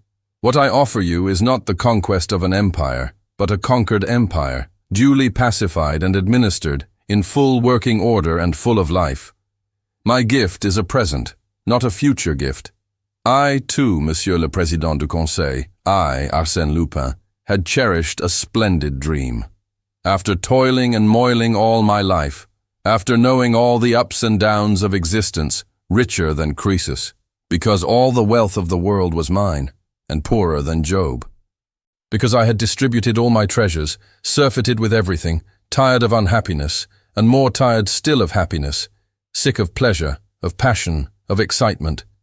I wanted to do something that is incredible in the present day, to reign. And a still more incredible phenomenon. When this thing was accomplished, when the dead Arsène Lupin had come to life again as a sultan out of the Arabian Nights, as a reigning, governing, law-giving Arsène Lupin, head of the state and head of the church, I determined in a few years, at one stroke, to tear down the screen of rebel tribes against which you were waging a desultory and tiresome war in the north of Morocco, while I was quietly and silently building up my kingdom at the back of it. Then, face to face with France and as powerful as herself, like a neighbor treating on equal terms, I would have cried to her, "It's I, Arsène Lupin. Behold the former swindler and gentleman burglar, the Sultan of Adrar, the Sultan of Iguidi, the Sultan of El Djouf, the Sultan of the Tuaregs, the Sultan of Aubata, the Sultan of Brakna and Frerzon. All these am I, the Sultan of Sultans, grandson of Mahomet, son of Allah, I, Arsène Lupin." And before taking the little grain of poison that sets one free, for a man like Arsène Lupin has no right to grow old. I should have signed the Treaty of Peace, the deed of gift in which I bestowed a kingdom on France, signed it, below the flourishes of my grand dignitaries, Qaids, Pashas, and marabouts, with my lawful signature, the signature to which I am fully entitled, which I conquered at the point of my sword and by my all-powerful will, Arsène I, Emperor of Mauretania. Don Luis uttered all these words in a strong voice, but without emphasis, with the very simple emotion and pride of a man who has done much and who knows the value of what he has done. There were but two ways of replying to him, by a shrug of the shoulders, as one replies to a madman, or by the silence that expresses reflection and approval. The Prime Minister and the Prefect of Police said nothing, but their looks betrayed their secret thoughts. And deep down within themselves they felt that they were in the presence of an absolutely exceptional specimen of mankind, created to perform immoderate actions and fashioned by his own hand for a superhuman destiny. Don Luis continued, "It was a fine curtain, was it not, Monsieur le Président du Conseil? And the end was worthy of the work. I should have been happy to have had it so. Arsène Lupin dying on a throne, scepter in hand, would have been a spectacle not devoid of glamour. Arsène Lupin dying with his title of Arsène I, Emperor of Mauretania and Benefactor of France. What an apotheosis. The gods have willed it otherwise. Jealous, no doubt. They are lowering me to the level of my cousins of the old world and turning me into that absurd creature, a king in exile. Their will be done. Peace to the late Emperor of Mauretania. He has strutted and fretted his hour upon the stage. Arsène I is dead. Long live France. Monsieur le Président du Conseil, I repeat my offer. Florence Levasseur is in danger. I alone can rescue her from the monster who is carrying her away. It will take me 24 hours. In return for 24 hours liberty, I will give you the Mauretanian Empire. Do you accept, Monsieur le Président du Conseil? Well, certainly I accept, said Valanglais, laughing. What do you say, my dear Desmalions? The whole thing may not be very orthodox, but hang it, Paris is worth a mass, and the kingdom of Mauretania is a tempting morsel. We'll risk the experiment.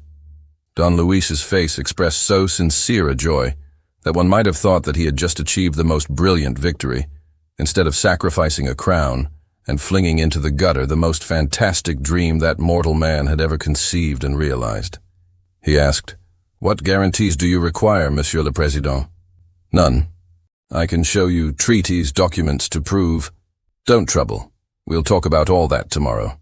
Meanwhile, go ahead. You are free."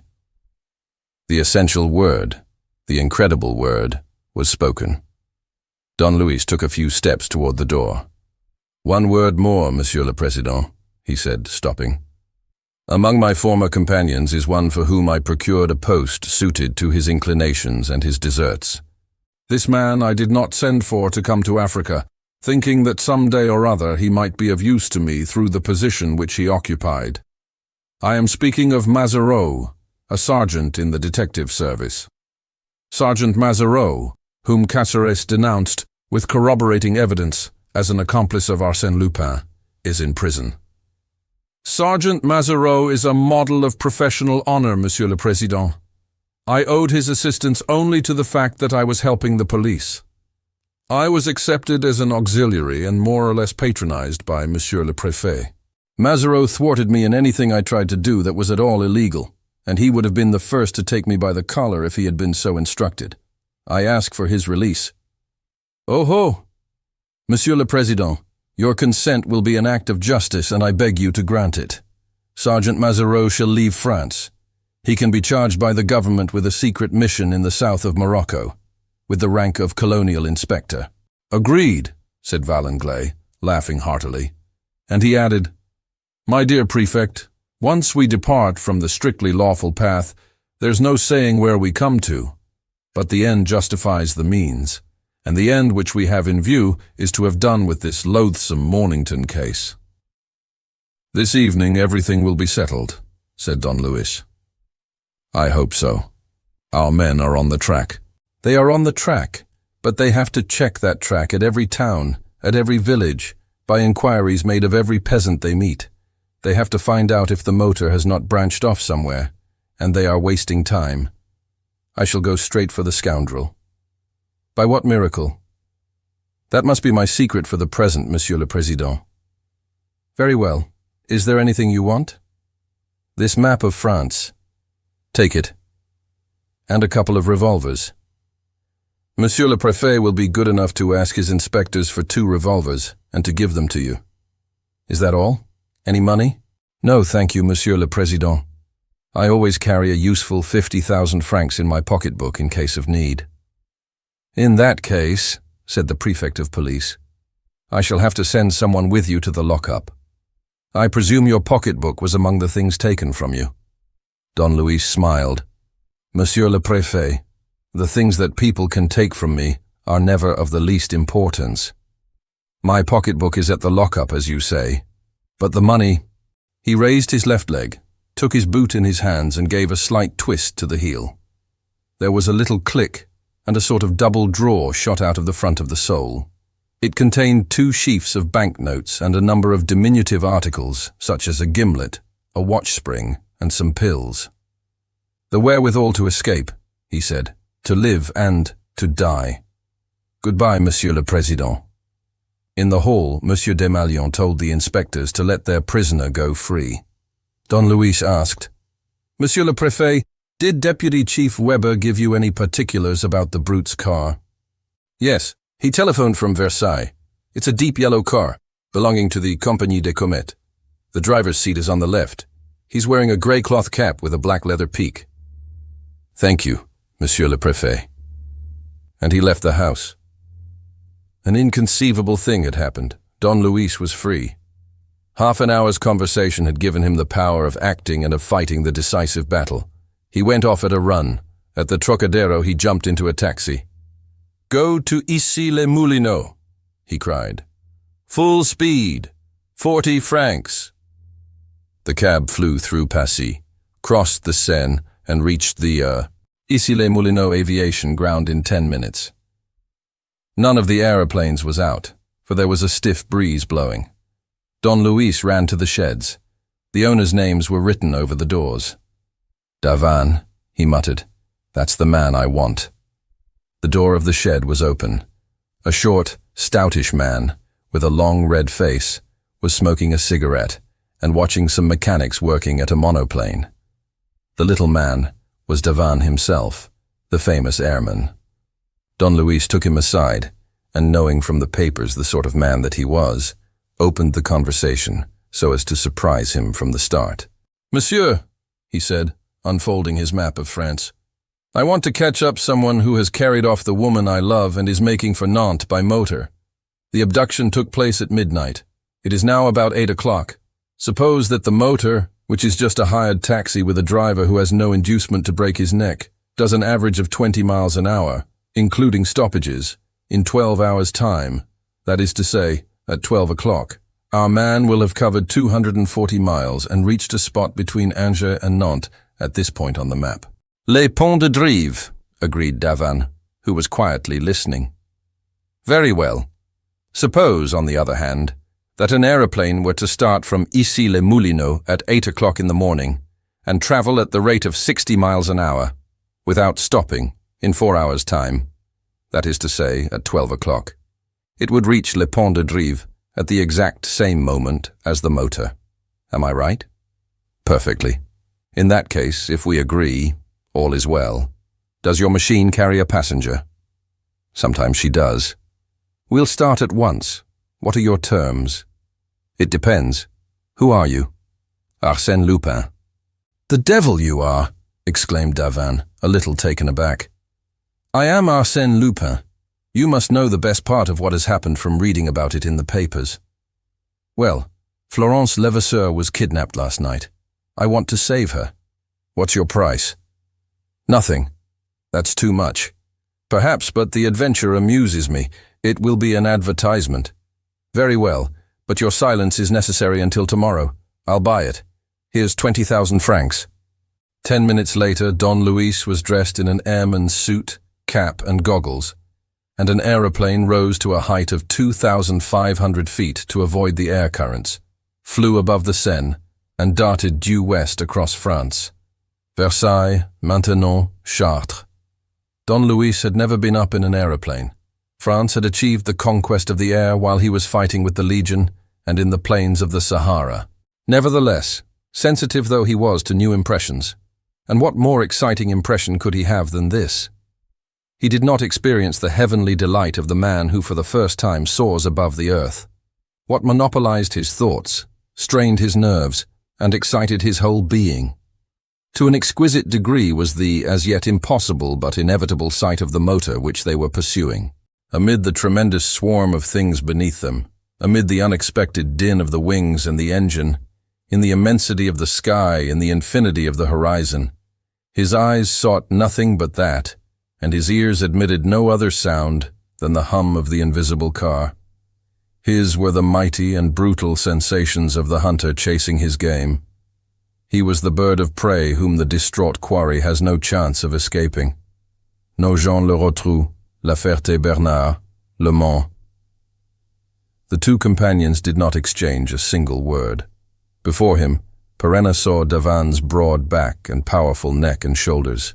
But by bending his head a little, he saw the boundless space beneath him, and nothing interested him but the white ribbon of road that ran from town to town and from village to village, at times quite straight, as though a hand had stretched it, and at others lazily winding, broken by a river or a church. On this ribbon, at some place always closer and closer, were Florence and her abductor. He never doubted it. The yellow taxi was continuing its patient and plucky little effort. Mile after mile through plains and villages, fields and forests, it was making Angers, with Les Ponts de Drive after, and, right at the end of the ribbon, the unattainable goal, Nantes, Saint-Nazaire, the steamer ready to start, and victory for the scoundrel. He laughed at the idea. As if there could be a question of any victory but his, the victory of the falcon over its prey, the victory of the flying bird over the game that runs afoot. Not for a second did he entertain the thought that the enemy might have slunk away by taking another road. There are some certainties that are equivalent to facts, and this one was so great that it seemed to him that his adversaries were obliged to comply with it. The car was traveling along the road to Nantes. It would cover an average of 20 miles an hour, and as he himself was traveling at the rate of 60 miles, the encounter would take place at the spot named Les Ponts de Drive, and at the hour named 12 o'clock. A cluster of houses, a huge castle, towers, steeples, Angers. Don Luis asked Davan the time. It was 10 minutes to 12. Already Angers was a vanished vision. Once more the open country, broken up with many-colored fields. Through it all, a road, and on that road, a yellow motor. The yellow motor! The brute's motor, the motor with Florence Levasseur. Don Luis's joy contained no surprise. He knew so well that this was bound to happen. Davan turned round and cried, "That's the one, isn't it?" "Yes, go straight for them." The airship dipped through space and caught up the car almost at once. Then Davan slowed his engine and kept it 600 feet above the car and a little way behind. From here, they made out all the details. The driver was seated on the left. He wore a grey cap with a black peak. It was one of the deep yellow taxis of the Compagnie des Comètes. It was the taxi which they were pursuing, and Florence was inside with her abductor. At last, thought Don Luis, I have them. They flew for some time, keeping the same distance. Davan waited for a signal which Don Luis was in no hurry to give. He was reveling in the sensation of his power, with a force made up of mingled pride, hatred, and cruelty. He was indeed the eagle hovering overhead with its talons itching to rend live flesh.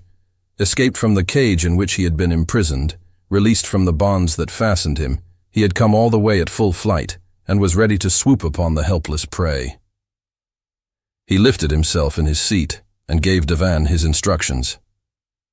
"Be careful," he said, "not to brush too close by them. They might put a bullet into us." Another minute passed. Suddenly they saw that half a mile ahead, the road divided into three, thus forming a very wide open space which was still further extended by two triangular patches of grass where the three roads met. "Now?" asked Davana, turning to Don Luis. The surrounding country was deserted. "Off you go!" cried Don Luis. The aeroplane seemed to shoot down suddenly, as though driven by an irresistible force, which sent it flying like an arrow toward the mark. It passed at 300 feet above the car, and then, all at once, checking its career, choosing the spot at which it meant to hit the target, calmly, silently, like a night bird, steering clear of the trees and signposts, it alighted softly on the grass of the crossroads. Don Luis sprang out and ran toward the motor which was coming along at a rapid pace. He stood in the middle of the road, leveled his two revolvers and shouted, "Stop, or I fire!" The terrified driver put on both brakes. The car pulled up. Don Luis rushed to one of the doors. "Thunder!" he roared, discharging one of his revolvers for no reason and smashing a window pane. There was no one in the car. Chapter 19. The snare is laid. Beware, Lupin. The power that had impelled Don Luis to battle and victory was so intense that it suffered, so to speak, no cheek. Disappointment, rage, humiliation, torture were all swallowed up in an immediate desire for action and information, together with a longing to continue the chase. The rest was but an incident of no importance, which would soon be very simply explained. The petrified taxi driver was gazing wildly at the peasants coming from the distant farms, attracted by the sound of the aeroplane. Don Luis took him by the throat and put the barrel of his revolver to the man's temple. "Tell me what you know, or you're a dead man." And when the unhappy wretch began to stammer out entreaties, "It's no use moaning, no use hoping for assistance. Those people won't get here in time. So there's only one way of saving yourself. Speak. Last night a gentleman came to Versailles from Paris in a taxi, left it and took yours. Is that it?" "Yes." "The gentleman had a lady with him?" "Yes." "And he engaged you to take him to Nantes?" "Yes." "But he changed his mind on the way and told you to put him down?" "Yes." "Where?" "Before we got to Mans, in a little road on the right, with a sort of coach house, looking like a shed, 100 yards down it. They both got out there." "And you went on?" "He paid me to." "How much?" 500 francs. And there was another fare waiting at Nantes that I was to pick up and bring back to Paris for 1,000 francs more. Do you believe in that other fare? No. I think he wanted to put people off the scent by sending them after me to Nantes while he branched off. Still, I had my money. And when you left them, weren't you curious to see what happened? No. Take care. A movement of my finger and I blow out your brains. Speak. Well, yes then. I went back on foot, behind a bank covered with trees. The man had opened the coach house and was starting a small limousine car. The lady did not want to get in. They argued pretty fiercely. He threatened and begged by turns, but I could not hear what they said. She seemed very tired. He gave her a glass of water, which he drew from a tap in the wall. Then she consented. He closed the door on her and took his seat at the wheel. "A glass of water," cried Don Luis. "Are you sure he put nothing else into the glass?" The driver seemed surprised at the question, and then answered, "Yes, I think he did. He took something from his pocket." "Without the lady's knowledge?" "Yes, she didn't see." Don Luis mastered his horror. After all, it was impossible that the villain had poisoned Florence in that way, at that place, without anything to warrant so great a hurry. No, it was more likely that he had employed a narcotic, a drug of some sort which would dull Florence's brain and make her incapable of noticing by what new roads and through what towns he was taking her. "And then," he repeated, "she decided to step in?" "Yes." And he shut the door and got into the driver's seat. I went away then. Before knowing which direction they took? Yes. Did you suspect on the way that they thought that they were being followed? Certainly. He did nothing but put his head out of the window. Did the lady cry out at all? No. Would you know him again if you saw him? No, I'm sure I shouldn't. At Versailles it was dark, and this morning I was too far away. Besides, it's curious, but the first time he struck me as very tall, and this morning, on the contrary, he looked quite a short man, as though bent in two. I can't understand it at all. Don Luis reflected. It seemed to him that he had asked all the necessary questions. Moreover, a gig drawn by a quick-trotting horse was approaching the crossroads. There were 2 others behind it, and the groups of peasants were now quite near. He must finish the business. He said to the chauffeur, "I can see by your face that you intend to talk about me. Don't do that, my man. It would be foolish of you. Here's a 1,000-franc note for you. Only if you blab, I'll make you repent it. That's all I have to say to you." He turned to Devanne, whose machine was beginning to block the traffic, and asked, "Can we start?" "Whenever you like. Where are we going?" Paying no attention to the movements of the people coming from every side, Don Luis unfolded his map of France and spread it out before him. He experienced a few seconds of anxiety at seeing the complicated tangle of roads and picturing the infinite number of places to which the villain might carry Florence. But he pulled himself together. He did not allow himself to hesitate. He refused even to reflect. He was determined to find out, and to find out everything, at once, without clues, without useless consideration, simply by the marvelous intuition which invariably guided him at any crisis in his life. And his self-respect also required that he should give Devanne his answer without delay, and that the disappearance of those whom he was pursuing should not seem to embarrass him. With his eyes glued to the map, he placed one finger on Paris and another on Le Mans, and even before he had asked himself why the scoundrel had chosen that Paris-Le Mans-Angers route, he knew the answer to the question. The name of a town had struck him and made the truth appear like a flash of lightning, Alençon.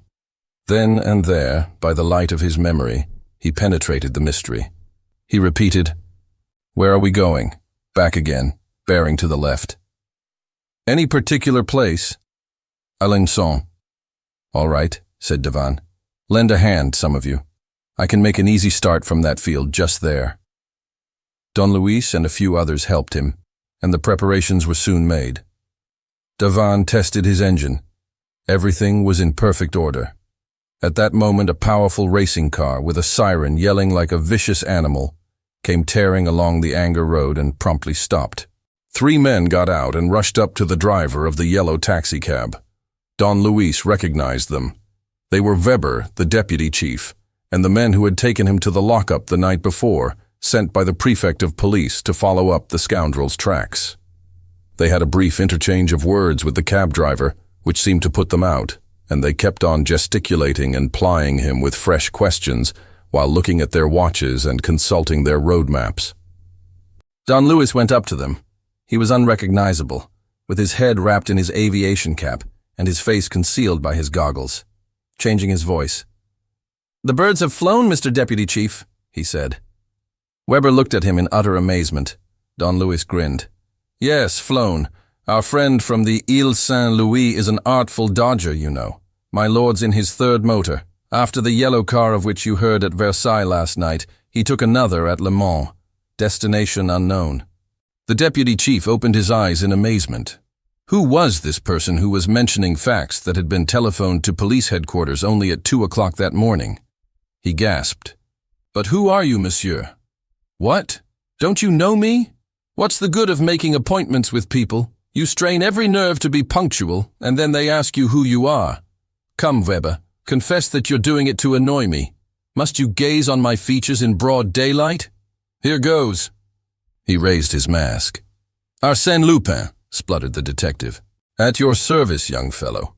On foot, in the saddle, and in mid-air. That's where I'm going now. Goodbye."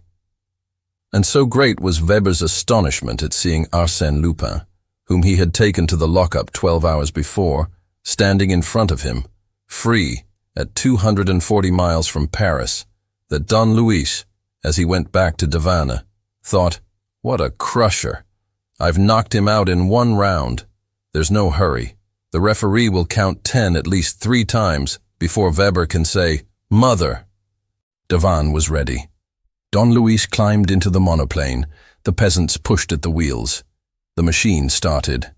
"North-northeast," Don Luis ordered. 90 miles an hour, 10,000 francs. "We've the wind against us," said Davan. 5,000 francs extra for the wind," shouted Don Luis. He admitted no obstacle in his haste to reach Damigny.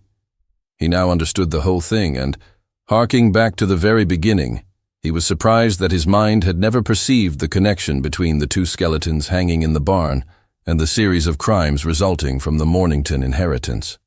Stranger still, how was it that the almost certain murder of Langerneau, Hippolyte Fauville's old friend, had not afforded him all the clues which it contained? The crux of the sinister plot lay in that. Who could have intercepted, on Fauville's behalf, the letters of accusation which Fauville was supposed to write to his old friend Langerneau, except someone in the village or someone who had lived in the village? And now everything was clear. It was the nameless scoundrel who had started his career of crime by killing old Langerneau and then the de Dessous-Lamar couple. The method was the same as later on. It was not direct murder, but anonymous murder, murder by suggestion. Like Mornington the American, like Fauville the engineer, like Marie, like Gaston Sauverand, old Langerneau had been craftily done away with, and the de Dessous-Lamar couple driven to commit suicide in the barn. It was from there that the tiger had come to Paris, where later he was to find Fauville and Cosmo Mornington, and plot the tragic affair of the inheritance. And it was there that he was now returning. There was no doubt about that. To begin with, the fact that he had administered a narcotic to Florence constituted an indisputable proof. Was he not obliged to put Florence to sleep in order to prevent her from recognizing the landscape at Alençon and Damigny, or the old castle, which she had explored with Gaston Sauverand? On the other hand, the Le Mans-Angers-Nantes route, which had been taken to put the police on a false track, meant only an extra hour or two at most for anyone motoring to Alençon. Lastly, that coach house near a big town, that limousine waiting, ready charged with petrol, showed that the villain, when he intended to visit his retreat, took the precaution of stopping at Le Mans in order to go from there, in his limousine, to Langerneau's deserted estate. He would therefore reach his lair at 10 o'clock that morning, and he would arrive there with Florence Levasseur dead asleep. The question forced itself upon him, the terrible, persistent question.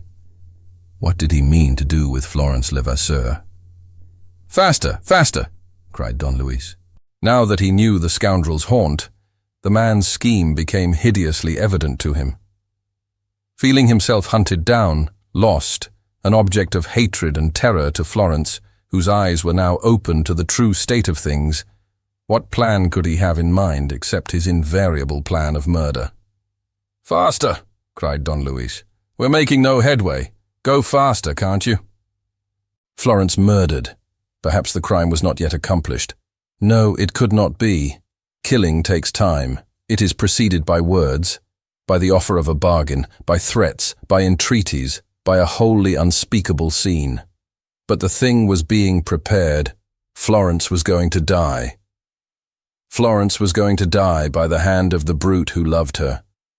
For he loved her. Don Luis had an intuition of that monstrous love, and he was bound to believe that such a love could only end in torture and bloodshed. Sablé, Sile le Guillaume. The earth sped beneath them. The trees and houses glided by like shadows. And then Alençon. It was hardly more than 1:45 when they landed in a meadow between the town and Damigny. Don Luis made inquiries. A number of motor cars had passed along the road to Damigny, including a small limousine driven by a gentleman who had turned down a crossroad. And this crossroad led to the woods at the back of Langerneau's estate, the old castle. Don Luis's conviction was so firm that after taking leave of Davan, he helped him to start on his homeward flight. He had no further need of him. He needed nobody.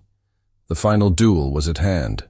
He ran along, guided by the tracks of the tires in the dust, and followed the crossroad. To his great surprise, this road went nowhere near the wall behind the barn from which he had jumped a few weeks before. After clearing the woods, Don Luis came out into a large, untilled space where the road turned back toward the estate and ended at an old two-winged gate protected with iron sheets and bars. The limousine had gone in that way. And I must get in this way too, thought Don Luis.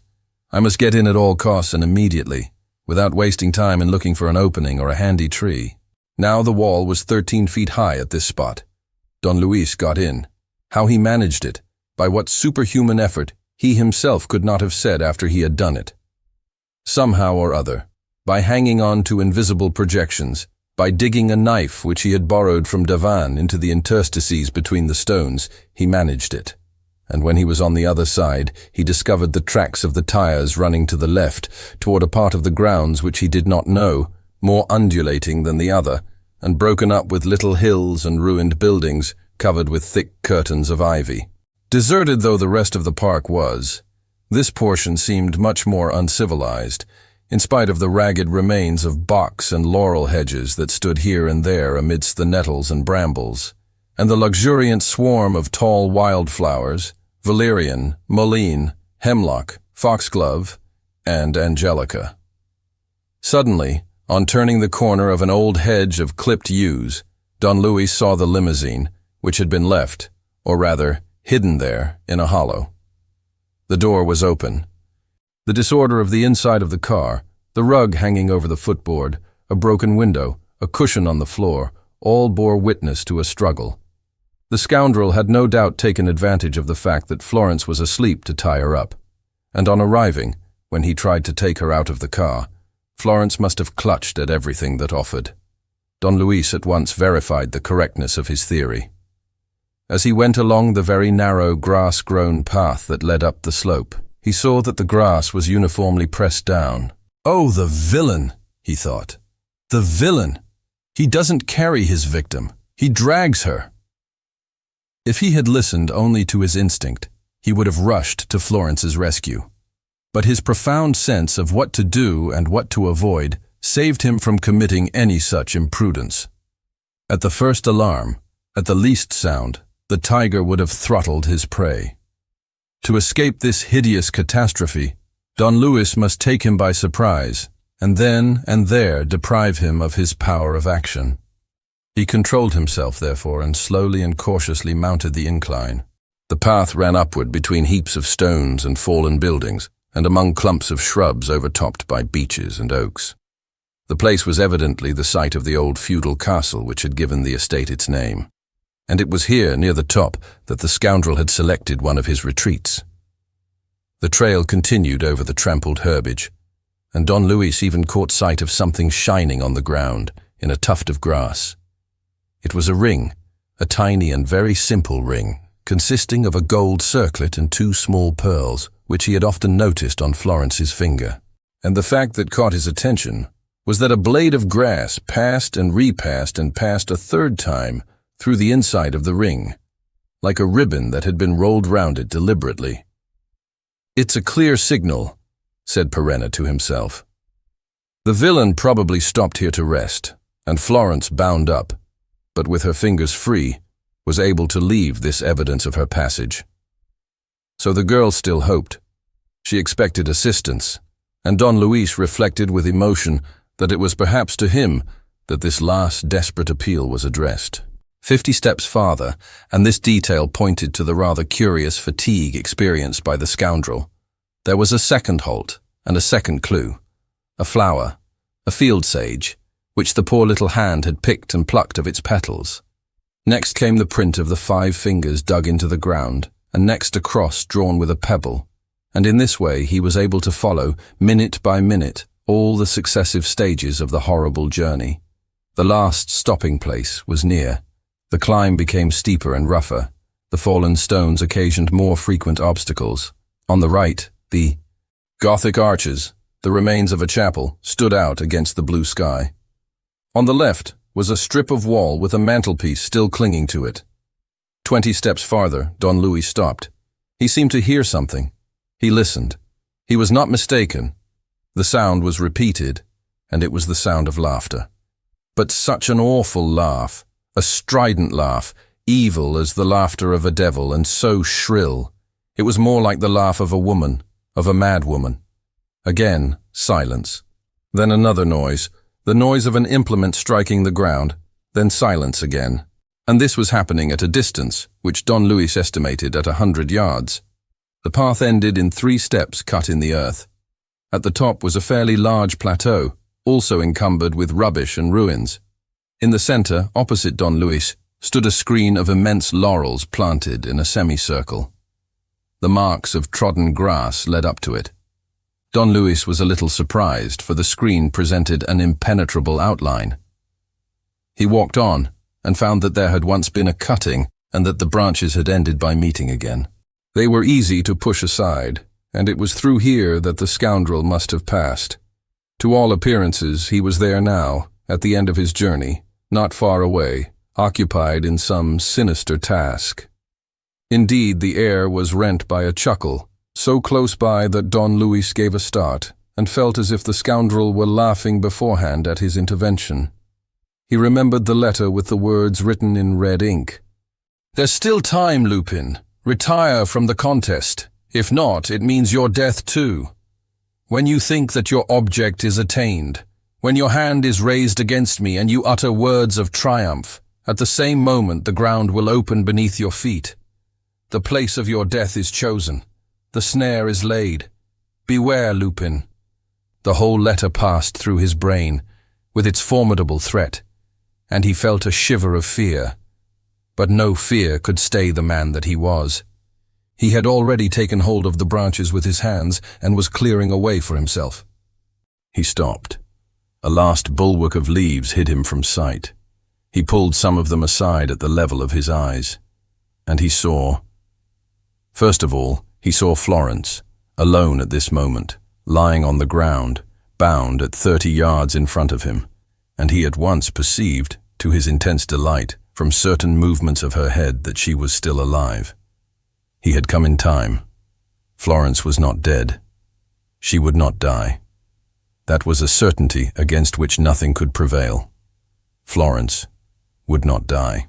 Then he examined the things around.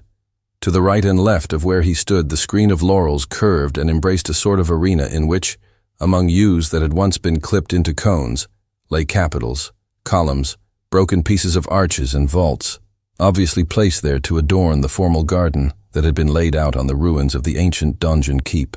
In the middle was a small circular space reached by 2 narrow paths, one of which presented the same traces of trodden grass, and was a continuation of that by which Don Luis had come, while the other intersected the first at right angles, and joined the 2 ends of the screen of shrubs.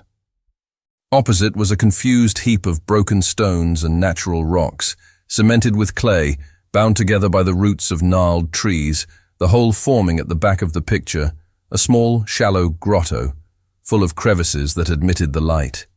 The floor, which Don Luis could easily distinguish, consisted of 3 or 4 flagstones. Florence Levasseur lay inside this grotto, bound hand and foot, looking like the victim of some mysterious sacrifice about to be performed on the altar of the grotto, in the amphitheater of this old garden closed by the wall of tall laurels and overlooked by a pile of ancestral ruins. In spite of the distance, Don Luis was able to make out every detail of her pale face. Though convulsed with anguish, it still retained a certain serenity, an expression of waiting and even of expectancy, as if Florence, believing until the last moment in the possibility of a miracle, had not yet relinquished all hope of life. Nevertheless, though she was not gagged, she did not call for help. Perhaps she thought that it was useless, and that the road which she had strewn with the marks of her passing was more likely to bring assistance to her side than cries, which the villain would soon have stifled. Strange to say, it seemed to Don Luis as if the girl's eyes were obstinately fixed on the very spot where he was hiding. Possibly she suspected his presence. Possibly she foresaw his help. Suddenly Don Luis clutched one of his revolvers and half raised his arm, ready to take aim. The sacrificer, the butcher, had just appeared, not far from the altar on which the victim lay. He came from between 2 rocks, of which a bush marked the intervening space, which apparently afforded but a very low outlet, for he still walked as though bent double, with his head bowed and his long arms swinging so low as to touch the ground. He went to the grotto and gave his horrible chuckle. "You're still there, I see," he said. "No sign of the rescuer? Perseus is a little late, I fear. He'd better hurry." The tone of his voice was so shrill that Don Luis heard every word, and so odd, so unhuman, that it gave him a feeling of physical discomfort. He gripped his revolver tightly, prepared to shoot at the first suspicious movement. "He'd better hurry," repeated the scoundrel with a laugh. "If not, all will be over in 5 minutes. You see that I'm a man of method, eh, Florence, my darling?" He picked up something from the ground. It was a stick shaped like a crutch. He put it under his left arm, and still bent in two, began to walk like a man who has not the strength to stand erect. Then suddenly, and with no apparent cause to explain his change of attitude, he drew himself up and used his crutch as he would a cane. He then walked round the outside of the grotto, making a careful inspection, the meaning of which escaped Don Luis for the time. He was of a good height in this position, and Don Luis easily understood why the driver of the yellow taxi, who had seen him under two such different aspects, was unable to say whether he was very tall or very short. But his legs, slack and unsteady, gave way beneath him, as if any prolonged exertion were beyond his power. He relapsed into his first attitude. The man was a cripple, smitten with some disease that affected his powers of locomotion. He was excessively thin. Don Luis also saw his pallid face, his cavernous cheeks, his hollow temples, his skin the color of parchment, the face of a sufferer from consumption, a bloodless face. When he had finished his inspection, he came up to Florence and said, "Though you've been very good, baby, and haven't screamed so far, we'd better take our precautions and remove any possibility of a surprise by giving you a nice little gag to wear, don't you think?" He stooped over her and wound a large handkerchief round the lower part of her face. Then, bending still farther down, he began to speak to her in a very low voice, talking almost into her ear. But wild bursts of laughter, horrible to hear, interrupted this whispering.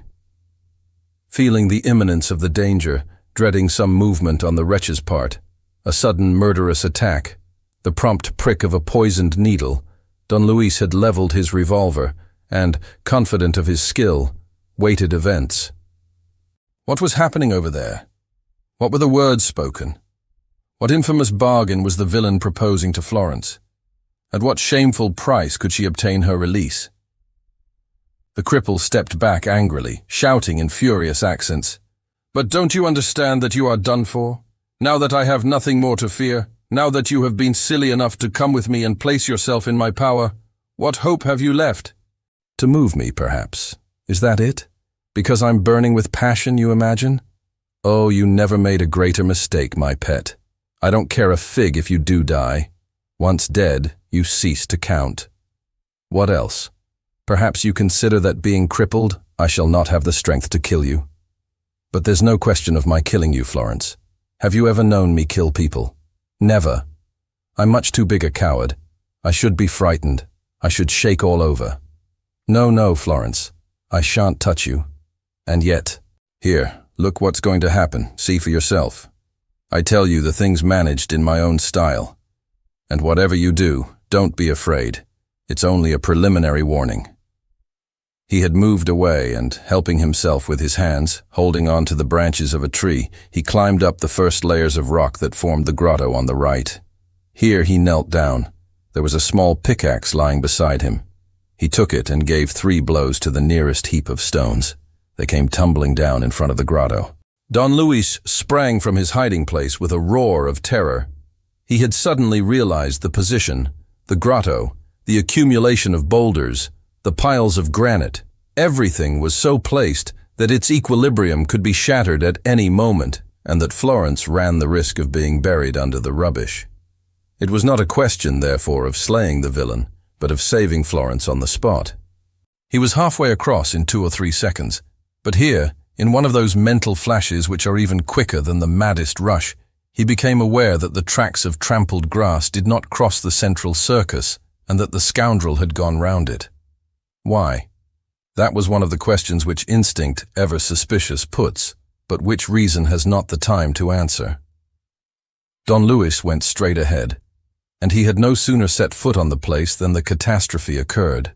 It all happened with incredible suddenness, as though he had tried to walk on space and found himself hurled into it. The ground gave way beneath him. The clods of grass separated, and he fell. He fell down a hole, which was none other than the mouth of a well 4 feet wide at most, the curb of which had been cut down level with the ground. Only this was what took place. As he was running very fast, his impetus flung him against the opposite wall in such a way that his forearms lay on the outer ledge, and his hands were able to clutch at the roots of plants. So great was his strength that he might just have been able to drag himself up by his wrists. But responding to the attack, the scoundrel had at once hurried to meet his assailant, and was now standing at 10 paces from Don Luis, threatening him with his revolver. "Don't move," he cried, "or I'll smash you." Don Luis was thus reduced to helplessness, at the risk of receiving the enemy's fire. Their eyes met for a few seconds. The cripples were burning with fever, like the eyes of a sick man. Crawling along, watching Don Luis's slightest movement, he came and squatted beside the well. The revolver was leveled in his outstretched hand, and his infernal chuckle rang out again. "Lupin! Lupin! That's done it! Lupin's dive! What a mug you must be! I warned you, you know, warned you in blood-red ink. Remember my words. The place of your death is chosen. The snare is laid. Beware, Lupin. And here you are. So you're not in prison. You warded off that stroke, you rogue, you. Fortunately, I foresaw events and took my precautions. What do you say to it? What do you think of my little scheme?" I said to myself, all the police will come rushing at my heels. But there's only one who's capable of catching me, and that's Lupin. So we'll show him the way, we'll lead him on the leash all along a little path scraped clean by the victim's body. And then a few landmarks, scattered here and there. First, the fair damsel's ring, with a blade of grass twisted round it. Farther on, a flower without its petals. Farther on, the marks of 5 fingers in the ground. Next, the sign of the cross. No mistaking them, was there? Once you thought me fool enough to give Florence time to play hop-o'-my-thumbs game, it was bound to lead you straight to the mouth of the well, to the clods of turf which I dabbed across it last month, in anticipation of this windfall. Remember, the snare is laid, and a snare after my own style, Lupin, one of the best. Oh, I love getting rid of people with their kind assistance. We work together like friends and partners. You've caught the notion, haven't you? I don't do my own job. The others do it for me, hanging themselves or giving themselves careless injections, unless they prefer the mouth of a well, as you seem to do, Lupin. My poor old chap, what a sticky mess you're in. I never saw such a face, never, on my word. Florence, do look at the expression on your swain's mobile features.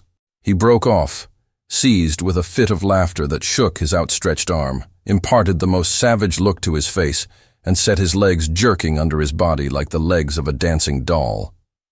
His enemy was growing weaker before his eyes.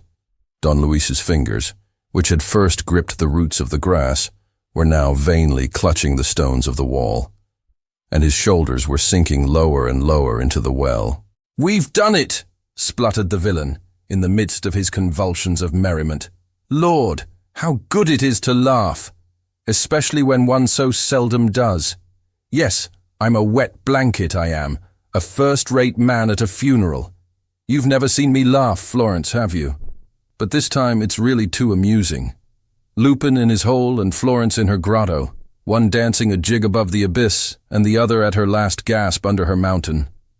What a sight. Come, Lupin, don't tire yourself. What's the use of those grimaces? You're not afraid of eternity, are you? A good man like you, the Don Quixote of modern times. Come, let yourself go. There's not even any water in the well to splash about in. No, it's just a nice little slide into infinity. You can't so much as hear the sound of a pebble when you drop it in. And just now, I threw a piece of lighted paper down and lost sight of it in the dark. Brrr! It sent a cold shiver down my back. Come, be a man. It'll only take a moment, and you've been through worse than that. Good. You nearly did it then. You're making up your mind to it. I say, Lupin. Lupin, aren't you going to say goodbye? Not a smile, not a word of thanks? Au revoir, Lupin, and revoir. He ceased. He watched for the appalling end which he had so cleverly prepared, and of which all the incidents were following close on one another in accordance with his inflexible will. It did not take long. The shoulders had gone down, the chin, and then the mouth convulsed with the death grin, and then the eyes, drunk with terror, and then the forehead and the hair, the whole head, in short, had disappeared. The cripple sat gazing wildly, as though in ecstasy, motionless, with an expression of fierce delight, and without a word that could trouble the silence and interrupt his hatred. At the edge of the abyss nothing remained but the hands, the obstinate, stubborn, desperate, heroic hands, the poor, helpless hands which alone still lived, and which, gradually, retreating toward death, yielded and fell back and let go. The hands had slipped. For a moment, the fingers held on like claws. So natural was the effort which they made that it looked as if they did not even yet despair, unaided, of resuscitating and bringing back to the light of day the corpse already entombed in the darkness. And then they in their turn gave way. And then, suddenly, there was nothing more to be seen and nothing more to be heard. The cripple started to his feet, as though released by a spring, and yelled with delight, "Oof! That's done it! Lupin in the bottomless pit! One more adventure finished! Oof!" Turning in Florence's direction, he once more danced his dance of death. He raised himself to his full height, and then suddenly crouched down again, throwing about his legs like the grotesque ragged limbs of a scarecrow, and he sang and whistled and belched forth insults and hideous blasphemies. Then he came back to the yawning mouth of the well, and standing some way off, as if still afraid to come nearer, he spat into it 3 times. Nor was this enough for his hatred. There were some broken pieces of statuary on the ground. He took a carved head, rolled it along the grass, and sent it crashing down the well. A little farther away was a stack of old rusty cannonballs. These also he rolled to the edge and pushed in. 5, 10, 15 cannonballs went scooting down, one after the other, banging against the walls with a loud and sinister noise, which the echoes swelled into the angry roar of distant thunder. "There, take that, Lupin! I'm sick of you, you dirty cad! That's for the spokes you put in my wheel over that damned inheritance. Here, take this, too. And this. And this. Here's a chocolate for you in case you're hungry. Do you want another? Here you are, old chap. Catch." He staggered, seized with a sort of giddiness, and had to squat on his haunches. He was utterly spent. However, obeying a last convulsion, he still found the strength to kneel down by the well, and leaning over the darkness, he stammered breathlessly, "Hi, I say, corpse! Don't go knocking at the gate of hell at once. The little girl's joining you in 20 minutes. Yes, that's it, at 4 o'clock. You know I'm a punctual man and keep my appointments to the minute. She'll be with you at 4 o'clock exactly. By the way, I was almost forgetting, the inheritance. You know, Mornington's 100 millions. Well, that's mine. Why, of course. You can't doubt that I took all my precautions. Florence will explain everything presently. It's very well thought out. You'll see. You'll see." He could not get out another word. The last syllables sounded more like hiccoughs. The sweat poured from his hair and his forehead, and he sank to the ground, moaning like a dying man tortured by the last throes of death. He remained like that for some minutes, with his head in his hands, shivering all over his body. He appeared to be suffering everywhere, in each anguished muscle, in each sick nerve. Then, under the influence of a thought that seemed to make him act unconsciously, one of his hands crept spasmodically down his side, and groping, uttering hoarse cries of pain, he managed to take from his pocket and put to his lips a phial, out of which he greedily drank 2 or 3 mouthfuls. He at once revived, as though he had swallowed warmth and strength. His eyes grew calmer. His mouth shaped itself into a horrible smile. He turned to Florence and said, "Don't flatter yourself, pretty one. I'm not gone yet, and I've plenty of time to attend to you. And then, after that, there'll be no more worries, no more of that scheming and fighting that wears one out. A nice, quiet, uneventful life for me. With 100 millions, one can afford to take life easy, eh, little girl? Come on, I'm feeling much better. Chapter 20. Florence's Secret. It was time for the second act of the tragedy. Don Luis Perenna's death was to be followed by that of Florence. Like some monstrous butcher, the cripple passed from one to the other with no more compassion than if he were dealing with the oxen in a slaughterhouse. Still weak in his limbs, he dragged himself to where the girl lay, took a cigarette from a gunmetal case, and, with a final touch of cruelty, said, "When this cigarette is quite burnt out, Florence, it will be your turn. Keep your eyes on it. It represents the last minutes of your life reduced to ashes. Keep your eyes on it, Florence, and think. I want you to understand this.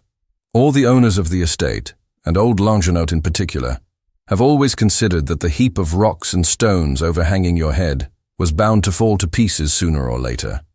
And I myself, for years, with untiring patience believing in a favorable opportunity, have amused myself by making it crumble away still more, by undermining it with the rainwater. In short, by working at it in such a way that, upon my word, I can't make out how the thing keeps standing at all. Or rather, I do understand. The few strokes with the pickaxe which I gave it just now were merely intended for a warning, but I have only to give one more stroke in the right place and knock out a little brick wedged in between two lumps of stone for the whole thing to tumble to the ground like a house of cards. A little brick, Florence," he chuckled. "A tiny little brick which chance placed there between two blocks of stone and is kept in position until now. Out comes the brick, down come the blocks, and there's your catastrophe." He took breath and continued. After that, Florence, this. Either the smash will take place in such a way that your body will not even be in sight if anyone should dream of coming here to look for you, or else it will be partly visible, in which case I shall at once cut and destroy the cords with which you are tied. What will the law think then? Simply that Florence Levasseur, a fugitive from justice, hid herself in a grotto which fell upon her and crushed her. That's all. A few prayers for the rash creature's soul, and not another word.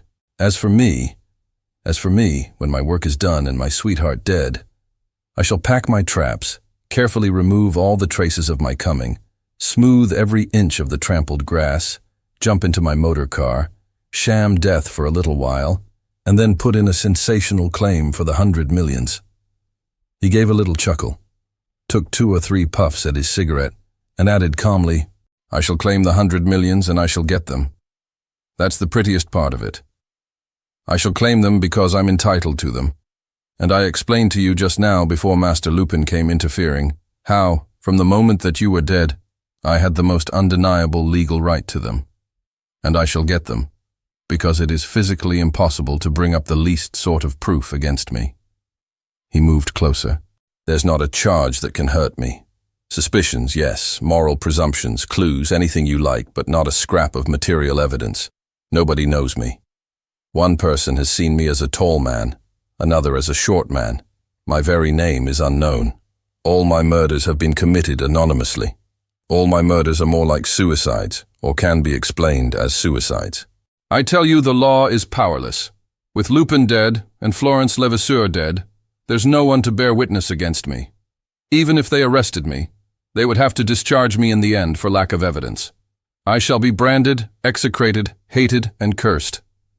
My name will stink in people's nostrils, as if I were the greatest of malefactors. But I shall possess the 100 millions, and with that, pretty one, I shall possess the friendship of all decent men. I tell you again, with Lupin and you gone, it's all over. There's nothing left, nothing but some papers and a few little things which I have been weak enough to keep until now, in this pocketbook here, and which would be enough and more than enough to cost me my head if I did not intend to burn them in a few minutes and send the ashes to the bottom of the well. So you see, Florence, all my measures are taken. You need not hope for compassion from me, nor for help from anywhere else, since no one knows where I have brought you, and Arsène Lupin is no longer alive. Under these conditions, Florence, make your choice. The ending is in your own hands. Either you die, absolutely and irrevocably, or you accept my love." There was a moment of silence. Then, "Answer me yes or no. A movement of your head will decide your fate. If it's no, you die. If it's yes, I shall release you. We will go from here and, later, when your innocence is proved, and I'll see to that, you shall become my wife. Is the answer yes, Florence?" He put the question to her with real anxiety and with a restrained passion that set his voice trembling. His knees dragged over the flagstones.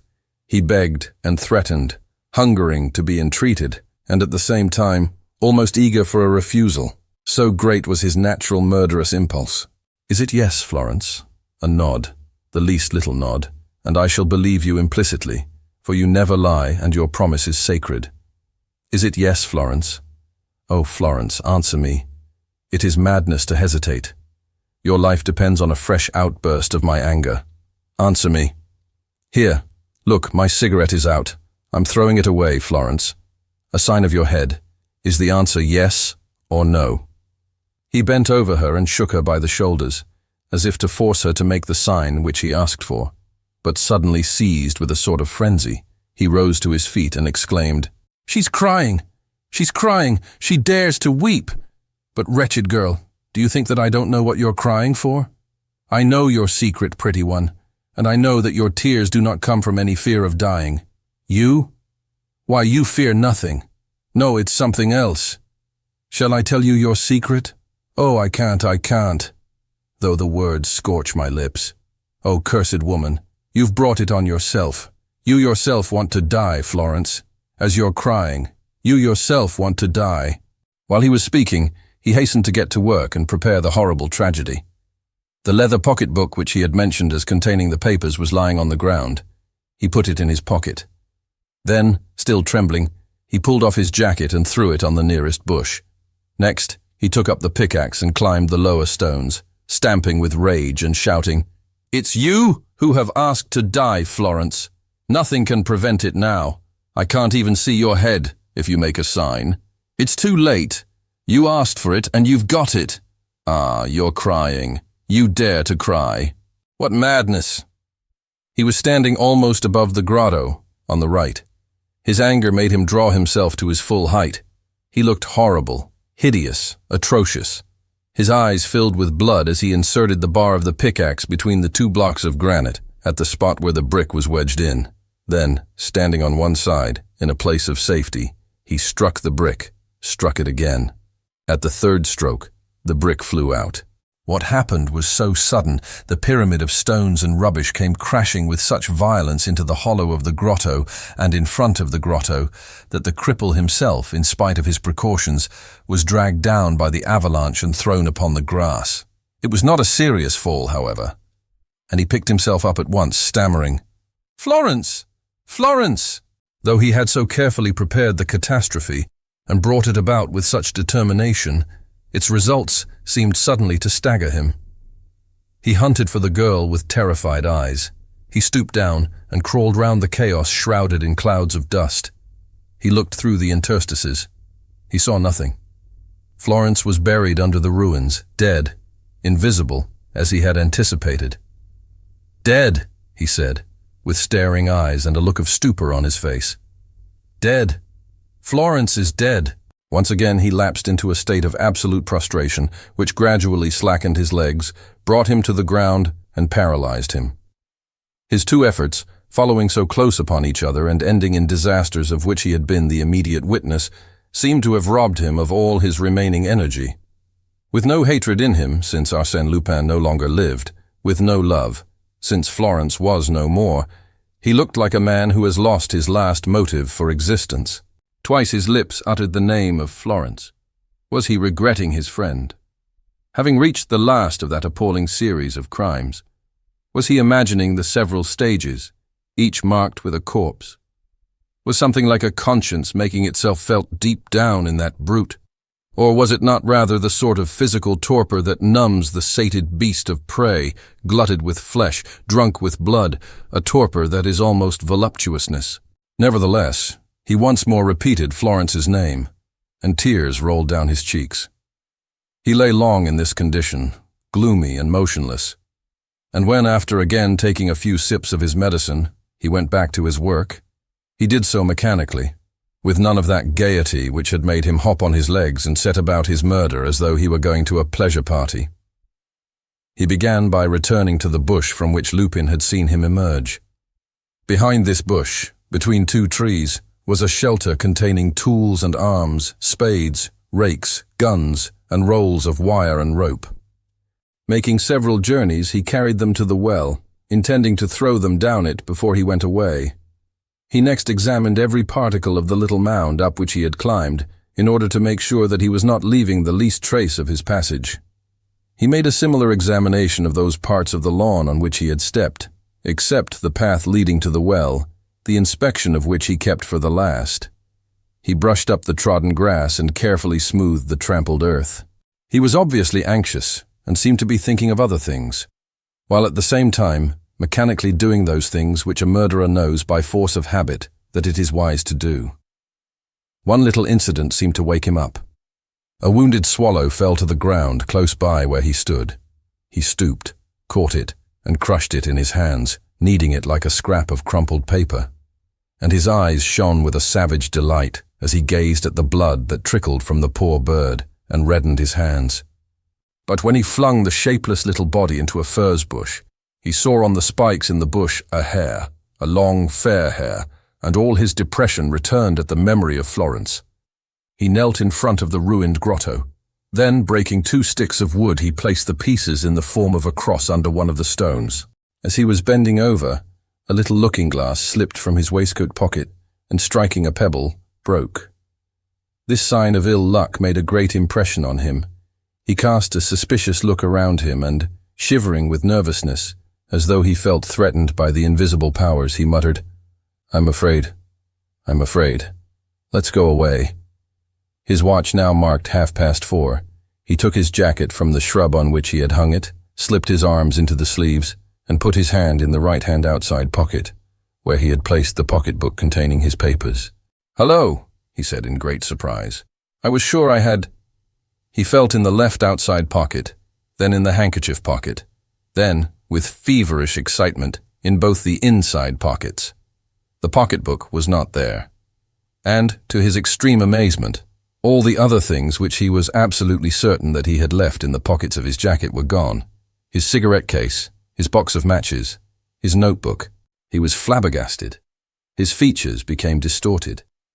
He spluttered incomprehensible words, while the most terrible thought took hold of his mind so forcibly as to become a reality. There was someone within the precincts of the old castle. There was someone within the precincts of the old castle, and this someone was now hiding near the ruins, in the ruins perhaps. And this someone had seen him, and this someone had witnessed the death of Arsène Lupin and the death of Florence Levasseur. And this someone, taking advantage of his heedlessness and knowing from his words that the papers existed, had searched his jacket and rifled the pockets.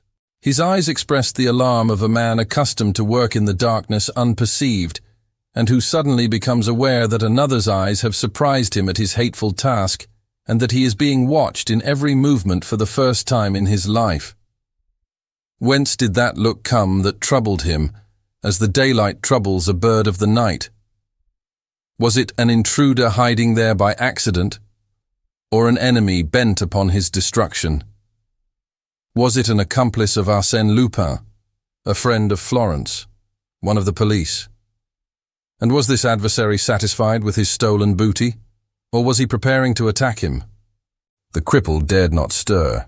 He was there, exposed to assault, on open ground, with nothing to protect him against the blows that might come before he even knew where the adversary was. At last, however, the imminence of the danger gave him back some of his strength.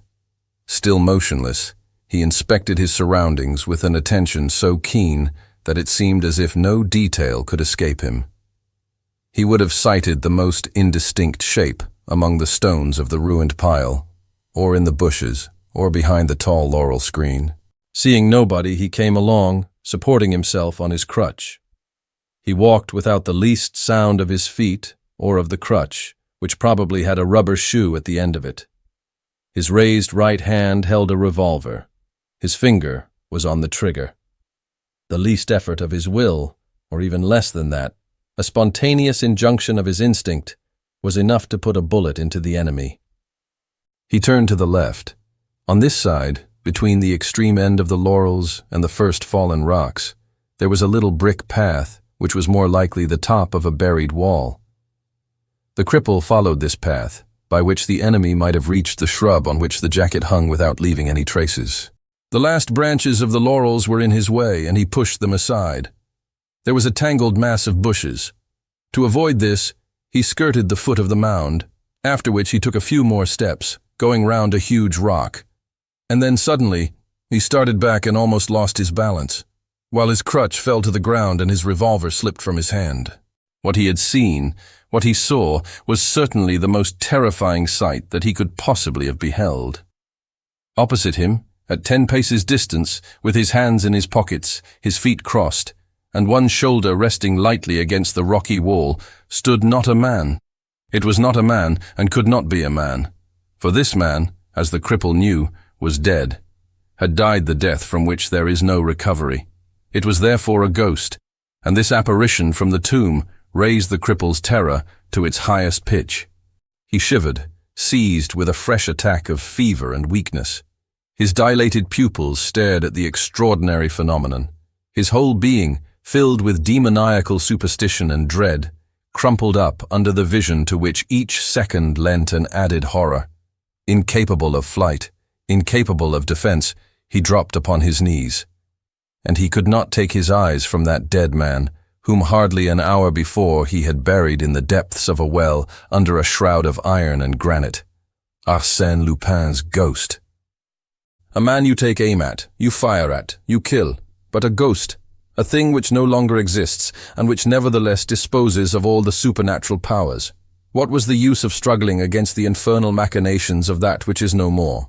What was the use of picking up the fallen revolver and leveling it at the intangible spirit of Arsène Lupin? And he saw an incomprehensible thing occur. The ghost took its hands out of its pockets. One of them held a cigarette case, and the cripple recognized the same gunmetal case for which he had hunted in vain. There was therefore not a doubt left that the creature who had ransacked the jacket was the very same who now opened the case, picked out a cigarette, and struck a match taken from a box, which also belonged to the cripple. Oh, miracle! A real flame came from the match. Oh, incomparable marvel! Clouds of smoke rose from the cigarette, real smoke, of which the cripple at once knew the particular smell. He hid his head in his hands. He refused to see more.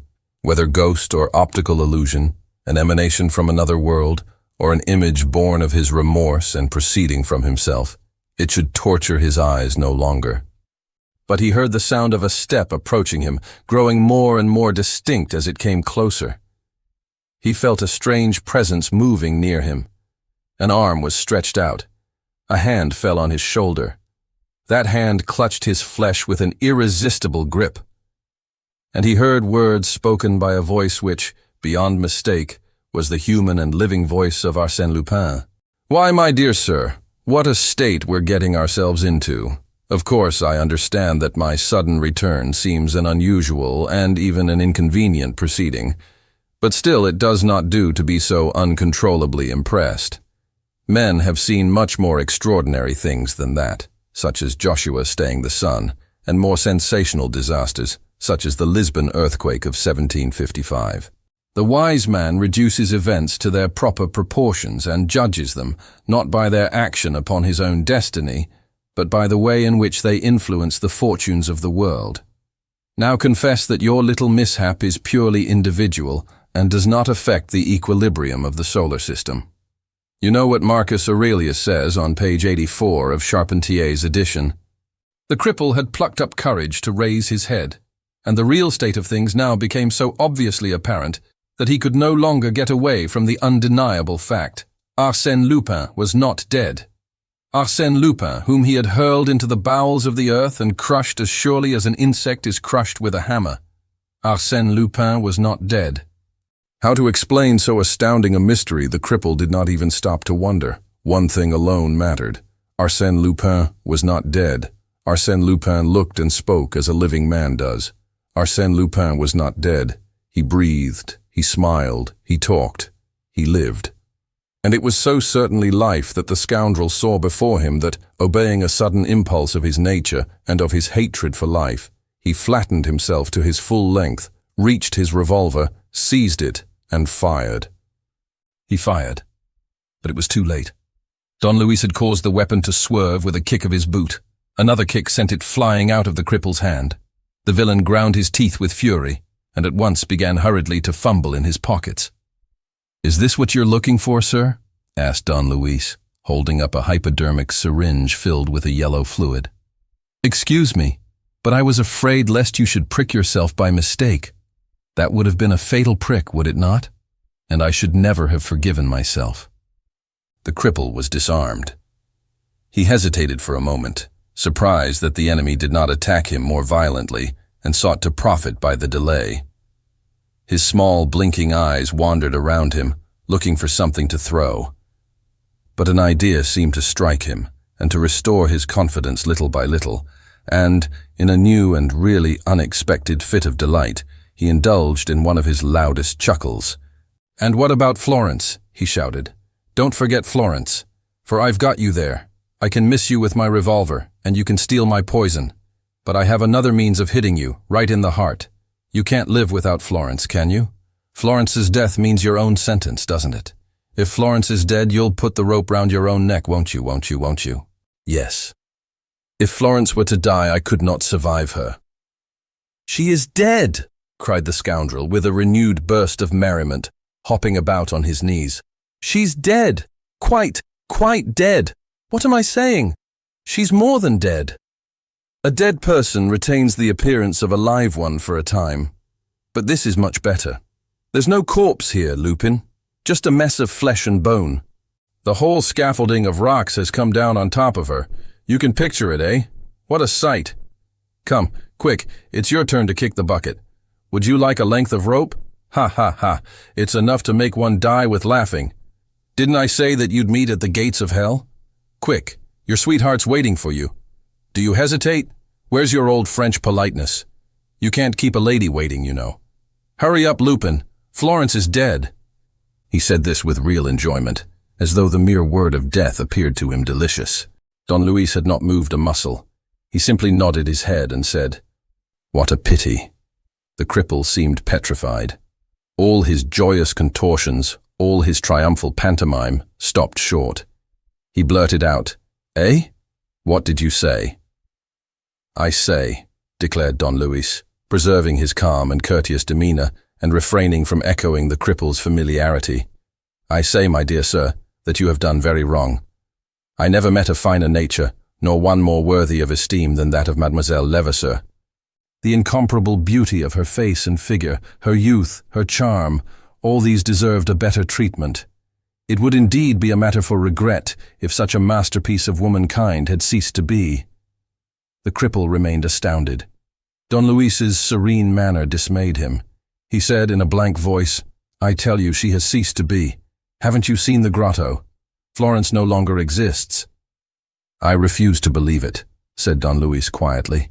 "If that were so, everything would look different. The sky would be clouded, the birds would not be singing, and nature would wear her mourning garb.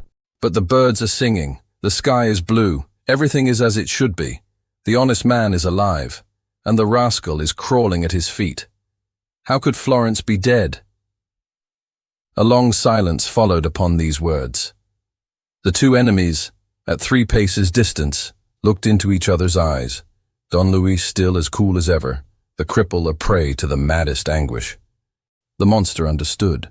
Obscure as the truth was, it shone forth before him with all the light of a blinding certainty. Florence also was alive. Humanly and physically speaking, the thing was not possible, but the resurrection of Don Luis was likewise an impossibility. And yet, Don Luis was alive, with not a scratch on his face, with not a speck of dust on his clothes. The monster felt himself lost. The man who held him in the hollow of his implacable hand was one of those men whose power knows no bounds. He was one of those men who escape from the jaws of death, and who triumphantly snatch from death those of whom they have taken charge. The monster retreated, dragging himself slowly backward on his knees along the little brick path. He retreated. He passed by the confused heap of stones that covered the place where the grotto had been, and did not turn his eyes in that direction, as if he were definitely convinced that Florence had come forth safe and sound from the appalling sepulchre. He retreated. Don Luis, who no longer had his eyes fixed on him, was busy unwinding a coil of rope which he had picked up, and seemed to pay no further attention to him. He retreated, and suddenly, after a glance at his enemy, he spun round, drew himself up on his slack legs with an effort, and started running toward the well. He was 20 paces from it. He covered 1/2, 3/4 of the distance. Already the mouth opened before him. He put out his arms, with the movement of a man about to dive, and shot forward. His rush was stopped. He rolled over on the ground, dragged back violently, with his arms fixed so firmly to his body that he was unable to stir. It was Don Luis, who had never wholly lost sight of him, who had made a slipknot to his rope, and who had lassoed the cripple at the moment when he was going to fling himself down the abyss. The cripple struggled for a few moments, but the slipknot bit into his flesh. He ceased moving. Everything was over. Then Don Luis Perenna, holding the other end of the lasso, came up to him and bound him hand and foot with what remained of the rope. The operation was carefully performed. Don Luis repeated it time after time, using the coils of rope which the cripple had brought to the well and gagging him with a handkerchief. And while applying himself to his work, he explained with affected politeness, "You see, sir, people always come to grief through excessive self-confidence. They never imagine that their adversaries can have resources which they themselves do not possess. For instance, when you got me to fall into your trap, how could you have supposed, my dear sir, that a man like myself, a man like Arsène Lupin, hanging on the brim of a well, with his arms resting on the brim and his feet against the inner wall, would allow himself to drop down it like the first silly fool that comes along? Look here, you were 15 or 20 yards away, and do you think that I had not the strength to leap out, nor the courage to face the bullets of your revolver, when it was a question of saving Florence Levasseur's life and my own? Why, my poor sir, the tiniest effort would have been enough, believe me. My reason for not making the effort was that I had something better to do, something infinitely better. I will tell you why, that is, if you care to know. Do you? Well then, at the very first moment, my knees and feet, propped against the inner wall, had smashed in a thick layer of plaster which closed up an old excavation in the well, and this I at once perceived. It was a stroke of luck, wasn't it? And it changed the whole situation. My plan was settled at once. While I went on acting my little part of the gentleman about to tumble down an abyss, putting on the most scared face, the most staring eyes, the most hideous grin, I enlarged that excavation, taking care to throw the chunks of plaster in front of me in such a way that their fall made no noise. When the moment came, at the very second when my swooning features vanished before your eyes, I simply jumped into my retreat, thanks to a rather plucky little wriggle of the loins. I was saved, because the retreat was dug out on the side where you were moving, and because, being dark itself, it cast no light. All that I now had to do was to wait. I listened quietly to your threatening speeches. I let the things you flung down the well go past me, and, when I thought you had gone back to Florence, I was preparing to leave my refuge, to return to the light of day, and to fall upon you from behind, when Don Luis turned the cripple over, as though he were a parcel which he was tying up with string, and continued, "Have you ever been to Tancarville, the old feudal castle in Normandy, on the banks of the Seine? Haven't you? Well, you must know that, outside the ruins of the keep, there is an old well which, like many other wells of the period, possesses the peculiarity of having two openings, one at the top, facing the sky, and the other a little lower down, hollowed out sideways in the wall and leading to one of the rooms of the keep. At Tancarville, this second opening is nowadays closed, with a grating. Here it was walled up with a layer of small stones and plaster, and it was just the recollection of Tancarville that made me stay. All the more as there was no hurry, since you had had the kindness to inform me that Florence would not join me in the next world until 4 o'clock. I therefore inspected my refuge, and soon realized that, as I had already felt by intuition, it was the foundation of a building which was now demolished, and which had the garden laid out on its ruins. Well, I went on, groping my way and following the direction which, above ground, would have taken me to the grotto. My presentiments were not deceived. A gleam of daylight made its way at the top of a staircase of which I had struck the bottom step. I went up it and heard the sound of your voice. Don Luis turned the cripple over and over and was pretty rough about it. Then he resumed, "I wish to impress upon you, my dear sir, that the upshot would have been exactly similar if I had attacked you directly, and from the start in the open air. But having said this, I confess that chance favored me to some purpose. It has often failed me in the course of our struggle, but this time I had no cause to complain. I felt myself in such luck that I never doubted for a second that having found the entrance to the subterranean passage, I should also find the way out. As a matter of fact, I had only to pull gently at the slight obstacle of a few stacked bricks, which hid the opening in order to make my exit amid the remains of the castle keep. Guided by the sound of your voice, I slipped through the stones and thus reached the back of the grotto in which Florence lay. Amusing, wasn't it? You can imagine what fun it was to hear you make your little speeches. Answer me yes or no, Florence. A movement of your head will decide your fate. If it's yes, I shall release you. If it's no, you die. Answer me, Florence. A sign of your head. Is the answer yes or no? And the end, above all, was delicious, when you scrambled to the top of the grotto and started roaring from up there. It's you who have asked to die, Florence. You asked for it and you've got it. Just think what a joke it was. At that moment there was no one in the grotto, not a soul. With one effort, I had drawn Florence toward me and put her under shelter, and all that you were able to crush with your avalanche of rocks was 1 or 2 spiders, perhaps, and a few flies dozing on the flagstones. The trick was done and the farce was nearly finished. Act first, Arsène Lupin saved. Act second, Florence Levasseur saved. Act third and last, the monster vanquished. Absolutely and with a vengeance. Don Luis stood up and contemplated his work with a satisfied eye. "You look like a sausage, my son," he cried, yielding at last to his sarcastic nature and his habit of treating his enemies familiarly. "A regular sausage. A bit on the thin side, perhaps. A saveloy for poor people. But there, you don't much care what you look like, I suppose. Besides, you're rather like that at all times. And in any case, you're just the thing for the little display of indoor gymnastics which I have in mind for you. You'll see. It's an idea of my own. A really original idea. Don't be impatient. We shan't be long. He took one of the guns which the cripple had brought to the well and tied to the middle of the gun the end of a 12 or 15 yards length of rope, fastening the other end to the cords with which the cripple was bound, just behind his back. He next took his captive round the body and held him over the well.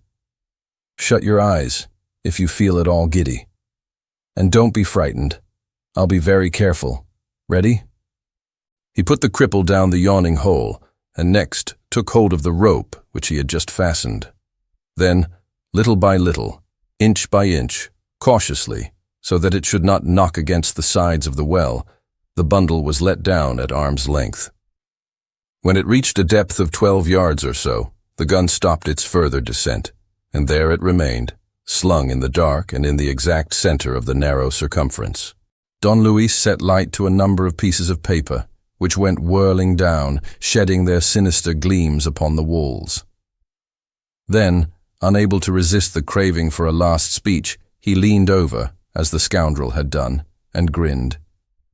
"I selected the place with care, so that you shouldn't catch cold. I'm bound to look after you, you see. I promised Florence that I wouldn't kill you, and I promised the French government to hand you over alive as soon as possible. Only, as I didn't know what to do with you until tomorrow morning, I've hung you up in the air. It's a pretty trick, isn't it? And you ought to appreciate it, for it's so like your own way of doing things. Just think, the gun is resting on its 2 ends, with hardly an inch to spare, So if you start wriggling, or moving, or even breathing too hard, either the barrel or the butt end'll give way, and down you go. As for me, I've nothing to do with it. If you die, it'll be a pretty little case of suicide. All you've got to do, old chap, is to keep quiet. And the beauty of my little contrivance is that it will give you a foretaste of the few nights that will precede your last hour, when they cut off your head. From this moment forward, you are alone with your conscience, face to face with what you perhaps call your soul, without anything to disturb your silent soliloquy. It's nice and thoughtful of me, isn't it? Well, I'll leave you, and remember, not a movement, not a sigh, not a wink, not a throb of the heart, and above all, no larks. If you start larking, you're in the soup. Meditate. That's the best thing you can do. Meditate and wait. Goodbye for the present. And Don Luis, satisfied with his homily, went off, muttering, "That's all right. I won't go so far as Eugène Sue, who says that great criminals should have their eyes put out. But all the same, a little corporal punishment, nicely seasoned with fear, is right and proper and good for the health and morals." Don Luis walked away and, taking the brick path round the ruins, turned down a little road, which ran along the outer wall to a clump of fir trees, where he had brought Florence for shelter. She was waiting for him, still aching from the horrible suffering which she had endured, but already in full possession of her pluck, mistress of herself, and apparently rid of all anxiety as to the issue of the fight between Don Luis and the cripple. "It's finished," he said simply. "Tomorrow I will hand him over to the police." She shuddered, but she did not speak, and he observed her in silence. It was the first time that they were alone together since they had been separated by so many tragedies, and next hurled against each other like sworn enemies. Don Luis was so greatly excited that, in the end, he could utter only insignificant sentences, having no connection with the thoughts that came rushing through his mind. "We shall find the motor car if we follow this wall and then strike off to the left. Do you think you can manage to walk so far? When we're in the car, we'll go to Alençon. There's a quiet hotel close to the chief square. You can wait there until things take a more favorable turn for you, and that won't be long, as the criminal is caught." "Let's go," she said. He dared not offer to help her. For that matter, she stepped out firmly, and her graceful body swung from her hips with the same even rhythm as usual. Don Luis once again felt all his old admiration and all his ardent love for her. And yet, that had never seemed more remote than at this moment, when he had saved her life by untold miracles of energy. She had not vouchsafed him a word of thanks, nor yet one of those milder glances which reward an effort made. And she remained the same as on the first day, the mysterious creature whose secret soul he had never understood, and upon whom not even the storm of terrible events had cast the faintest light. What were her thoughts? What were her wishes? What aim was she pursuing? These were obscure problems which he could no longer hope to solve. Henceforth, each of them must go his own way in life, and each of them could only remember the other with feelings of anger and spite. "No," he said to himself, as she took her place in the limousine. "No. The separation shall not take place like that. The words that have to be spoken between us shall be spoken, and, whether she wishes or not, I will tear the veil that hides her." The journey did not take long. At Alençon, Don Luis entered Florence in the visitor's book under the first name that occurred to him, and left her to herself. An hour later he came and knocked at her door. This time again, he had not the courage at once to ask her the question which he had made up his mind to put to her. Besides, there were other points which he wished to clear up. "Florence," he said, "before I hand over that man, I should like to know what he was to you." "A friend, an unhappy friend for whom I felt pity," she declared. "I find it difficult today to understand my compassion for such a monster. But some years ago, when I first met him, I became attached to him because of his wretchedness, his physical weakness, and all the symptoms of death which he bore upon him even then. He had the opportunity of doing me a few services, and though he led a hidden life, which worried me in certain respects, he gradually, and without my knowing it, acquired a considerable influence over me. I believed in his insight, in his will, in his absolute devotion, and when the Mornington case started, it was he, as I now realize, who guided my actions and, later, those of Gaston Sauveron. It was he who compelled me to practice lying and deceit, persuading me that he was working for Marie Fauville's safety. It was he who inspired us with such suspicion of yourself and who taught us to be so silent, where he and his affairs were concerned, that Gaston Sauveron did not even dare mention him in his interview with you. I don't know how I can have been so blind, but it was so. Nothing opened my eyes. Nothing made me suspect for a moment that harmless, ailing creature who spent half his life in hospitals or nursing homes, who underwent every possible sort of operation, and who, if he did sometimes speak to me of his love, must have known that he could not hope to. Florence did not finish her sentence.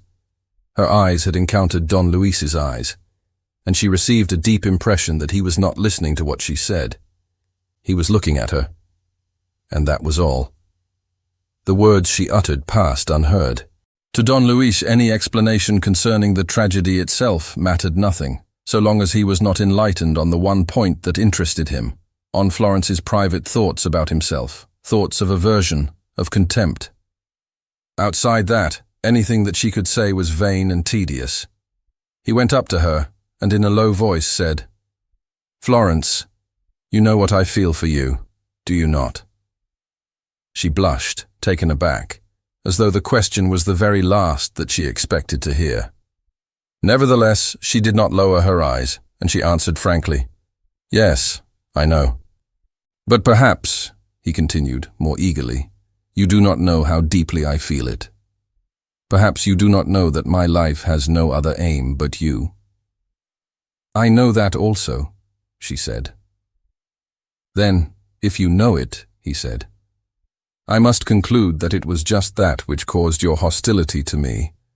From the beginning I tried to be your friend, and I tried only to defend you, and yet from the beginning I felt that for you I was the object of an aversion that was both instinctive and deliberate. Never did I see in your eyes anything but coldness, dislike, contempt, and even repulsion. At moments of danger, when your life or your liberty was at stake, you risked committing any imprudence rather than accept my assistance. I was the enemy, the man to be distrusted, the man capable of every infamy, the man to be avoided and to be thought of only with a sort of dread. Isn't that hatred? Is there anything but hatred to explain such an attitude?" Florence did not answer at once. She seemed to be putting off the moment at which to speak the words that rose to her lips. Her face, thin and drawn with weariness and pain, was gentler than usual. "Yes," she said, "there are other things than hatred to explain that attitude." Don Luis was dumbfounded. He did not quite understand the meaning of the reply, but Florence's tone of voice disconcerted him beyond measure, and he also saw that Florence's eyes no longer wore their usual scornful expression, and that they were filled with smiling charm. And it was the first time that Florence had smiled in his presence. "Speak, speak, I entreat you," he stammered. "I mean to say that there is another feeling which explains coldness, mistrust, fear, and hostility. It is not always those whom we detest that we avoid with the greatest fear, and if we avoid them, it is often because we are afraid of ourselves, because we are ashamed, because we rebel and want to resist and want to forget and cannot."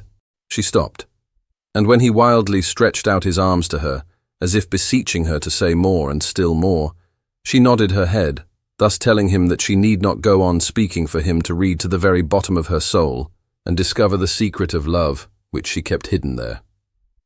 Don Luis staggered on his feet. He was intoxicated with happiness, almost suffered physical pain from that unexpected happiness. After the horrible minutes through which he had passed amid the impressive surroundings of the old castle, it appeared to him madness to admit that such extraordinary bliss could suddenly blossom forth in the commonplace setting of that room at a hotel. He could have longed for space around him, forest, mountains, moonlight, a radiant sunset, all the beauty and all the poetry of the earth. With one rush, he had reached the very acme of happiness. Florence's very life came before him, from the instant of their meeting to the tragic moment when the cripple, bending over her and seeing her eyes filled with tears, had shouted, "She's crying! She's crying! What madness! But I know your secret, Florence. And you're crying. Florence, Florence, you yourself want to die." It was a secret of love, a passionate impulse which, from the first day, had driven her all trembling toward Don Luis. Then it had bewildered her, filled her with fear, appeared to her as a betrayal of Marie and Sauverand, and by turns urging her toward and drawing her away from the man whom she loved and whom she admired for his heroism and loyalty, rending her with remorse and overwhelming her as though it were a crime, had ended by delivering her, feeble and disabled, to the diabolical influence of the villain who coveted her. Don Luis did not know what to do, did not know in what words to express his rapture. His lips trembled, his eyes filled with tears. His nature prompted him to take her in his arms, to kiss her as a child kisses, full on the lips, with a full heart. But a feeling of intense respect paralyzed his yearning, and overcome with emotion he fell at Florence's feet, stammering words of love and adoration. Chapter 21. Lupins. Next morning, a little before 8 o'clock, Valanglais was talking in his own flat to the prefect of police and asked, "So you think as I do, my dear prefect? He'll come?" "I haven't the least doubt of it, Monsieur le Président, and he will come with the same punctuality that has been shown throughout this business. He will come for pride's sake at the last stroke of 8. "You think so?" "Monsieur le Président, I have been studying the man for months. As things now stand, with Florence Levasseur's life in the balance, if he has not smashed the villain whom he is hunting down, if he does not bring him back bound hand and foot, it will mean that Florence Levasseur is dead, and that he, Arsène Lupin, is dead." "Whereas Lupin is immortal," said Valanglais, laughing. "You're right. Besides, I agree with you entirely. No one would be more astonished than I if our good friend was not here to the minute. You say you were rung up from Angers yesterday?" "Yes, Monsieur le Président. My men had just seen Don Luis Perenna. He had gone in front of them, in an aeroplane. After that, they telephoned to me again from Le Mans, where they had been searching a deserted coach house. You may be sure that the search had already been made by Lupin, and that we shall know the results. Listen, 8 o'clock. At the same moment they heard the throbbing of a motor car. It stopped outside the house, and the bell rang almost immediately after. Orders had been given beforehand. The door opened and Don Luis Perenna was shown in. To Valanglais and the prefect of police, his arrival was certainly not unexpected, for they had just been saying that they would have been surprised if he had not come. Nevertheless, their attitude showed that astonishment which we all experience in the face of events that seem to pass the bounds of human possibility. "Well," cried the Prime Minister eagerly, "it's done, Monsieur le Président. Have you collared the scoundrel?" "Yes." "By Jove," said Valanglais, "you're a fine fellow." And he went on to ask, "An ogre, of course, an evil, undaunted brute?" "No, Monsieur le Président. A cripple, a degenerate, responsible for his actions, certainly, but a man in whom the doctors will find every form of wasting illness, disease of the spinal cord, tuberculosis, and all the rest of it." "And is that the man whom Florence Levasseur loved?" "Monsieur le Président," Don Luis violently protested, "Florence never loved that wretch. She felt sorry for him, as anyone would for a fellow creature doomed to an early death. And it was out of pity that she allowed him to hope that she might marry him later, at some time in the vague future." "Are you sure of that?" "Yes, Monsieur le Président, of that, and of a good deal more besides, for I have the proofs in my hands." Without further preamble, he continued, "Monsieur le Président, now that the man is caught, it will be easy for the police to find out every detail of his life. But meanwhile I can sum up that monstrous life for you, looking only at the criminal side of it, and passing briefly over 3 murders, which have nothing to do with the story of the Mornington case. Jean Vernoc was born at Alençon and brought up at old Monsieur Langerneau's expense.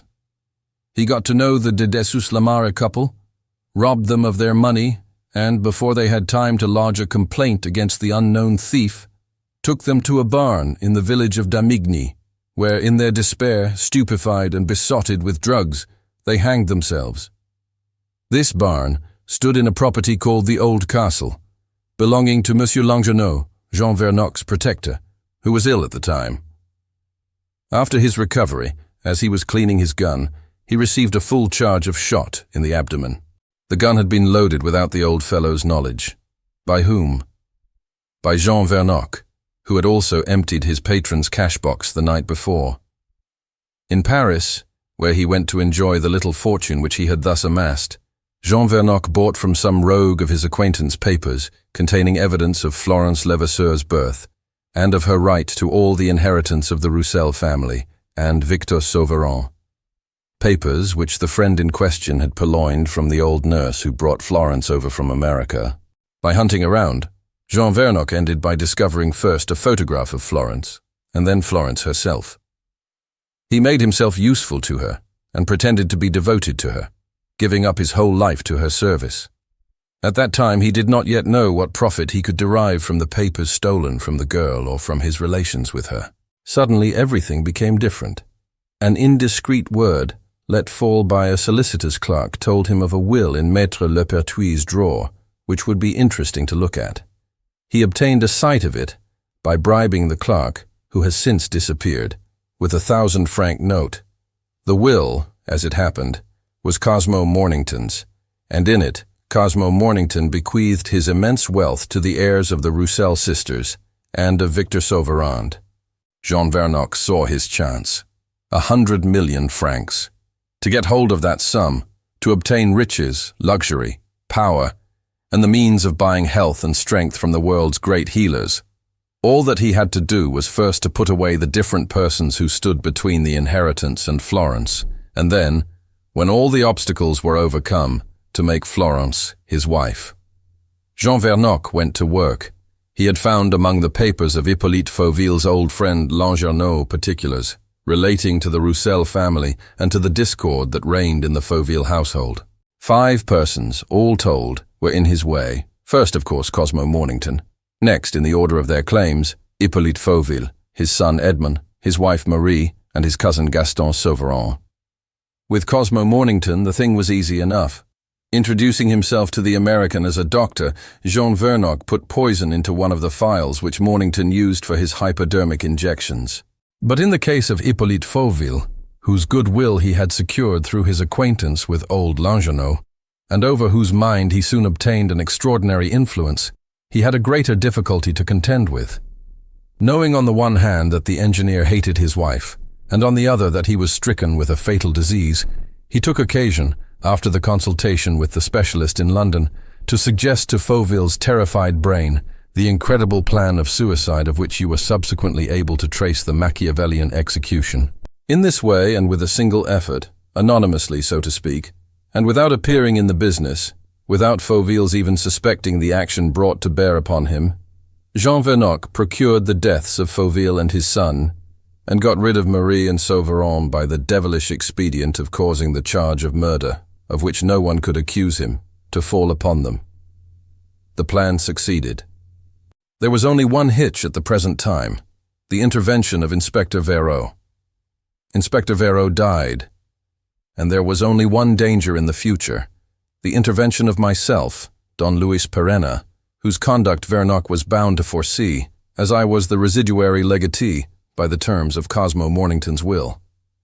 This danger Vernocq tried to avert first, by giving me the house on the Place du Palais Bourbon to live in, and Florence Levasseur as a secretary, and next, by making 4 attempts to have me assassinated by Gaston Sauverand. He therefore held all the threads of the tragedy in his hands. Able to come and go as he pleased in my house, enforcing himself upon Florence and later upon Gaston Sauverand by the strength of his will and the cunning of his character, he was within sight of the goal. When my efforts succeeded in proving the innocence of Marie Fauville and Gaston Sauverand, he did not hesitate. Marie Fauville died. Gaston Sauverand died, so everything was going well for him.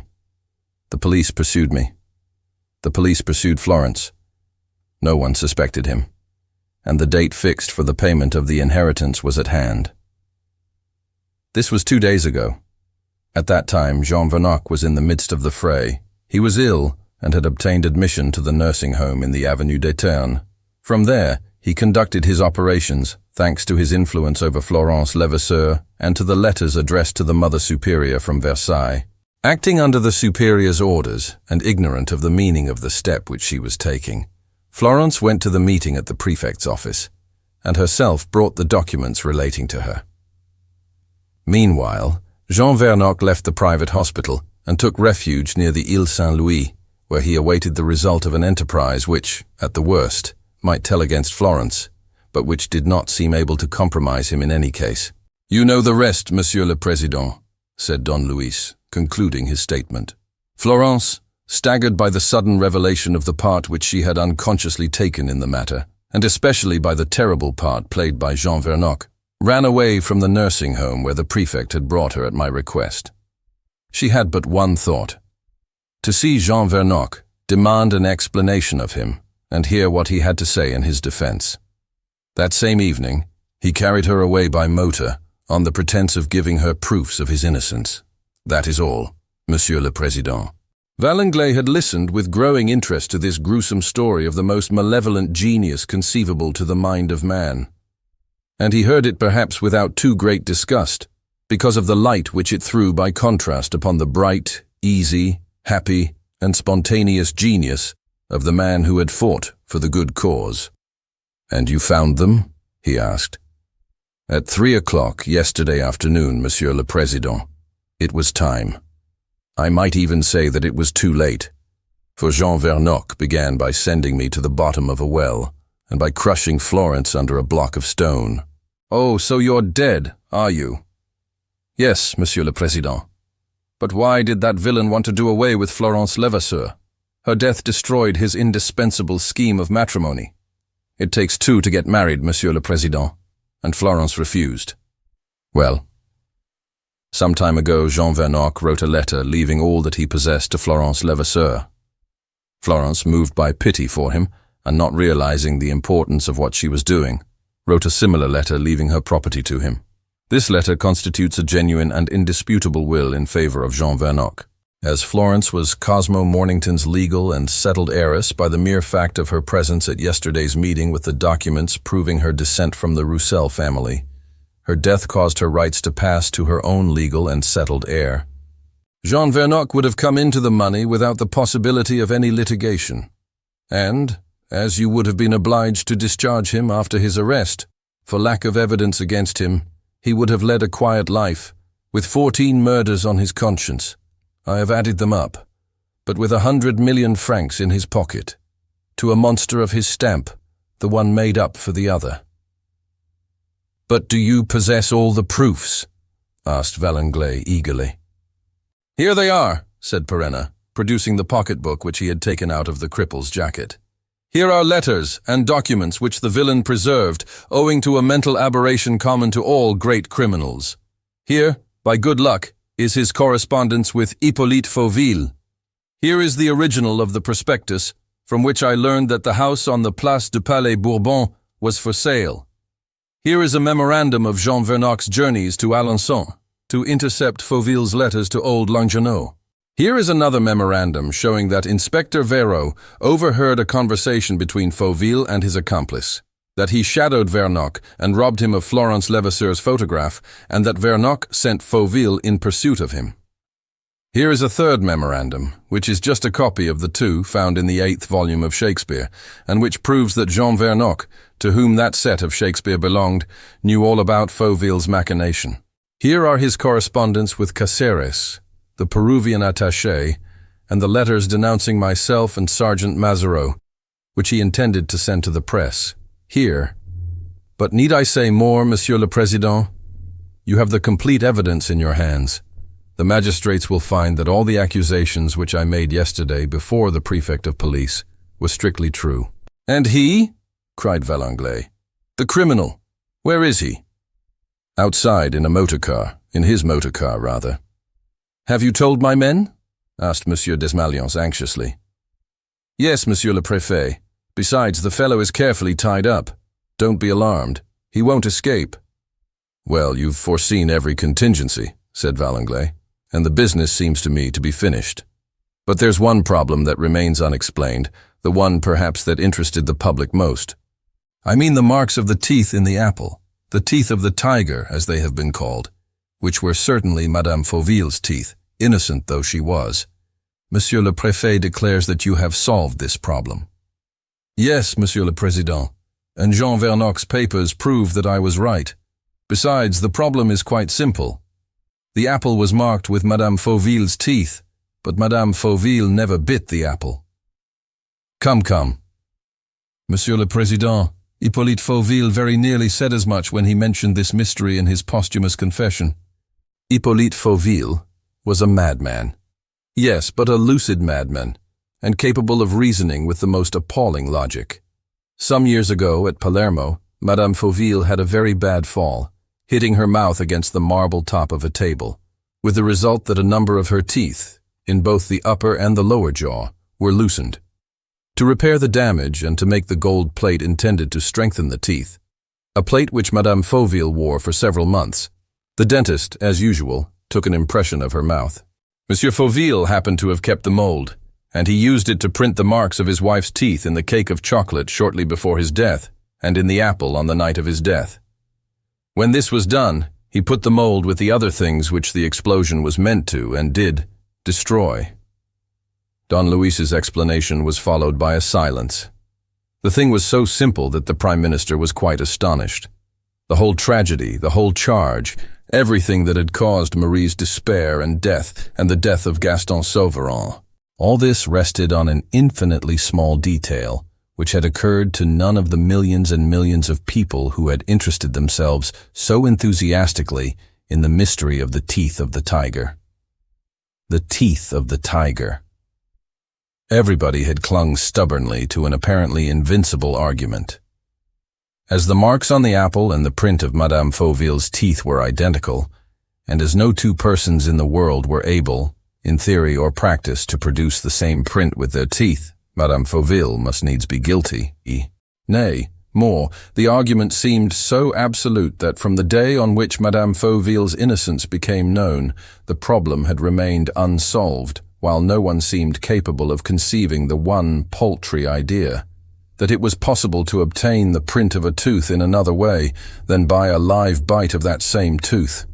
"It's like the egg of Columbus," said Valenglay, laughing. "It had to be thought of." "You are right, Monsieur le Président. People don't think of those things. Here is another instance. May I remind you that during the period when Arsène Lupin was known at the same time as Monsieur Lenormand and as Prince Paul Cernin, no one noticed that the name Paul Cernin was merely an anagram of Arsène Lupin. Well, it's just the same today. Luis Perenna also is an anagram of Arsène Lupin. The two names are composed of the same 11 letters, neither more nor less. And yet, although it was the second time, nobody thought of making that little comparison. The egg of Columbus again. It had to be thought of. Valenglay was a little surprised at the revelation.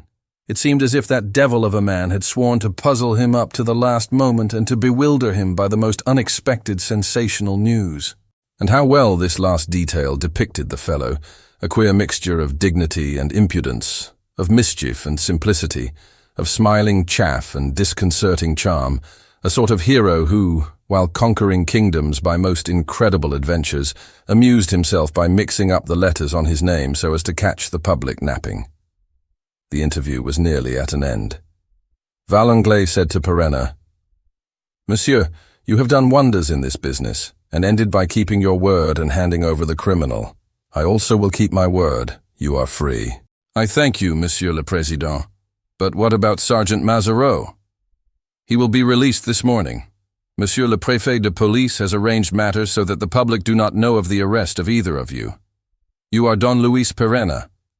There is no reason why you should not remain Don Luis Perenna. And Florence Levasseur, Monsieur le Président? Let her go before the examining magistrate of her own accord. He is bound to discharge her. Once free and acquitted of any charge or even suspicion, she will certainly be recognized as Cosmo Mornington's legal heiress and will receive the 100 millions. She will not keep it, Monsieur le Président. How do you mean? Florence Levasseur doesn't want the money. It has been the cause of unspeakably awful crimes. She hates the very thought of it. What then? Cosmo Mornington's 100 millions will be wholly devoted to making roads and building schools in the south of Morocco and the northern Congo. In the Mauretanian Empire, which you are giving us, said Valanglais, laughing. By Jove, it's a fine work, and I second it with all my heart. An empire and an imperial budget to keep it up with.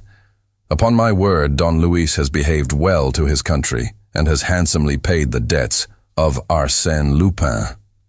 A month later, Don Luis Perenna and Mazaru embarked in the yacht, which had brought Don Luis to France. Florence was with them. Before sailing, they heard of the death of Jean Vernoc, who had managed to poison himself in spite of all the precautions taken to prevent him. On his arrival in Africa, Don Luis Perenna, Sultan of Mauretania, found his old associates and accredited Mazaru to them and to his grand dignitaries. He organized the government to follow on his abdication and precede the annexation of the new empire by France, and he had several secret interviews on the Moorish border with General Léoty, commanding the French troops, interviews in the course of which they thought out all the measures to be executed in succession, so as to lend to the conquest of Morocco an appearance of facility which would otherwise be difficult to explain. The future was now assured. Soon the thin screen of rebellious tribes standing between the French and the pacified districts would fall to pieces, revealing an orderly empire, provided with a regular constitution, with good roads, schools, and courts of law, a flourishing empire in full working order. Then, when his task was done, Don Luis abdicated. He has now been back for over 2 years. Everyone remembers the stir caused by his marriage with Florence Levasseur. The controversy was renewed, and many of the newspapers clamored for Arsène Lupin's arrest. But what could the authorities do? Although nobody doubted who he really was, although the name of Arsène Lupin and the name of Don Luis Perenna consisted of the same letters, and people ended by remarking the coincidence, legally speaking, Arsène Lupin was dead and Don Luis Perenna was alive. And there was no possibility of bringing Arsène Lupin back to life, or of killing Don Luis Perenna. He is today living in the village of Saint-Maclou, among those charming valleys which run down to the Oise. Who does not know his modest little pink-washed house, with its green shutters and its garden filled with bright flowers? People make up parties to go there from Paris on Sundays in the hope of catching a sight, through the elder hedges, of the man who was Arsène Lupin, or of meeting him in the village square. He is there, with his hair just touched with grey, his still youthful features, and a young man's bearing. And Florence is there too, with her pretty figure and the halo of fair hair around her happy face, unclouded by even the shadow of an unpleasant recollection. Very often visitors come and knock at the little wooden gate. They are unfortunate people imploring the master's aid, victims of oppression, weaklings who have gone under in the struggle, reckless persons who have been ruined by their passions. For all these, Don Luis is full of pity. He gives them his full attention, the help of his far-seeing advice, his experience, his strength, and even his time, disappearing for days and weeks to fight the good fight once more. And sometimes also it is an emissary from the prefect's office, or some subordinate of the police, who comes to submit a complex case to his judgment. Here again, Don Luis applies the whole of his wonderful mind to the business. In addition to this, in addition to his old books on ethics and philosophy, to which he has returned with such pleasure, he cultivates his garden. He dotes on his flowers. He is proud of them. He takes prizes at the shows. And the success is still remembered of the treble carnation, streaked red and yellow, which he exhibited as the Arsène Carnation. But he works hardest at certain large flowers that blossom in summer. During July and the first half of August, they fill 2/3 of his lawn and all the borders of his kitchen garden. Beautiful, decorative plants, standing erect like flagstaffs. They proudly raise their spiky heads of all colors: blue, violet, mauve, pink, white. They are lupins and include every variety: Cruikshank's lupin, the two-colored lupin, the scented lupin, and the last to appear, LUPIN'S lupin. They are all there, resplendent, in serried ranks like an army of soldiers, each striving to outstrip the others and to hold up the thickest and gaudiest spike to the sun. They are all there, and at the entrance to the walk that leads to their motley beds is a streamer with this device, taken from an exquisite sonnet of José María de Heredia. And in my kitchen garden lupins grow. You will say that this is a confession, but why not?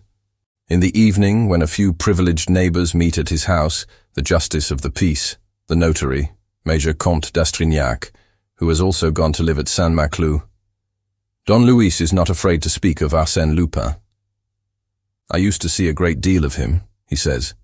He was not a bad man. I will not go so far as to compare him with the 7 sages, or even to hold him up as an example to future generations. But still we must judge him with a certain indulgence. He did a vast amount of good and a moderate amount of harm. Those who suffered through him deserved what they got, and fate would have punished them sooner or later if he had not forestalled her. Between a Lupin who selected his victims among the ruck of wicked rich men and some big company promoter who deliberately ruins numbers of poor people, would you hesitate for a moment? Does not Lupin come out best? And on the other hand, what a host of good actions, what countless proofs of disinterested generosity. A burglar? I admit it. A swindler? I don't deny it.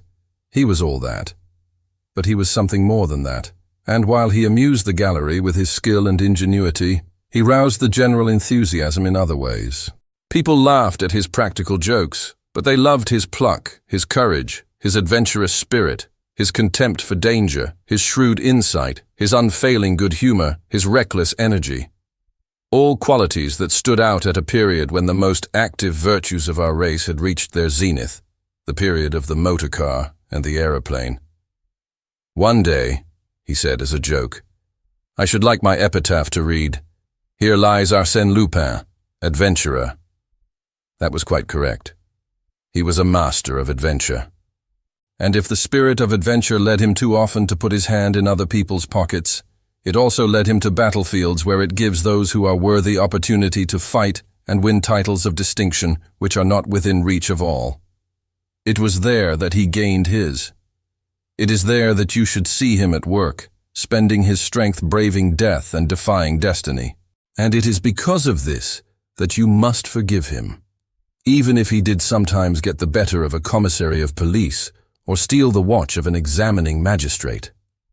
Let us show some indulgence to our professors of energy.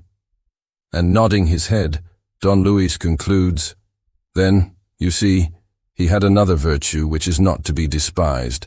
It is a virtue for which we should be grateful to him in these gray days of ours. He knew how to smile. The end. Thanks for watching. Please like the video and subscribe to the channel for more excellent content.